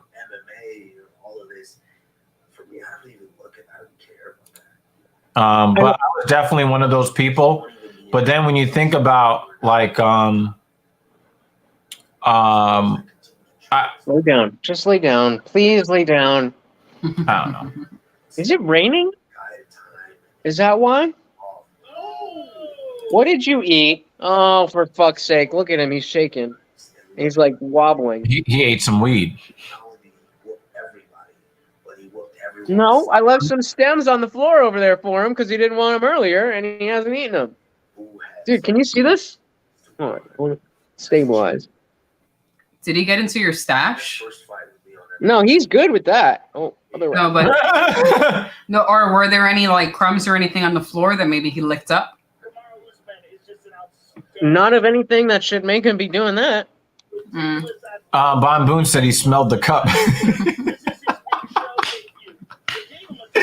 So you saw when I poured it from the cup into the bottle. He's a multiple-time cheater. He is disqualified. What are you talking about? Or maybe the stuff on your bed. Not trolling. And there were fights that John Jones lost that the judges gave him. I don't know. Habib lost 2 rounds in his entire career. No, you're wrong, Bon Boone. You're just wrong. The only thing he ate was vomiting. You can't be a multiple-time cheat. And they gave you decision victories in fights you lost. Before those 2 fights, I would still say John Jones. Before those 2 fights, I would still say John Jones, even with the cheating, because we don't know how prevalent cheating actually is. We have no idea. Well, we know that DC wasn't doing that. He was just holding the towel. No, we don't. We don't, and that's a good point. He was cheating too. That's being a cheater. So Right. we don't know how. But I think Reyes beat him, and I think Gustafsson beat him the first time. Khabib doesn't have that wasn't like on his resume. He also doesn't have. He's not. Well, hold on. But the fight with Gustafsson, if you think he won that, that's kind of in a different realm than the Reyes and Thiago Santos fights. They're not the same kind of. Oh, I thought like Gustafsson. Anywhere. Where can you explain something to me? Because I as much as I cannot stand John Jones, and as much as I love Thiago Santos, where the fuck did name any time during the fight when Thiago Santos threatened to win that fight? The dude couldn't stand on 2 feet. What rounds did he win? He can grapple now. His striking has gotten a lot sharper. And I hate John Jones. But somebody tell me a round that he lost to Thiago Santos and how he lost a round to a guy who could not stand. Oh, yo, you got to remind me. Jesse realized from going to like every single numbered event that there's a video package that they play at some point that they only play in the stadiums, and it's like so fucking hype. Like it gets you hyped as fuck. It's like a highlight reel of highlight reels. And he took a video of it. Remind me to find it and send it to you. Okay. Yeah, send it me on Discord. Does anybody expect Jones to do anything at heavyweight at this point? The only people scared of him is his family after he has a couple to drink. I'm going to say yes and no. Do you want to take this question first?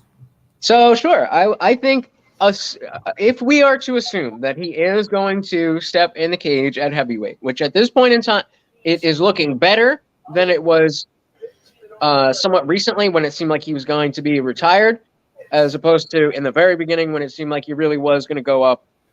There was a period there where it was like, I think he's gone. But now, Chael did a video about this, about like how the timing is like they're trying to get that work. So I do think he is going to step in the cage. If he steps in the cage, because of the fact that he's taken so much time to get his weight up in the proper way and to train at that weight, I think he is going to be dangerous as fuck. I think he can wrestle at that. I think he can wrestle the heavyweights. I think he got that big.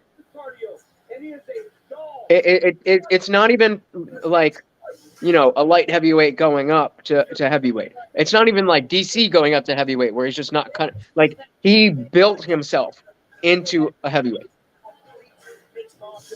Yeah, I'm going to take that part first because I think that the last part of that, you're 1,000% on the money.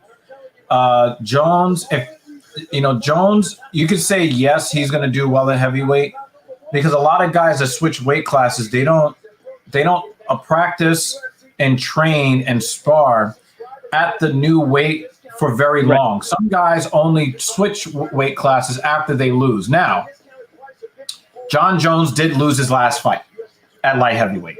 And I don't give a fuck what anybody says. Yeah, but John Jones lost his last fight at light heavyweight and then switched weight classes. But he didn't immediately take another fight 2 or 3 months later. Real quick. You have to admit that there's a big difference between going up a weight class when you're talking about anything before 185, when it's 10 pounds. If you're going from 185 to 205, you're going to 205 to heavyweight. That's a much bigger difference than just, I lost my last fight, I'm going up. Because essentially, the other weights is the other divisions is essentially just, I'm just going to not cut weight. No, but the reason why I said it the way I said it is because you get guys that say, I got knocked out at 155, I'm going to drop to 145. And then you see them drop to 135, right? And so it's more of the thing of, I did not see success in a particular weight class, so I'm going to move up or down, which is why I didn't make that distinction in my point, because the spirit of my point is that most guys, they go into another training camp after a loss, like right after. So they never really get acclimated to being at that weight.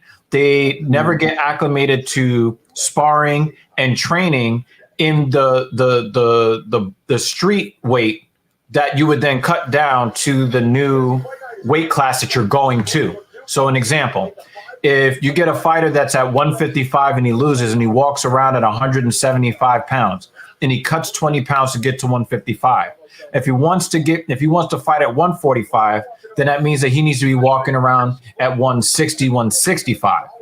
Now Jones, he's been living in the heavyweight frame for more than 2 years. He's not losing his last fight and then immediately going to another weight class. Right. So you would think that the skills and or even some of the speed is going to translate better because he's been living properly in the new frame for an extended amount of time, right? That's why we give John Jones a better chance. Where I don't give him a good chance is that this motherfucker just doesn't fight. He's just on Twitter running his fucking mouth. So until I actually see him get in the cage, I'm not sure he is ever going to fight again. It's like that Nick Diaz and Nick Diaz thing. I was on that train until like a couple of weeks ago. Chael put out a video just talking about the time frame of how Francis is looking to go fight Fury. Cyril's just kind of there, and so is Stipe. So I think they're all waiting around to see what's going to happen with Francis, and Jones are just like, word up, give me more time to get ready. Yeah, heavyweights are terrible. Just find somebody to fight. Put him in there with Derek Lewis. Who? Remember, John Jones doesn't have any heavyweight fights. Put him in there with Derek Lewis. I mean, you can't put him in there with Derek Lewis now because I think he has an injury. Oh no, wait, was that an early? Oh, it was an early stoppage. That's what that was. But put him in there with Derek Lewis. Put him in there with somebody who's like 7th or 8th, and then vault him into that. No. I'm trying to think because I don't think that's fair. Like, that's not fair to Derek. Like, that's throwing him to the wolves. Like, John Jones is still John Jones. PEDs or no PEDs, the man has an extremely high fight IQ. No, I'm saying, I mean, we both expect Derek Lewis to get abused in that fight. We both expect that. But so I'm saying it gets Jones in the cage, in a 30-foot cage, and getting heavyweight experience instead of everybody just sitting around waiting to see what Francis is going to do. Put him in there with Derek Lewis. Put him in there. I agree. They shouldn't be sitting around waiting. I'm just explaining why it makes sense at this point in time that there's nothing scheduled. No, I get that, but I'm just offering like a different path and just saying, okay, I mean, you put him in there with Derek Lewis. He's more skilled than Derek Lewis, no doubt about that, right? But now you get him facing heavyweight power, and I just think that it's a good matchup. I'm not hating on Derek Lewis. I would actually hope that Derek Lewis would knock his head off, but I'm analyzing the fight without my fucking emotions. Okay. Bon Boone is over here making bad points again. Let's look at this. How many times did Khabib defend the title compared to Jones? When you look at the fact that Jones lost to Gustafsson the first time, he should not have had a title to defend. That doesn't matter, though. That doesn't matter because he still fought those fights. Whether he deserved to be there or not, he stepped in the cage. He fought those fights. He fought the fight. And if the judges would have came with the correct decision, he would not have had the belt, and that would not have been a defense. And that's what I'm saying. Okay, that's a fine point. That's all I'm saying. But Khabib never came close to having that problem. I understand that, but here's what I'm saying. Theoretically, even if you are correct that he shouldn't have had the belt after Gustafsson, the fact is he did have the belt. He did go defend it. Whether he should have had it or not is a separate conversation. But the thing is, he's saying how many times it was defended. When I look at his ledger, take that one out. So then you take that one out. Right. You take Santos out, and you take Reyes out. No, you don't take Santos out because Santos lost 50-45. He did not win a single moment in the fight. I'm a Santos fan. Where was Santos doing anything better than Jones in that fight? He did. I think the reason people don't like that fight is because the dude fucked up his leg and it still went to like. But you don't give him a win because he can't stand on his feet. I'm not saying give him the win. I'm saying people thought he did anything that threatened John Jones. He did nothing in that fight. I don't think that's what people are saying. I think people are saying John Jones. Saying he won the fight. People think that. Well, that's not what I'm saying. Won the fight. I'm saying what? You want to come under? Come under. And I don't understand that. I hate John Jones. I love Thiago Santos, but please, somebody tell me, show me a moment that Santos won in that fight. He was not competitive. He couldn't even stand. John Jones was actually performing a service of mercy on his behalf because every single time they got into an exchange, Santos would crumble to the ground because he couldn't stand up. I don't like that fight because I don't like John Jones in that fight for the same reason a lot of people didn't like Izzy in the Yoel Romero fight. No, John Jones did what he was supposed to do. It's not his fault that Santos. I'm saying. Oh, we got the youngest. But you had two healthy guys pantomiming. That's not the same thing as, well, that guy got hurt and he can't stand, and I'm just going to point fight him so that I don't actually end his career. I thought that was the most gracious. Oh, wow, she's hot. She's 20 years old. Fresh out of high school. She's the youngest fighter in the roster. Kind of changed the conversation a little bit. Wow. Oh yeah. That definitely moves the needle for me. I would also say no because we've seen DJ lose. And he lost fair and square to Cejudo. Fair and square. And his competition. And he lost the first Gustafsson fight, but he beat the shit out of him the second fight. Lay down. All that time off trying to fight a heavyweight contender without human versus Reyes. He has no size or speed advantage at heavyweight, so I don't see Jones being champion. I disagree. Yo, still legal, motherfucker. Still legal. 18 is 18. You know what I'm saying? Grass on the field. I don't love that tattoo on her neck. I don't love, you don't make jokes like that anymore. That was a joke for somebody who's trying to cancel me in 10 years. And comes back and finds this. No, they're canceling people off jokes now. That's what I'm saying. You can't even make jokes like that anymore. That's what I'm saying. To save you for this, she's actually 20. Do you know how you know Lucindo is hot? She makes the short haircut work. No, this is not what I'm saying. What I'm saying is that when you look at the fighters who have been the most dominant, Khabib is the most dominant. The dude lost 2 rounds in 30 fights. In 30 fights, he lost a total of 2 rounds. Ooh, they're swinging. On the scorecard, you're like blasting my ear. John Jones on the scorecards lost 2 rounds to Reyes in 1 fight. Khabib has never been close to being threatened. And that's the difference. DJ had some trouble at 135. DJ had trouble with Cejudo. He lost that fight fair and square, 3 rounds to 2. So DJ was able to lose 3 rounds in 1 fight. Khabib lost 2 rounds in total over 30 career fights. The dominance level will never be seen again. There's a gap in dominance. Mexican ladies quit.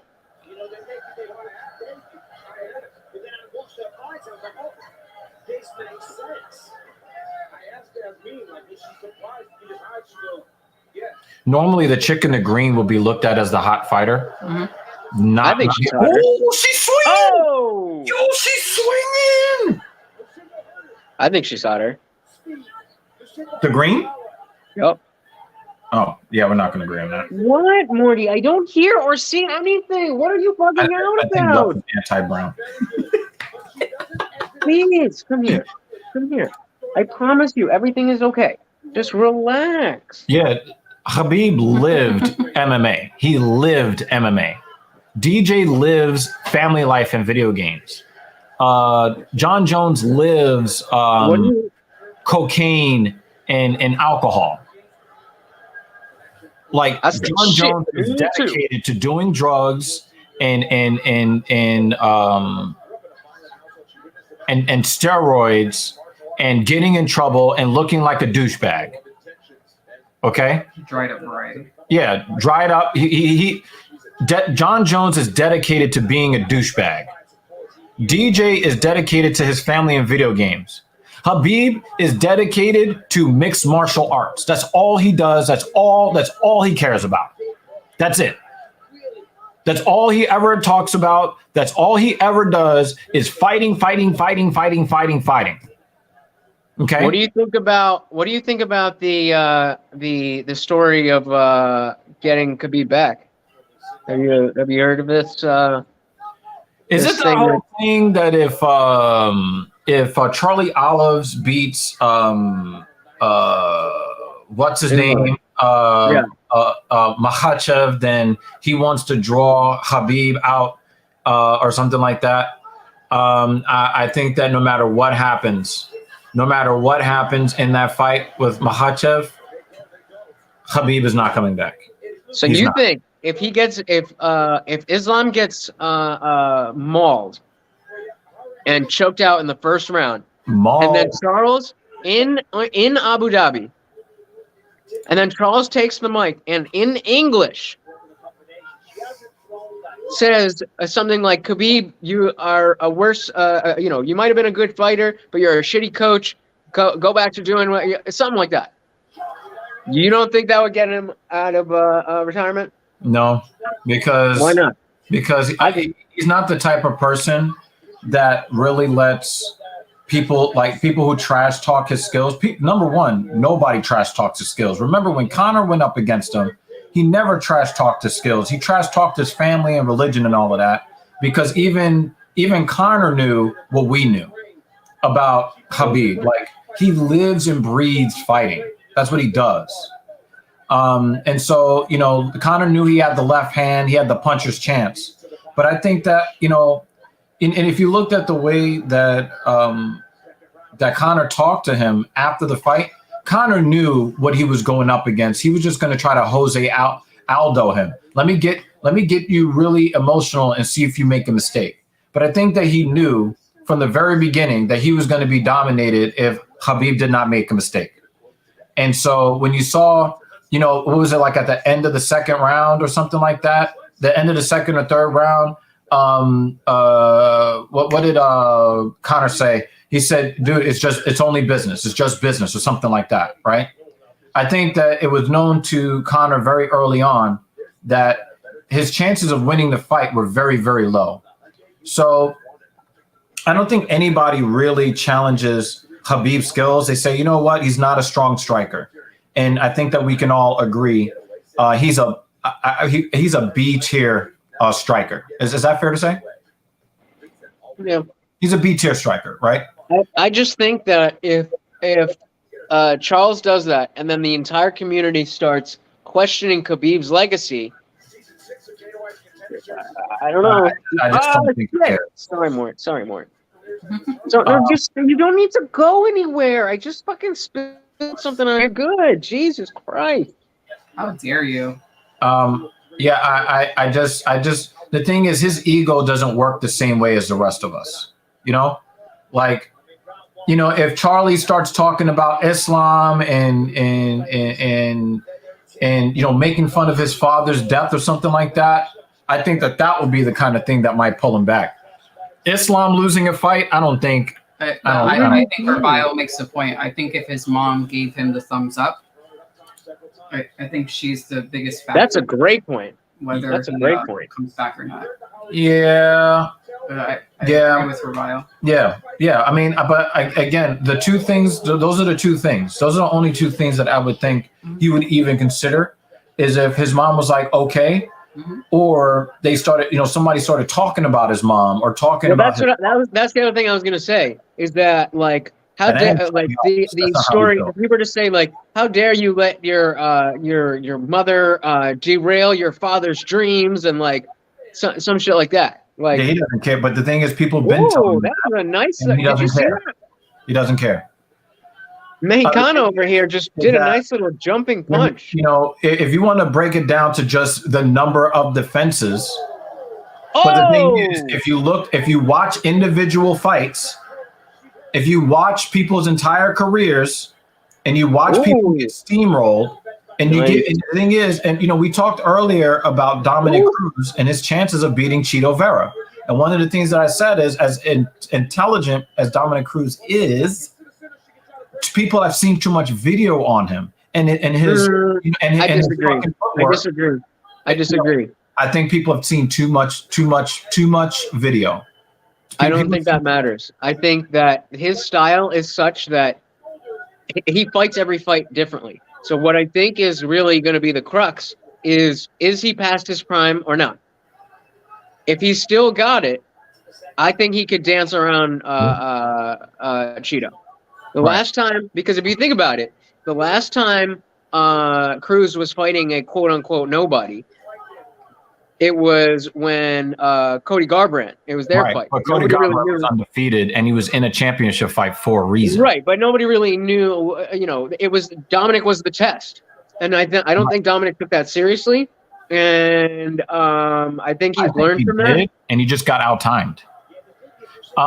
So Von, I'm gonna try to explain this in a way that you can understand. Okay. If you go into the context of the defenses, the context, John Jones wins.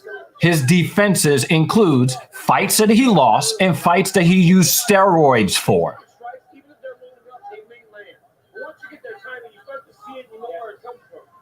It doesn't seem so dominant when you pop for PEDs 2, 3, 4 times. It doesn't seem so dominant then, now does it? When there are fighters who clearly was better than you in at least 3 of the rounds of the fight, and Gustafsson won, and the fight against Dominick Reyes, where Dominick Reyes took the first 3 rounds, and you want to compare him to a fighter who lost 2 rounds the entirety of his career. We've never seen Khabib in trouble. He's never been close to knocked out. He's never been close to submitted. The dude did not know how to lose. Some people will argue about his strength of schedule, and that's a decent point. Yeah, it's a decent point. But when you fought Justin Gaethje and Conor and Poirier, and who else did he fight after Michael Johnson? Who did he fight for the interim belt? Oh, remember when Barboza, yeah. People, he made him look like a TV victim. That shit was crazy. I mean, the dominance argument, like Bamboon, the dominance argument is all but settled. If you want to say that dominance is not what makes this is a good fight. If you want to say that dominance is not the sole thing that makes a GOAT, and therefore Khabib is not your GOAT because of other things, that is a tenable position. Right. To say that John Jones is more dominant than Khabib just isn't true. Lucindo is like really, really moving the needle for me. This is wonderful phone losing. So the thing is, in Bon Boon, I don't even have Khabib as my GOAT. He's not number 1. I don't actually know who I would put at number 1. Because I had Khabib at number 1, but then you reminded me he does have weight misses on his record. I think right now. But if you want to talk about who is the most dominant MMA fighter of all time, you can't say the guy that took steroids because he was afraid of his opponents. And then, Gustafsson actually performed better than him in 3 out of the 5 rounds. And according to the unified rules of mixed martial arts, that should have made Gustafsson the winner. But when you look at Dominick Reyes outperformed John Jones in rounds 1, 2, and 3 of John Jones' last title defense at light heavyweight. By the unified rules of MMA, Dominick Reyes should have won the fight. Oh, shit. I thought that was the last round. So when you're talking about dominance, there can't be replays. Nobody has the least amount of questions about their dominance than Khabib. Everybody else has some dings on them. GSP lost twice. Actually lost the fight twice. When we're talking about dominance, we're not talking about greatest. If you want to say greatest of all time, it's a different discussion. When you're talking about dominance, nobody comes close to Khabib. Nobody.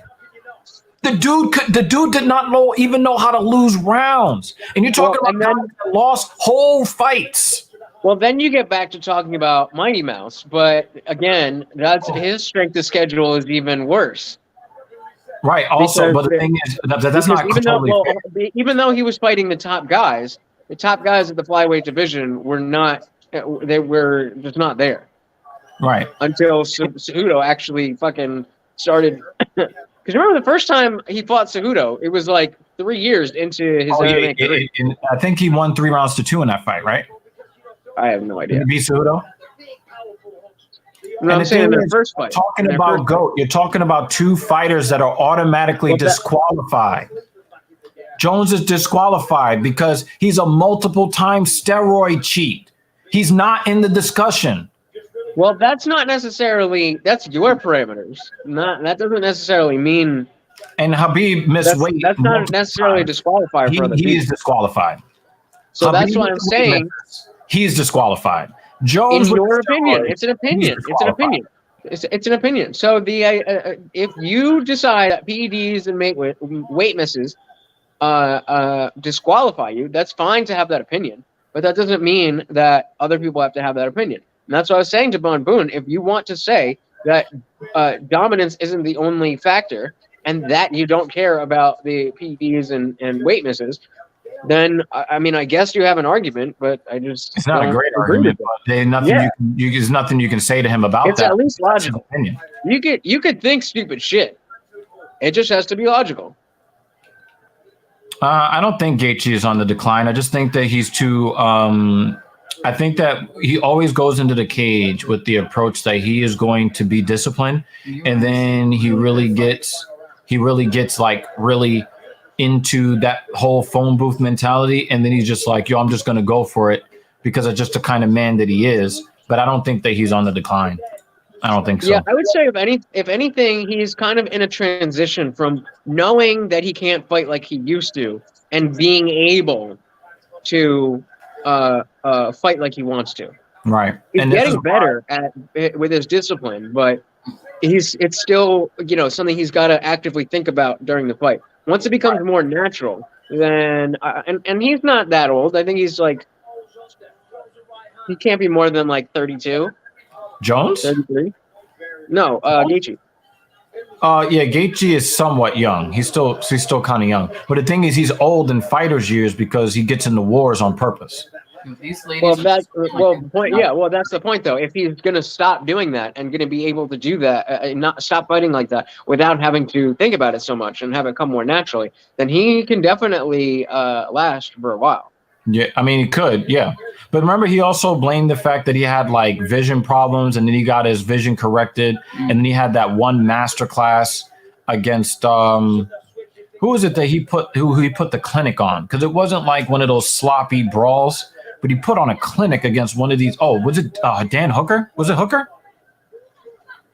He put on a clinic. Maybe, I don't remember. Saying, oh yeah, I had to have eye surgery or whatever, and it cleared up my vision or whatever. And then he went back, and then he had that really undisciplined performance against Michael Chandler in the first 2 rounds, and then he started fighting more smart, and then he ran away with that fight. I think losses to Michael Chandler are going to continue to be less and less impressive of a thing. I think as we see more Michael Chandler, we're going to see he's legit. Like he's I think he's probably the UFC's biggest prospect right now. They've got Conor Masvidal and Nate all on their way out. Right. Yeah. They're all on their way out. Sugar Sean is still not quite there. So I think Michael Chandler might be their next cash cow. I'm starting to get annoyed with him, right? When he was doing that whole I'm still undefeated because Vera didn't beat me, like I was kind of sort of on his side because he loved it. He was schooling until the what a great show. Right? But what I didn't like is even though the other guy was looking for a way out when the fake eye poke thing, I forget the guy's name. Pedro Munoz. Munoz, right. I just want to say that was a fucking awesome fight. Yeah, she's beautiful. That was an awesome fight. But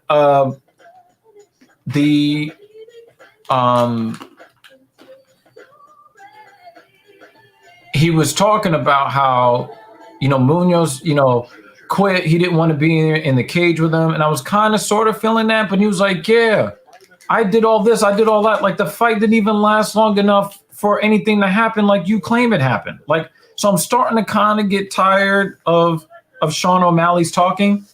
So I feel like you're way more of a Mark than I am. I feel like you get so much more caught up in the character of the fighters than and like who they present themselves to be. Who they present themselves to be matters so much more to you, I think, than it does to me. But for me, I look at the same energy with everybody.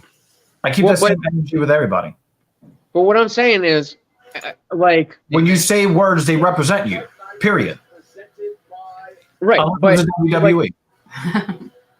But that's exactly my point. Is that I can see what Colby Covington did and respect that as what it is. I have no respect for that.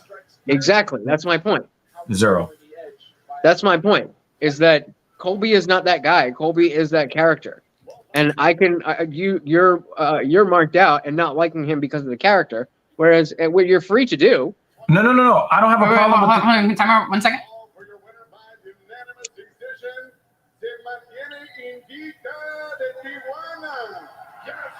I just wanted to hear the score real quick. Go ahead. Let's go, Mexicana! My thing is that's another race. That's another race where they're either fucking beautiful or fucking trolls. Yeah.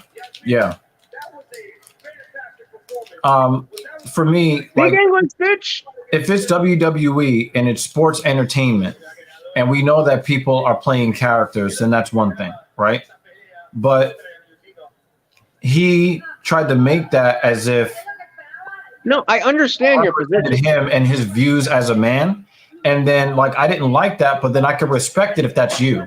But then when you're going back on it, like, oh no, I just did that to get paid. I have a lot. I just can't respect it. I can't. That is my point. That is exactly what I'm saying.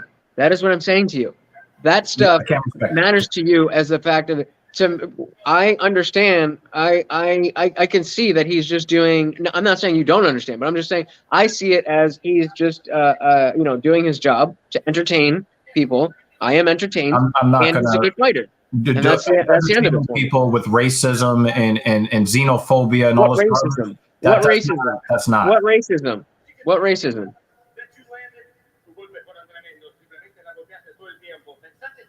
A lot of the shit that he said, especially going into the fight with Tyron Woodley. Oh, fuck those people. Blue Lives Matter and fuck Black Lives Matter and all this other stuff. That's racist shit. That's not racist. Yes, it is, and we're not going to get into it. It's going to piss me off. Change the subject. All right, so.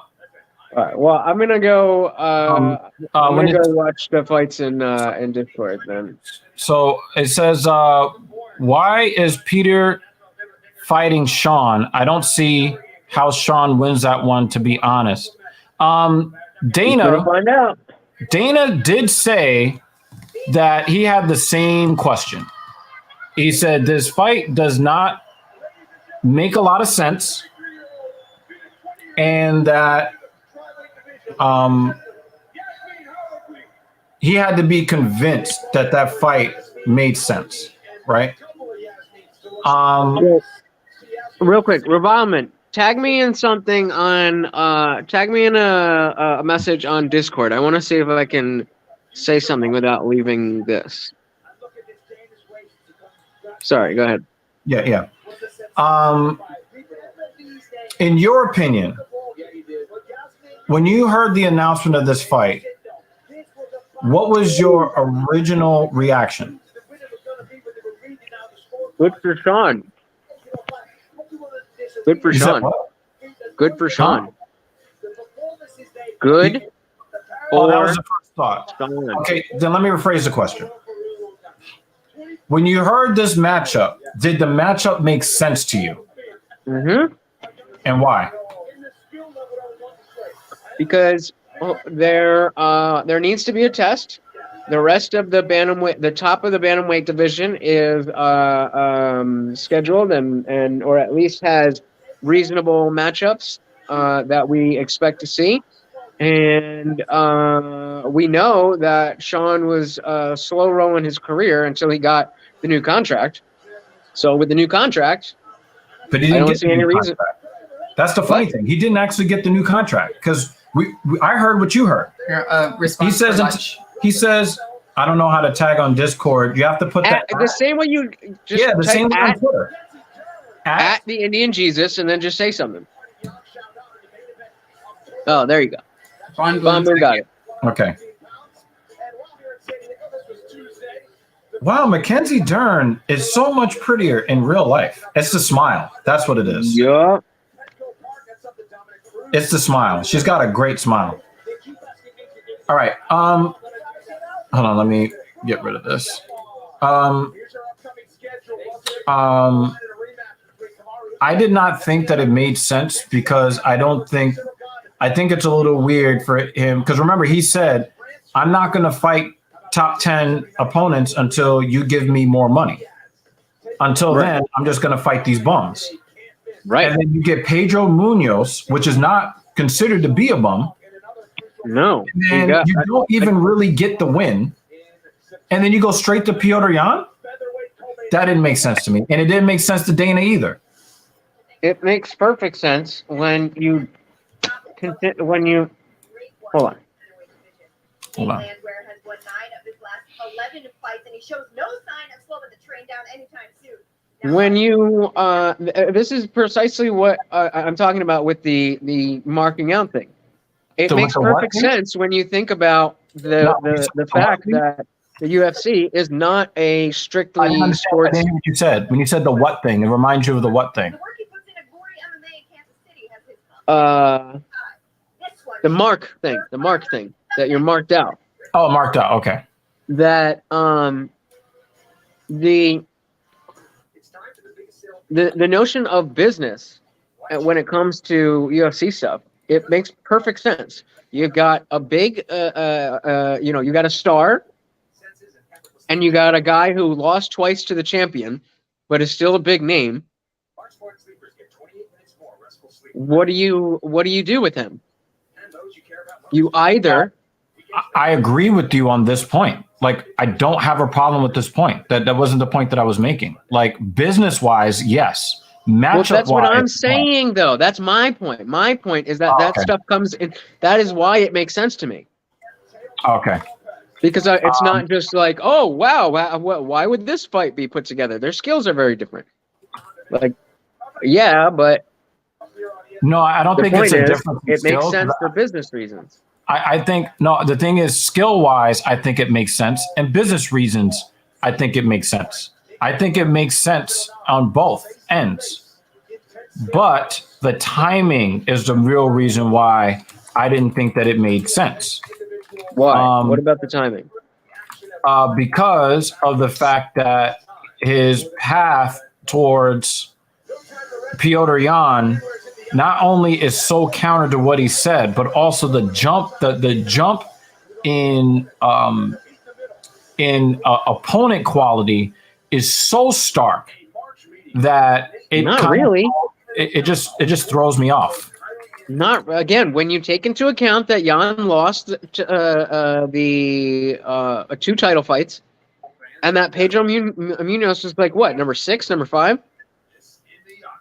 So we're talking about number 5 versus number 2.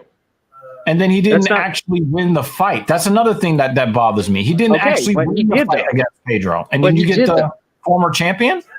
I get what you're saying, but he still won the fight. What do you want them to do? No, they didn't give him the win. It was a no contest because of the eye poke. The fake-ass eye poke. He wasn't given a win for that. Oh, that's true. It was a no contest. That's what I'm saying. The fight didn't last long enough, and he's talking about how he dominated the fight. The fight didn't last long enough for him to dominate anything. But you're still gonna buy it, right? That's it. Like let me put it this way. I agree with you that skill-wise, it doesn't really make as much sense. No, no quality of opponent. I believe that it makes sense for skills because I think that Sean is a championship level fighter skill wise. Then I don't know what you're saying. What I'm saying is his strength of opponents, his rise toward the championship level. It doesn't make sense. Let me put it to you like this, right? Even though I thought he dominated Chito Vera, and Chito Vera had the peroneal nerve strike, and then his foot went dead, and then he collapsed, and then Chito jumped on him, got the GMP, but he did get the win, right? He actually got the win for the fight, right? Yeah. So when you go to match up and you look at their trajectory, right? What has Sean O'Malley done in the same time frame that Chito Vera has done? Chito Vera beat Rob Font. He beat the shit out of Rob Font. I mean, and Rob Font was ranked higher than anybody that O'Malley has fought. So when you look at the fact that O'Malley has not accomplished as much as Vera has accomplished in that time, and then you look at what accomplished in what context? What is it? What is accomplishment? How many subscribers does Chito have on YouTube? How many followers does he have on Instagram? That has nothing to do with the quality of the opponents that you beat. Well, but again, this is what I'm saying. I agree with you in the sense that your quality of opponent. What you're saying makes sense. I am saying other people, including myself, see other factors such as your popularity. I agree with you on that stuff. That's not the argument I'm making, but I'm saying one of the ways that it doesn't make sense. One of the ways it doesn't make sense is the two of them faced each other, right? Chito Vera got the win. Whether I agree with how impressive some people think, of course I don't agree with how impressive they impressed the other people were with Vera. But let's just say Vera won the fight. So Vera's already won up on O'Malley because he already has a win head-to-head. And then you look at the fights that he has had, and you compare the fights that he's had versus the one that O'Malley has. Not only has he beat higher-ranked, more impressive opponents, but then you look at O'Malley in his last fight, he didn't even get the win. He just gets shoved up the rankings from a no context to a fake eye poke. So, what's the bottom line? Because you're telling me things I know, but I'm getting lost. Dominick Cruz at number 8. How do I get Dominick Cruz at number 8, who's 8th ranked, and I get Piotr Jan, who's ranked 1st or 2nd, but I haven't been really winning my fights, and I actually lost to the guy that's fighting the 8th ranked guy, and I'm fighting the mature explain guy. This to me, because I'm confused. So then, why is what I'm talking about not an answer to that? You said why this? I gave an answer about popularity, and you said that's not the point I'm making. Right, because I said I already agree with you on that point. I said one of the ways it doesn't make sense. You asked me some of the ways it doesn't make sense, right? We already discussed this stuff. We discussed why it makes sense. We know that O'Malley is a championship level talent. We know that he's going to move pay-per-views, right? We were all interested in the fight. Piotr Jan was interested in the fight.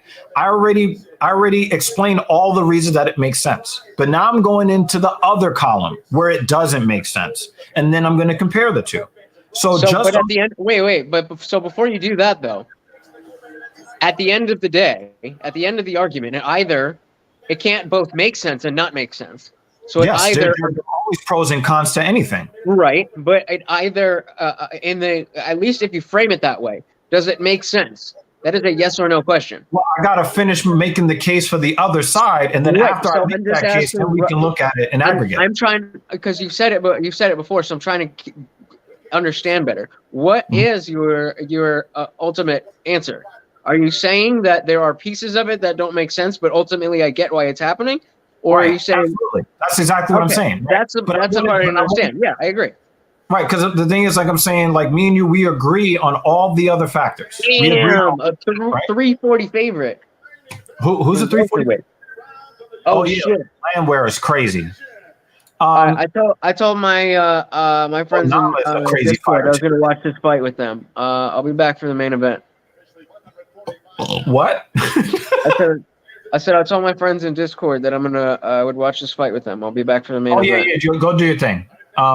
But yeah, I just wanted to make the case that I understand why Dana White had to be convinced to make this fight. Wow, they're letting them do this? Yeah, right. What are you doing? All right, I'll be back. Peace. All right, yeah.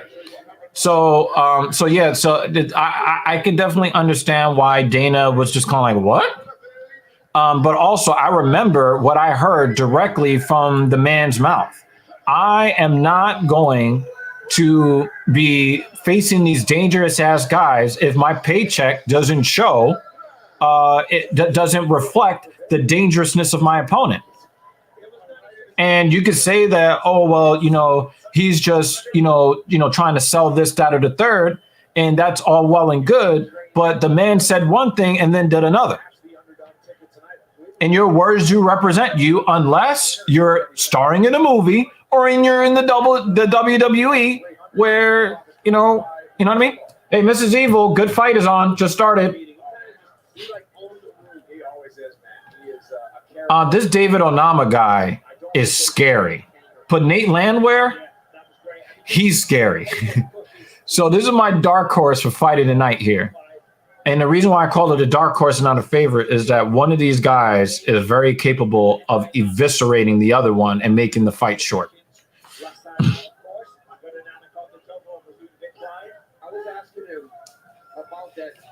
Onama is really, really sharp. Onama is like, he's like, his eyes on the target, and he can see that calf kick coming.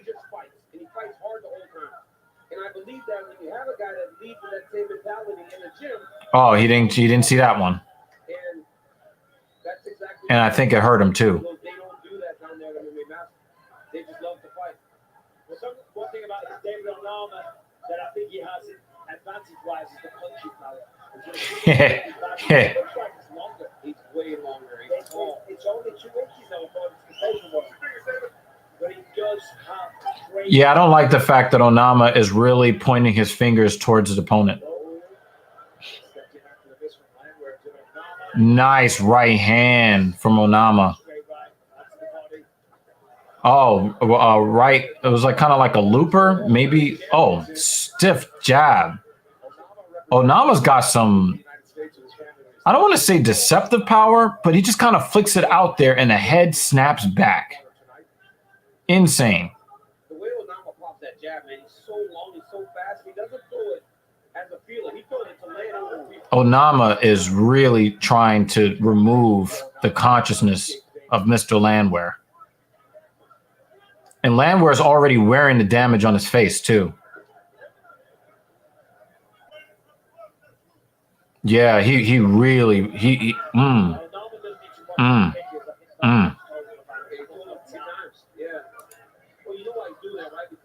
Sean is taller, longer reach, better kicks. He can keep the distance with his range. He has good movement. He is fast. With that being said, Peter Yan by decision. Wow. Wow.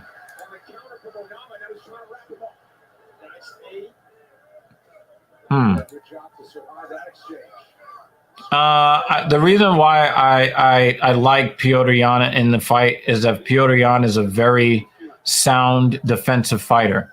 Now, what makes me a little bit afraid for him is that Sterling kind of made him look bad in the last fight. But on the flip side of that, he was very emotional in that fight, and he didn't fight like the Piotr Yan that we are used to seeing. Oh, he killed him! He's dead! Oh, my God! Oh, I think it was a flash knockout. It was a flash knockout, and before the referee could step in, Landwehr woke up. Oh, my God. Onama is a fucking beast. Holy fucking shit. He's in full mount. Yeah, they're gonna stop this fight. Onama is a killer. Oh my God! Landwehr is operating on autopilot. I thought, oh my God, I thought that shit was over. Wow. If Onama did not go in for the kill, this fight would be over because he knocked out Landwehr. Landwehr was knocked out, and then he hit him again and woke him up. Oh my God. This first round.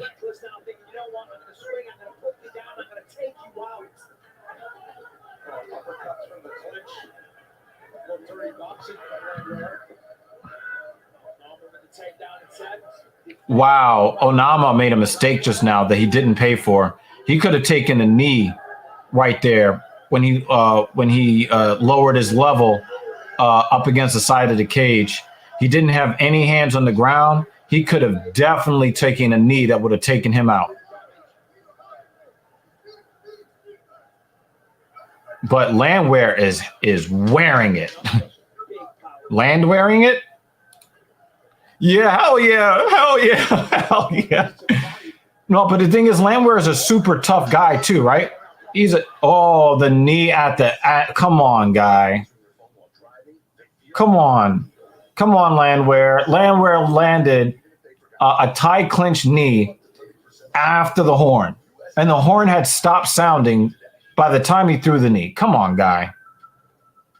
Onama is gassing out though, so there's a chance that Landwehr, but he had Landwehr knocked out. He just hit him again and woke him up. It's your journey. Own every mile at the Hyundai Getaway sales event. With new cars arriving daily. Yeah, this has definitely been a pretty good fight card. Lease an all-wheel drive Tucson for $239 a month, or Santa Fe for $289 a month, or get us the $500 bonus cash. Hurry in. A practice space for people knows. Keep one hand on storage and one hand on the drill.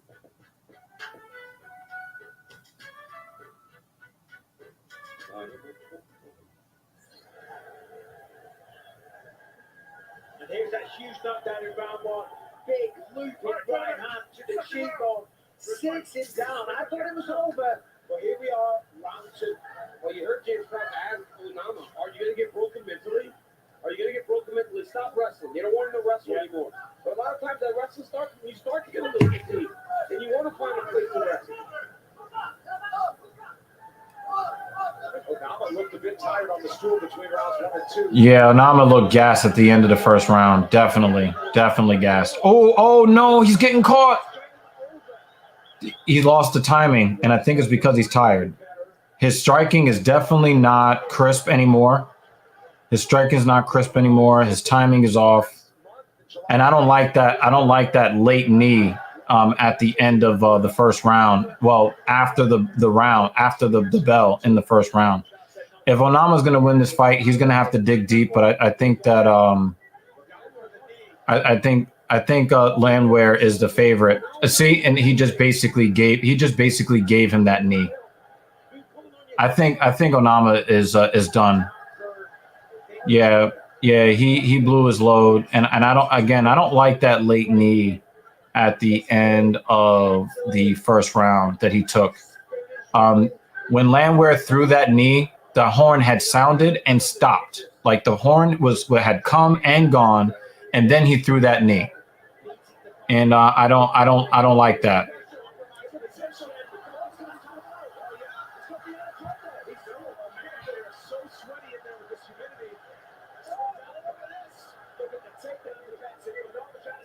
Yeah, Onama's he's done. His gas tank is empty. And the thing is, we saw another fighter earlier tonight that you're like, wow, that guy's going to be a world beater. And then,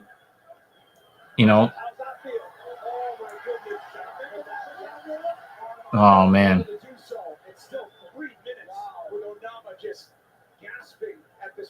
Yeah, Onama is basically done. Onama's done. And that's sad, man. The boy just gassed out. But again, I'm really bothered. I'm really bothered by that Landwehr knee that he landed after the bell. That bothers me. Just like we saw the other guy lose the fight after he got he lost the fight after he got kicked in the nuts, and then he lost within like a minute later. I don't like the endings to those fights. Onama's done. Onama's done.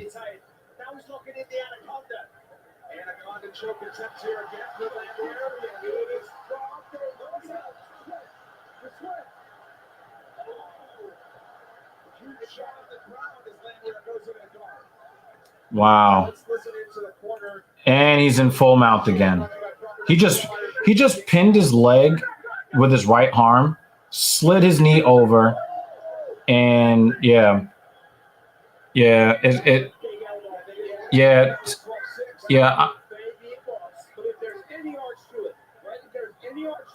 Shout out to Onama for being tough, but you got to work on your cardio, man. You got to work on your cardio, especially at 140 at 145 pounds. At 145 pounds, come on. You gotta work on your cardio. Onama's finished. Onama's finished. Step in, Beltran. Do your job, guy. Do your job. He's done.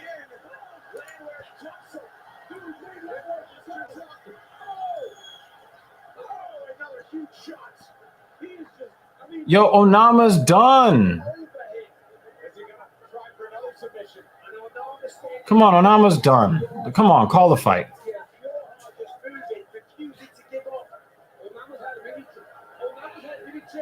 I mean, this is not bad refereeing, but I do want to see him step in.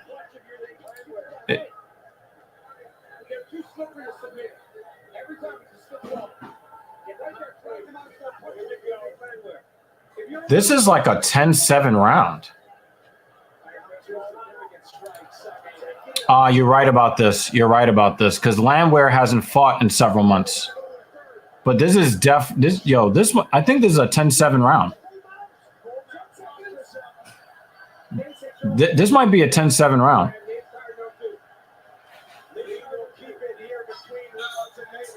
This is a 10-7 round.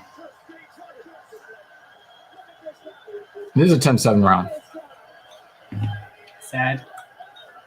And he just gassed out. But again, that late knee after the first round, I just didn't like that.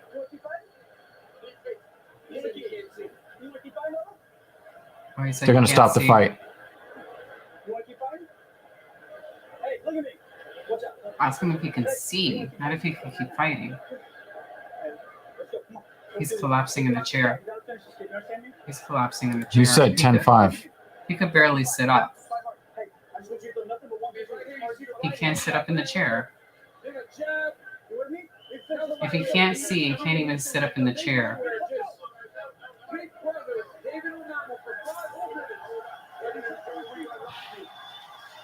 I feel bad. I'm not entertained by this. I'm not entertained by this. They were holding him up in that chair. Yeah, I know.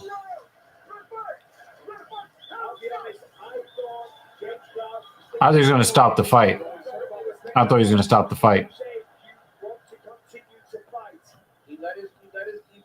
This fight is going to be stopped here in the third round, but I still want to see the scorecards for the officials for round 2.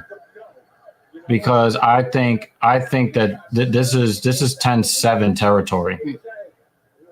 Multiple times mounted. I'm trying to hear what the guys are saying. Yeah, because they were just, I wanted to hear what they said. They were just commenting about that. About how his corner was asking him those questions. Yeah.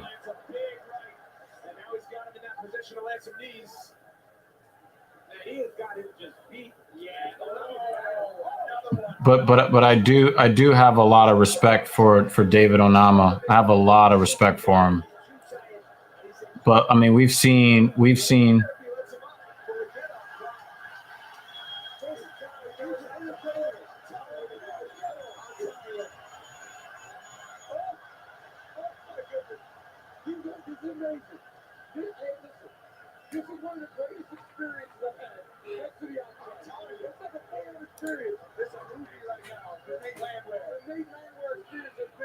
I was really looking forward to this fight, but this is not a fight anymore. When he went down to a knee right there, Beltran should have just stepped in and waved it off. Mm-hmm. But Onama does not know how to quit, right? But the thing is, what if he ends up with a serious brain injury after this, right? I mean, this is the same thing that happened with when Max Holloway fought the Boston guy. right? Like the dude didn't fight for almost 2 years after that.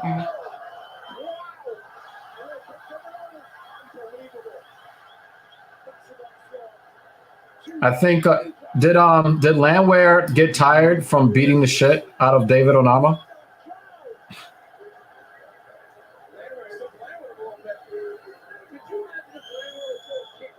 I did say it was a dark horse for fight of the night, and this is going to end up being fight of the night. But For good reasons. but this is not the way you want to see it, though, right?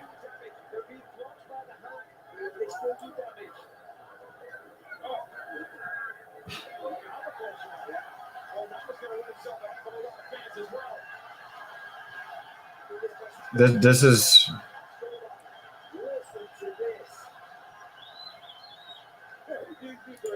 I don't know, man. I got a really uneasy feeling in my stomach. I've seen a lot of ass whoopings, but there's sometimes it just doesn't feel right. And the thing is, give a lot of credit to both of these fighters, right? Give a lot of credit to both of these fighters. No matter what the end actually ends up being. I just don't. Some fights feel good even when you watch an ass whooping. Some fights feel good to watch. This is not one of them. Oh, that head kick. Oh my God. Oh my God. Oh my God. Yeah, it does feel like this, but he's also getting tired too.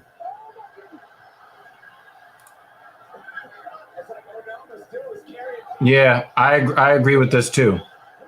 Side control.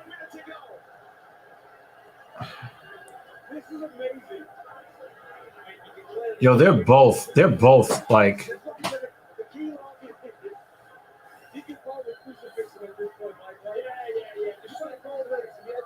Onama's got to turn his shoulder. Yeah, he's trying to.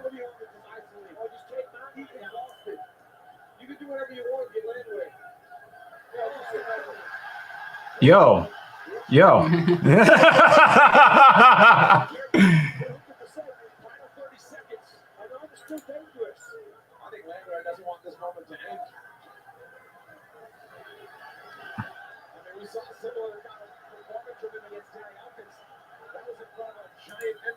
Oh man, this is cringe.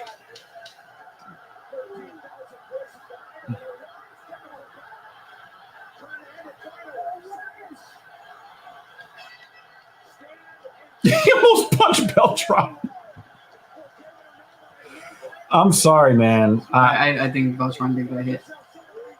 Like a glance off him.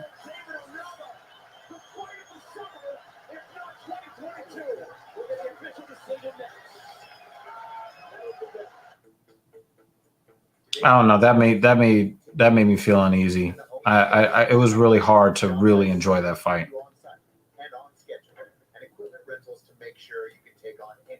There's like 10, 11 moments in that fight where any other referee steps in and just waves it off. You know, like if there was only like 2 of those moments and you're like, okay, double digit. You know, and the thing is, I think that Beltran is one of the best referees, right? He's probably gonna. I'm sure they all chat afterward, which we've seen in interviews where the refs talk about how they talk after. Yeah. He's gonna have to give his reasoning. Why. Yeah. But at least he's a ref who will learn from it and know that he fucked up versus another ref that. Yeah. It's like, well, you probably shouldn't be doing this. But I know why he didn't stop the fight. I know exactly why he didn't stop the fight. Yeah. But there were other moments where you could have definitely said, you know what I mean? That won't be 5 rounds. Yeah. Banner. But I Chimaev is going to kill him in round 1 or 2.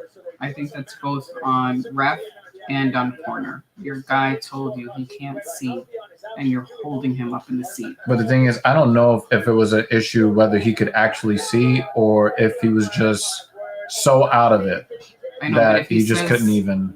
Yeah. He says I can't see. Do you then not check his eyes? It's like, did it not process that he said that? Well, the cut man also heard what he said too and didn't call for a doctor. So Yeah.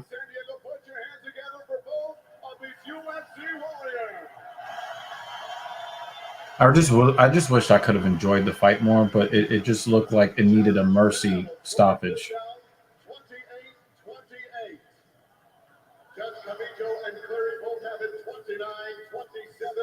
Yeah, for Landwehr.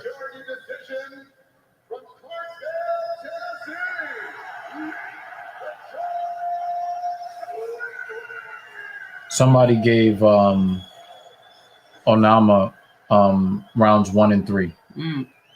Mm.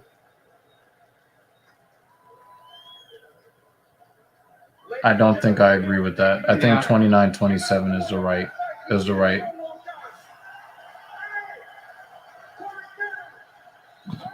No, banner.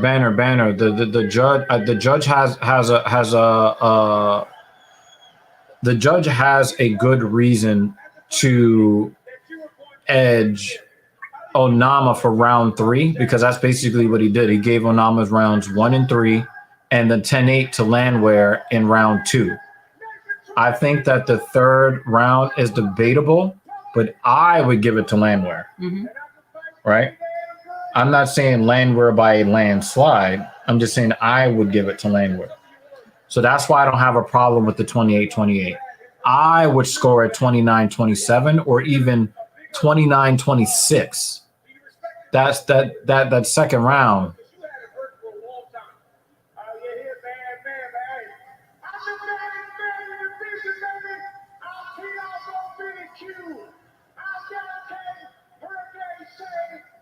Oh, he wants Billy Colantillo and Shane Burgos. That's a fight I want to see. That's the fight I want to see.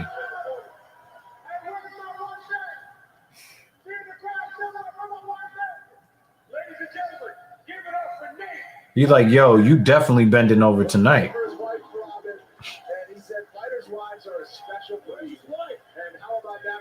She's going to get the long stroke tonight after that.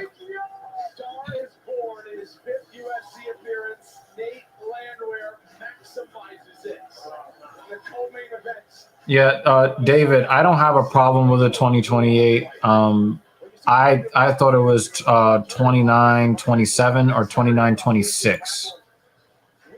I think that you can make a legitimate case for 10-7 in the second round. I understand that you don't really want to give that score. But the guy went down to one knee how many times in the second round? I didn't see the second round. No, the guy went down multiple times in that round. Mm. So I'm just not that to me, you're talking about a firm 10-8 and you're starting to get into the 10-7 range. Yeah. So I would have scored it myself 29-26. Mm. But I don't have a problem with a 28-28 based upon how I see how a judge might look at it. Mm. But I'm most confident saying 29-27 and 2 of the judges gave me that. Mm-hmm. But the thing is, I think that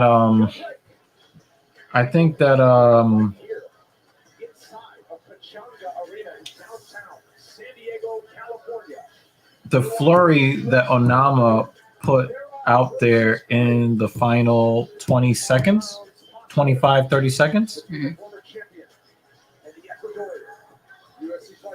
Nah. The more I think about it, I'm not happy with the 28-28. Okay. And this is why. Ricky Simone, I think, has fought at 145 before, if I'm not mistaken. And this is the reason why I think that the 28-28 doesn't work. is because Landwehr either knocked him down or took him down. And then he went back to the center and called for the stand-up. Mm-hmm. He was dominant in all those positions. All right, see you later, dude. Thank you for coming back. I appreciate you. Everybody make sure you check out the Indian Jesus. Everywhere Indian Jesus is. We're talking about the second coming of common sense. And me and him are going to disagree on a lot of stuff, but me and him also agree on a lot of stuff too. So yeah, that crazy fight, absolutely. Mm-hmm. Absolutely. I mean, he's probably arguing about whether or not they should have stopped the fight in the second round, or at least let's hope. I mean, I just think that any other referee stops the fight in round 2. I didn't see it, but if you say so, then yeah, because he was knocked down. I don't know how many times, but I would bet that Beltran was. I know why he didn't stop the fight. Right, but I would bet that he was ready to do that in round 3 if he showed. It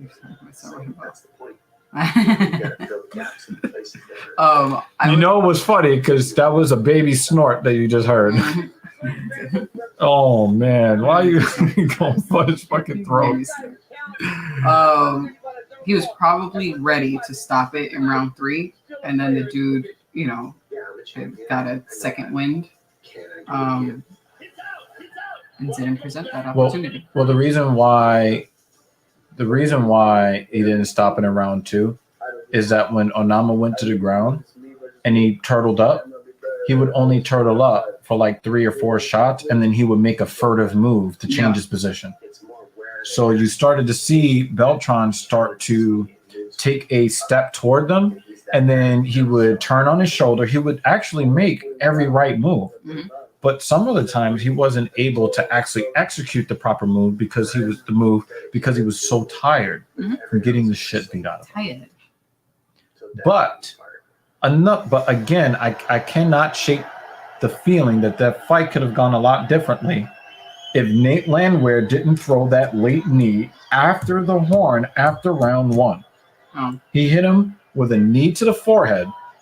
Like you heard the horn, the horn stops. He still had him in a tight clinch and then knees him in the face. So I don't know, man.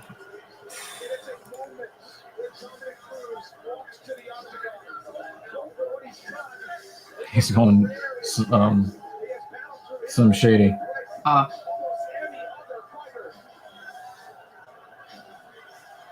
Forgot about Dre. It's sad that I think of an Eminem song and not a Dr. Dre song.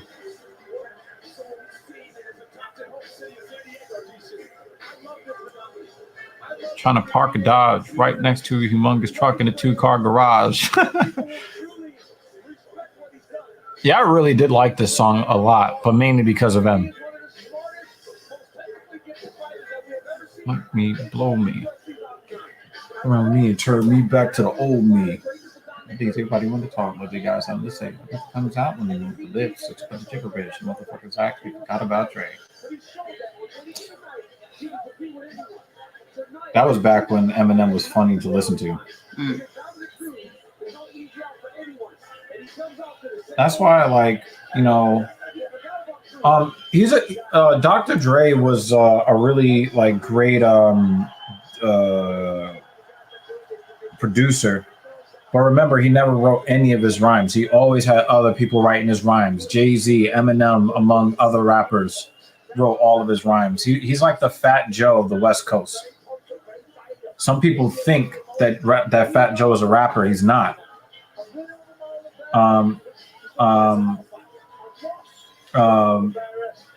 They had other guys write their rhymes. You have no idea how many rappers. David, you're a fucking wow. You're on fire today. People don't know, like, You know, I will not listen to Jay-Z after the Black Album, but I will tell you this. Some of the greatest verses that you heard from rappers you think you like, Jay-Z wrote some of those rhymes. Eminem wrote rhymes for a bunch of rappers. And there are rappers that you think aren't that great. Wow, Jacob deGrom just cannot get any run support. He got an RBI single in the first and nothing else. Wins 1-0. They do not want to score when Jacob deGrom is pitching. They'll score 10 runs on 19 hits and do all this stuff. Jacob deGrom gets on the mound, the offense just forgets how to play baseball. And it's his shot. They gave him one run. They gave him one run in the bottom of the first inning. They say, "Here, Jake, do it with this." Talking about the New York Mets, y'all. I just, and they get a 1-0 win. Look at all these offers. The Mets had 1 run on 4 hits. And the Phillies had no runs on 3 hits and had a fielding error. What's your Mets schedule for this week? You gonna do some live streams on the way to the baseball game? I don't go to another game until like the last week of the month. Oh, damn. Yeah, I know. Like it was a whole bunch of games and then nothing for a while. And then. So not until the week of the 29th? I'm gonna tell you right now. I've got tickets for the next game is August 25th. Oh, next week Thursday. No, not next week Thursday. Nope. It's 2 Thursdays from now. Damn. Right. And then I was trying to give you an update for when the next Jesus Takes the Wheel is, but oh no, I'm gonna do more of those. Okay. So I'm at Citi Field on the 25th, the 30th, the 31st, and the 1st of September. And then 12, 13, 14, 15. Well, what time is your game on the 31st? Is that an early game or a late game? It's a late game. Okay. Right. I want it, or we could do it another day. Because I'm off from work that week. Right. I took the week off. Right. But one of these days, I wanted to do the whale watching. It Okay. doesn't have to be Yeah. Wednesday. We could do it one of the other days. Yeah. So I could say I did something during vacation. Yeah. You know, it depends on what you watch baseball for. Yeah, I don't really agree with this, but I can understand why you would say this, but I don't agree. Yeah, I'm not a baseball fan either, but I enjoy going to games, so I will go to games with Dr. Evil. Yeah. Cheeto time while after these 15 minutes of video packages. And then he was like, "Oh, never mind." Yeah, It's yeah. fine. You're not going to get 15 minutes of video packages because of a fight that went on way too long. Like, I think this is the first time, like, I have at least a minor gripe with Mike Beltran in the way. Yeah, but I know why he did what he did, though. Like, I get it. I just did. It was cringing too hard to really enjoy. Yeah. I really wish that he would cut that garden gnome beard. I can't hear. Like he cut the hair and he's got like, you know, the good, you know, low cut and that looks cool and clean. And then he's got the garden gnome fucking beard that just looks weird. Do you still want to? Oh, Beltran was doing the. Are you? Yeah. Trying to rev up the. Oh, yeah. Oh, now it's normal stuff. Yeah. He might say something else that I'm just gonna mute.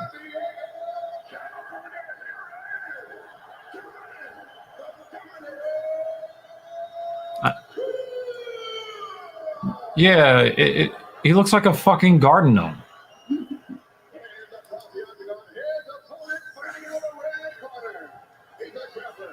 It's also that it's like He looks like, yeah, he looks like a homeless white man. Full, he doesn't have as many strands. If he had more strands and it was filled in more. Yeah, then he can make it work. Yeah. Yeah.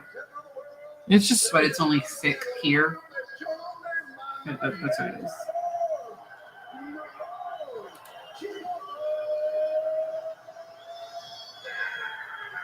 face-off pre-fight video stuff.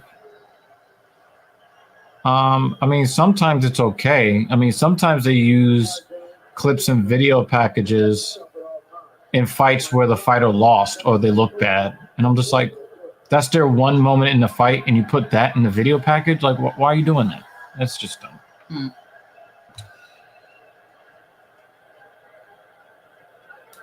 of this sold-out crowd on their feet for the introductions.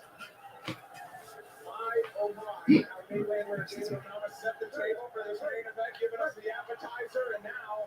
Is Cheeto going bald? Like the crown? Yo, Cruz went right after him. Last fight, yeah.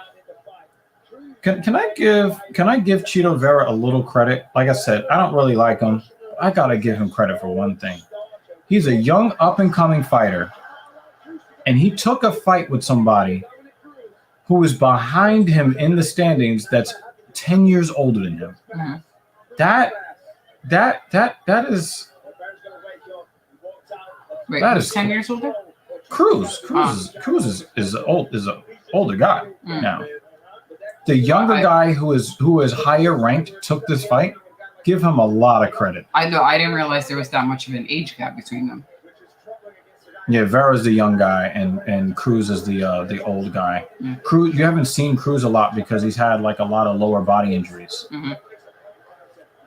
The tail of the tape. Oh yeah. That's actually pretty cool. I was actually like kind of lost in thought earlier, where I was thinking, I was just like, you can tell when they realize that there were newer technologies for the for the graphics. Oh, when they're sort of doing their video game character selection. Yeah. thing? I thought that was cool. Yeah, and I think that like you can tell when the technology is just getting better and better. The software is getting better. Mm-hmm. Also, the what's the thing that the term I'm looking for? The bandwidth. The bandwidth is there too. Yeah. Cruz is super aggressive in this fight, and I kind of like it, but I just don't know if he can hang in here with this. Yeah, he definitely did. I also feel like the more aggressive his punches are, the less. That is a nice high kick. Normally his high kicks don't look that good. Less Gumby. Yeah. They look like more. Oh, come on, when he hits the combos? Yeah, when he hits more aggressive combos, like yeah. He's not doing this. He's versus I'm going to take a couple of days to come and swing and then, he drops that head off. It'll be there eventually. I'm on my way to punch you. Yeah. And the thing is, a high-level fighter is going to read that, and he's just going to come with a high kick on the opposite side. But it's nice to see that he's capable of some of those. Is it me, or is it, shots. or are these most of the tattoos for Vera not very good? I like the leg sleeve, and that's it. The rest of them just kind of like random. Yeah, but it looks too busy. Where it just kind of looks like somebody. It's just like a stain on his skin. I think they're probably not the greatest from afar. I think if we were next to him, a little easier to appreciate him. But the leg sleeve, the left leg sleeve is fucking fantastic. Well, the definition and the contrast in that one is much better than some of the other ones. You don't see as much contrast. So here it looks blurry. It might be a different artist, and it might be newer too. Maybe. Yeah. I definitely agree with this. Yeah, and you're right. I mean, you didn't spell faint properly, but that's okay. Mm-hmm. Because if Cruz is fighting this way, somebody's gonna faint. Mm-hmm. The way that you spelled it. But when you're talking about faint heavy, yeah, you're right. Cruz is definitely, he's definitely not just rushing in there. And another takedown. Look at the timing on that takedown and the footwork. That was beautiful. Dominick Cruz is looking like he's got something to prove. But the thing is, a lot of things that he's doing here, and remember, this is a 5-round fight, y'all, and he's an older guy. He's putting out a lot of energy to do the things that he's doing, and he's doing great. I got him winning. I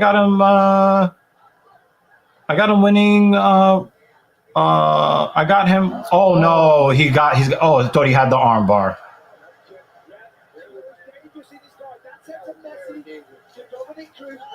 Oh yeah, I know you did the voice texting. Yeah, so if you're doing the voice texting, then how did the last word in this comment come out?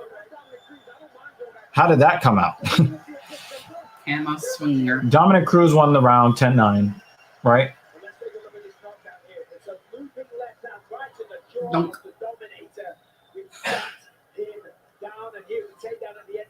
I still got Dom winning the round though. Yeah.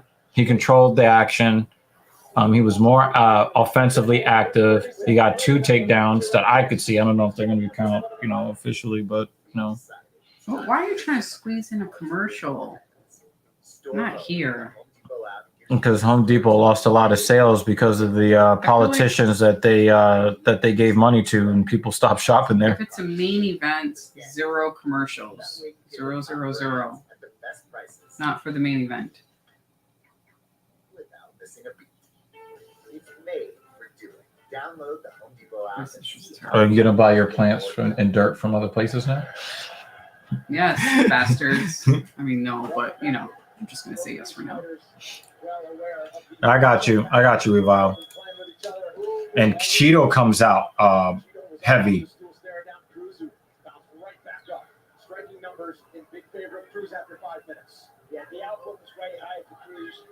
Well, they also closed down low, so I was trying to go to their competitor more.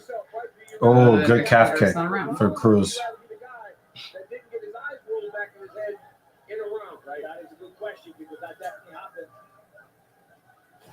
Oh no.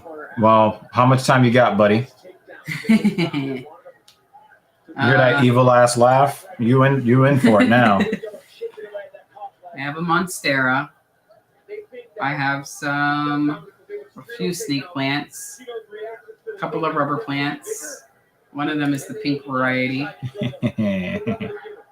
What else I got? Bunch of cactus, some succulents.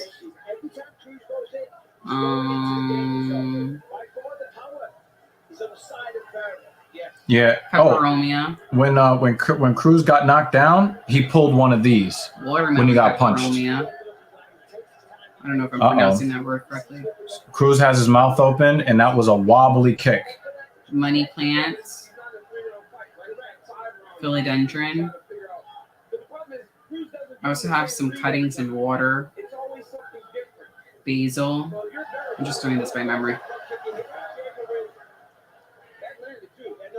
It would be so awesome if I could get my cactus to bear fruit. It's not going to because I have it in the house. Can you eat cactus fruit?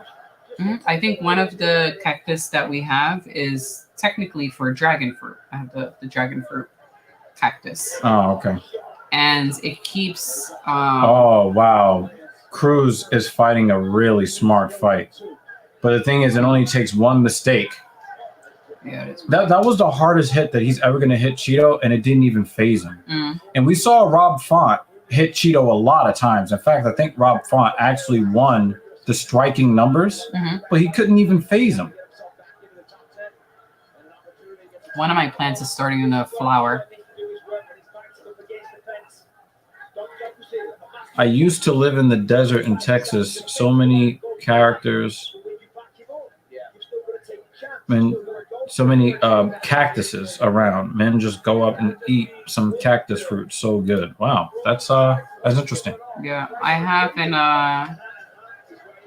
Agalanema plant. That sounds like a disease. And it's starting to flower. And it's one that I don't know if I'm pronouncing the name of it correctly. I found it in the trash, brought it home, and now it's healthy and bearing. Cruz is trying to bring that footwork to the, flower. Cruz is trying to bring that footwork, but Cruz could end up getting knocked out off of a successful combo that he lands. This is hilarious. I got you, dude. Yeah, yeah. It'd be awesome just to like walk up to a cactus or any plant and just grab the fruit. Very cool. I think almost punched him in the dick. No, it was a clean body shot. No, I know. You say almost. It was close. I think. See, the thing is, Cruz is going to land a really impressive combo and then get knocked out. I'm very entertained by it, so I think you should keep using it. Yeah, Banner, I'm with you, but I'm just waiting for his head to roll around the cage. I'm just waiting for him to get starched. Like, I didn't think he was gonna get starched, but I'm just feeling the flow of this fight, and Dom is doing all this stuff, and then you're gonna hear Dom in the middle of the week talking about, I was dominating, I was doing this, and then I got caught. I mean, that's what it feels like. I got Dom winning this round too. And here's the thing about fighting Dom, right? His feet are moving a lot. He's mixing up all of his strikes. He's mixing in he's mixing in level changes. When I mean level changes, he'll go for the takedown if necessary. But sometimes he changes levels just to throw you off and to give you a different look. And it's pretty impressive. Turn around with a straight. But I think that Vera knows what I know. And Vera's like, you're going to make a mistake, and I'm going to start you. Now, I will say, no, he's not going to throw a wow combo. He's going to throw a successful combo. He's going to hit Cheeto. He's going to hit him 2, 3, 4 times, and then the counter is just going to lift his spirits into the stratosphere.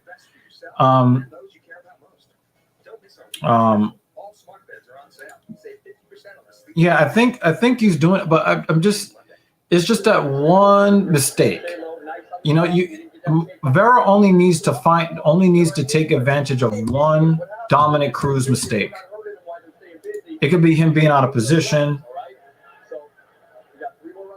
I mean, that's really what it would be. He would catch him out of position, catch his head in the wrong position, the foot in the wrong position, or time it. But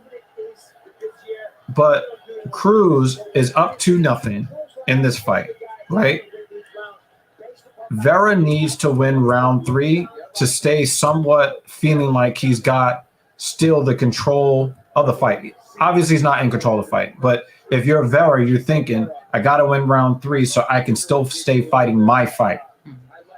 If Cruz takes advantage of all of these exchanges and he's looking good and he's looking like, at the end of the 3rd round, he can at least make it through the 4th, Vera has definitely got something to worry about. And then you're going to start to see the frustration. Because I think that Vera is really thrown off by the timing. Does this mean that Vera is not as good of a fighter as Cruz? Absolutely not. And I don't like to admit it because I like Dominick Cruz and I don't really like Vera, but I look at the two of them and I still think that Vera is the better fighter. It's just that right now he's still trying to find the timing. He's trying to figure out what the pattern is so that he can then make Cruz pay for a mistake. I like the high kick that Cruz is throwing because it just stops Vera. When Vera starts to get too forward, he throws the high kick. He doesn't throw it as hard as he can, but he puts it up there so that he stops Cheeto from pressing him. He doesn't have the punching power to stop Cheeto from going forward, so he's using his legs. Yeah, DC is right. Oh, he almost knocked him out. And I've been saying this.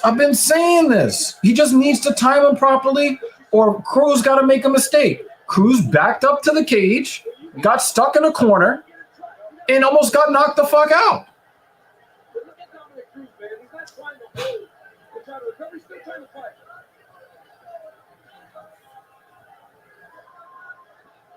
Now, that's not a knockdown, but that's as close to a knockdown without it being a knockdown. Yeah. Cheeto got it lined up. He just went, and when he landed, And the thing is, I think that kind of stuff is what keeps Cheeto feeling like he can still win the fight, without, too much, feeling like he's going to be in any danger of losing.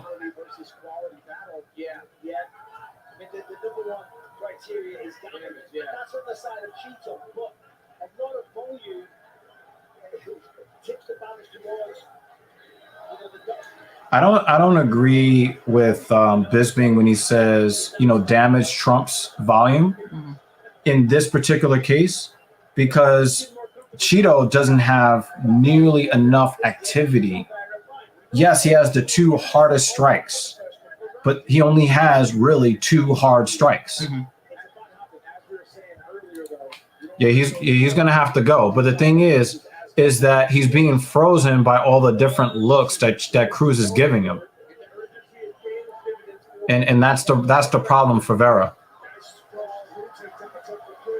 Look, but that's the 3rd time he's hurt him. I mean, he probably has hit him 6 times in this fight, and 3 of them he's really hurt him. Yeah.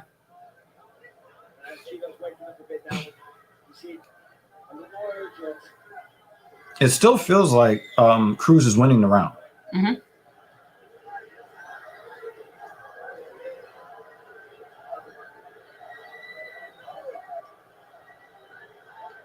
And the only thing he really needs is for Cruz to go flat-footed. Yeah. And he'll put his lights out.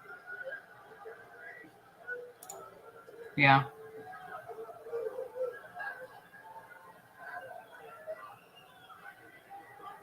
If he's worrying about gassing out, then he's not a championship level fighter. That's just it. If you're worried about gassing out in a 5-round fight, but you claim that you want to be the champion, that's what champions only fight 5 rounds. And when you're in these lower weight classes, if the official numbers are 19 to 17, I have to say, even though it feels like Cruz is dominating the round, I still got to give that round if it stays like this.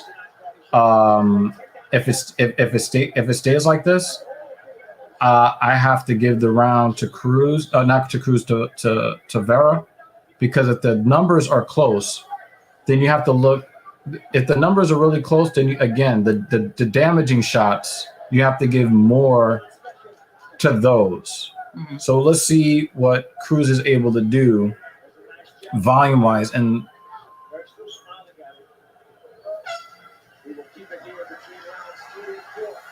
oh, man, that's a close round. Now, Cruz didn't get hit with any combinations, but he was hurt by 2 of the shots.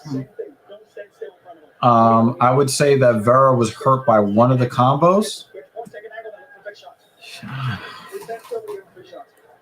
No takedowns for Cruz. Don't stand still in front of him.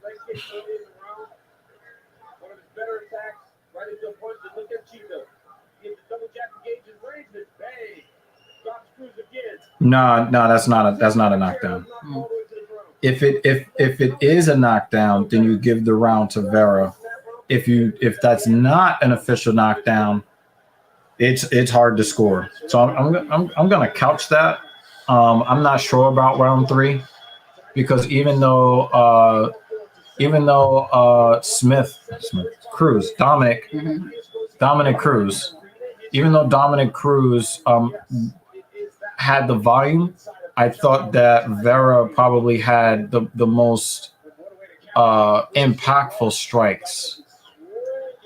Oh, nice takedown defense from Vera right there. Yeah, so a lot of people gave Vera round 3. So yeah, I have to agree. So yeah, without like a lot of confidence, I'm gonna give Vera round 3, 2-1 Cruz. So Cruz has to make sure he locks down this round here.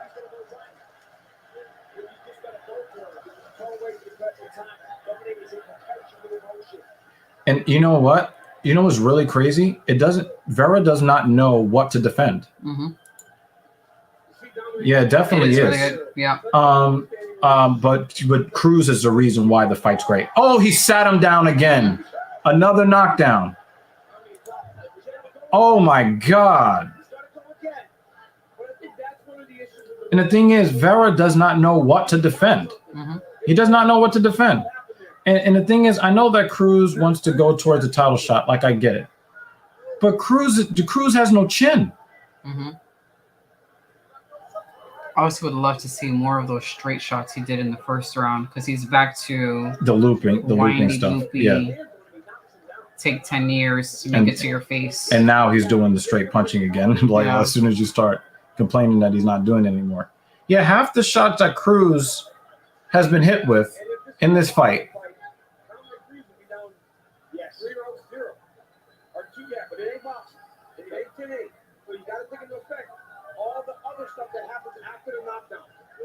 And in a lot of those instances, it's Cruz leading and Cheeto kind of just following. Cheeto's got to get a little more business. And the thing is, I saw Cruz hit him with a body shot, and he's dead. He's dead. I told you. I told you. Damn. I told you. I told you. It said he's going to catch him. He's going to catch him. Done. He's going to catch him. And I told you. Wow. I told you Vera was going to catch him. I told you. I told you. I told you. Is his nose broken? That shit's Oh, yeah. leaking. Yeah, his nose is broken. That shit's leaking. Yeah, Oof is right. Oof is right. Oof is right. Oof. It was a great Look, shot. I told you. I told you he was going to catch That nose is him. broken. That you could see it smush on his face. I told you. See it smush. Oh, my God. Isn't that what I've been talking about? Yeah. I said every You time. can see when it's regular, it's fine, and then broken. I said every time Cruz comes with the overhead, he dips his head off. He's like, shit. Every time he comes with the looping overhand, what does he do? He throws his head down. And I said, people have seen too much video on Cruz. I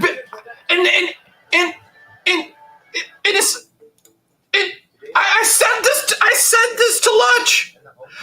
I said people have seen too much video. And if Kim comes overhead, he dips the head down. And what did he take? A head. I called it. I fucking called that knockout. Yeah. Yeah. That nose. Is it bad that I want to see a replay so I could see like the before and after of his nose being not broken? I called that. And then it suddenly is like smushed on his face. Oh, I want to see that again. I called that knockout before we started watching the fights. Read him like a boom. Book.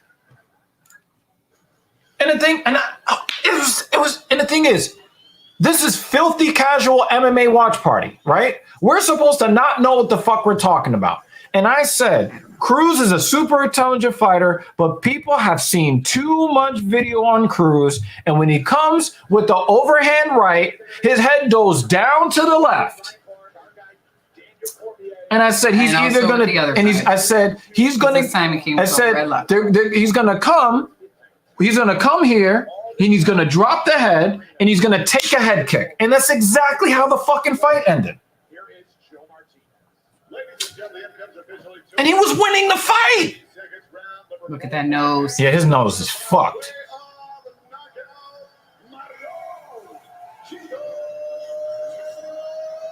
I called that knockout. Good read, babe. Good read. I'm here with Marlon, Cheeto, Vera, Cheeto. Oh. The fight starts. You can just click the next one if you want to just put it up to replace. Yeah.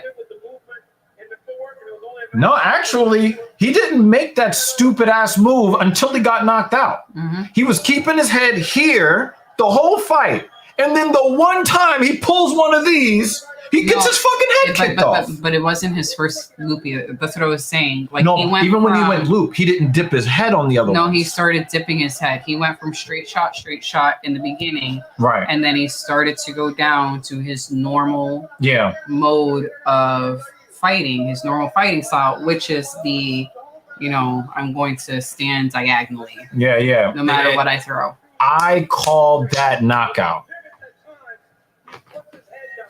You missed one in the second round, but then you went back to it and you landed that beautiful head kick. Did you guys see that in the training?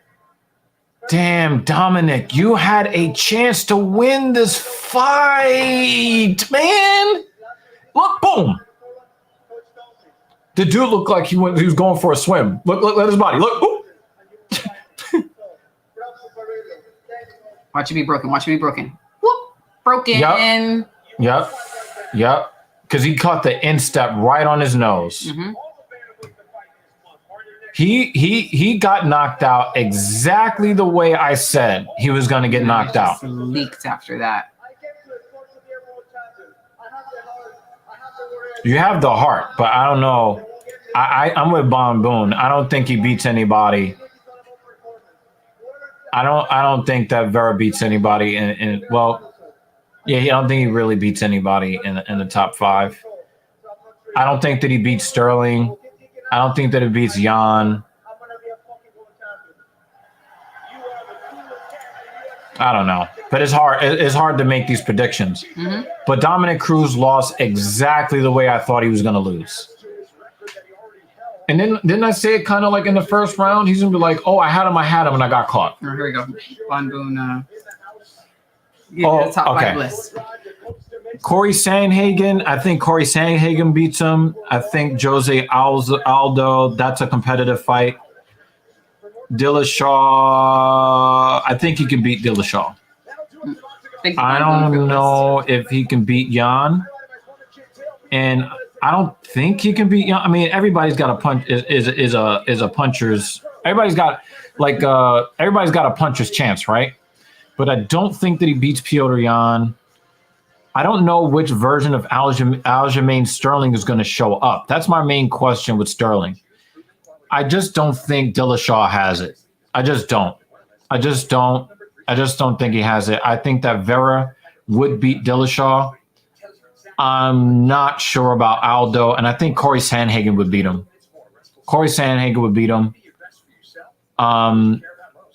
I think that it's a competitive fight with Aldo. I would favor him to beat Dillashaw, and I would have him as an underdog fighting Jan or Sterling. But with Sterling, I'm not comfortable. I'm really not comfortable because the thing is, I think that he is absolutely competitive with Jose Aldo. I don't know. There's a version of Aljamain Sterling that nobody can beat. But then there's a different version of Aljamain Sterling that I've seen where I'm just kind of like, don't know. Yeah, Revile. People can improve. It'd be interesting how it goes. No, forward. I'm just talking, Banner. I'm just talking about these particular matchups. These matchups right here that Bon Boone gave us. I'm looking at the matchups. That's it. I'm just looking at the matchups. I think Corey Sandhagen beats him. I think Piotr Jan beats him. I think that he beats Dillashaw. I'm unsure if it's like a pick'em with him and Jose Aldo. And with Aljamain Sterling is like Two-Face from DC Comics. You don't know which side of him you're going to get. If you're going to get the unstoppable killer or the guy that's, doing the Academy Award, pretending not to be able to fight. You don't know which one you're going to get. So if you give me the Aljamain Sterling that did that quick sub on Sandhagen, then yes, I'm going to favor Sterling. I'm definitely going to favor Jan. I know that some of you think that Dillashaw should be favored, but nah. See you, David. No. Let's make Corey versus Vera. I'm good with that. You said he, and so I don't know who the fuck you're talking about, but I'm thinking that you're talking about Vera. David is actually making his way out. But yeah. I appreciate you coming. it just. See you next week. I think that this was a very entertaining card for different reasons. It kind of got bizarre on the main card, but it's just insane. You know, Cruz came out like a bat out of hell. And he's controlling. Yeah, he's controlling, but you know, you're gonna run out of energy. And he's an older guy, you know? Yeah. You're gonna run out of energy. You know, you're gonna run out of energy, you know. You know, his footwork, he started to get a little bit flat-footed in round 3, you know. And you know, I think that Vera was starting to become a little frustrated, but I think that he knew. I think that he knew that the only thing he needed is to catch him slipping, and then see, yep, there it is. That's the one you called, right? Yeah. But then the finishing sequence here, where you know, and Dominick Cruz, you should have won this fight, man. And then have a good night, Revile. We'll see you probably in a live stream later this week. Definitely on Saturday, at least. Yeah. Also, if you have the ability to play Infinite Warfare, please let me know. Hit me with something on PSN so we can get somebody else together. We can run some lobbies. Yeah, his nose crumpled like a soda can immediately. And then he laid on it. And he got smashed. Oh my God. Alrighty, so next week's is going to be a late one. Yay. That's going to be great. Starts at 6 p.m. Eastern and will go on until about 1 a.m. So next week's show, I'm going to be like, last fight, and I'm running to bed. Yeah. We're going to go to bed early on Friday night. Goodness gracious. But yeah, it was really fun. Thank you all for coming through. Shout out for David Banner for being a fucking savage all night. I mean, he went after Lutch hard. God damn. We appreciate you. See you, Bon Boon. But we're gonna good night or good morning. Yeah, it's definitely it's morning for you now. Yeah. But yo, we're gonna see you later. Everybody have a wonderful Saturday evening.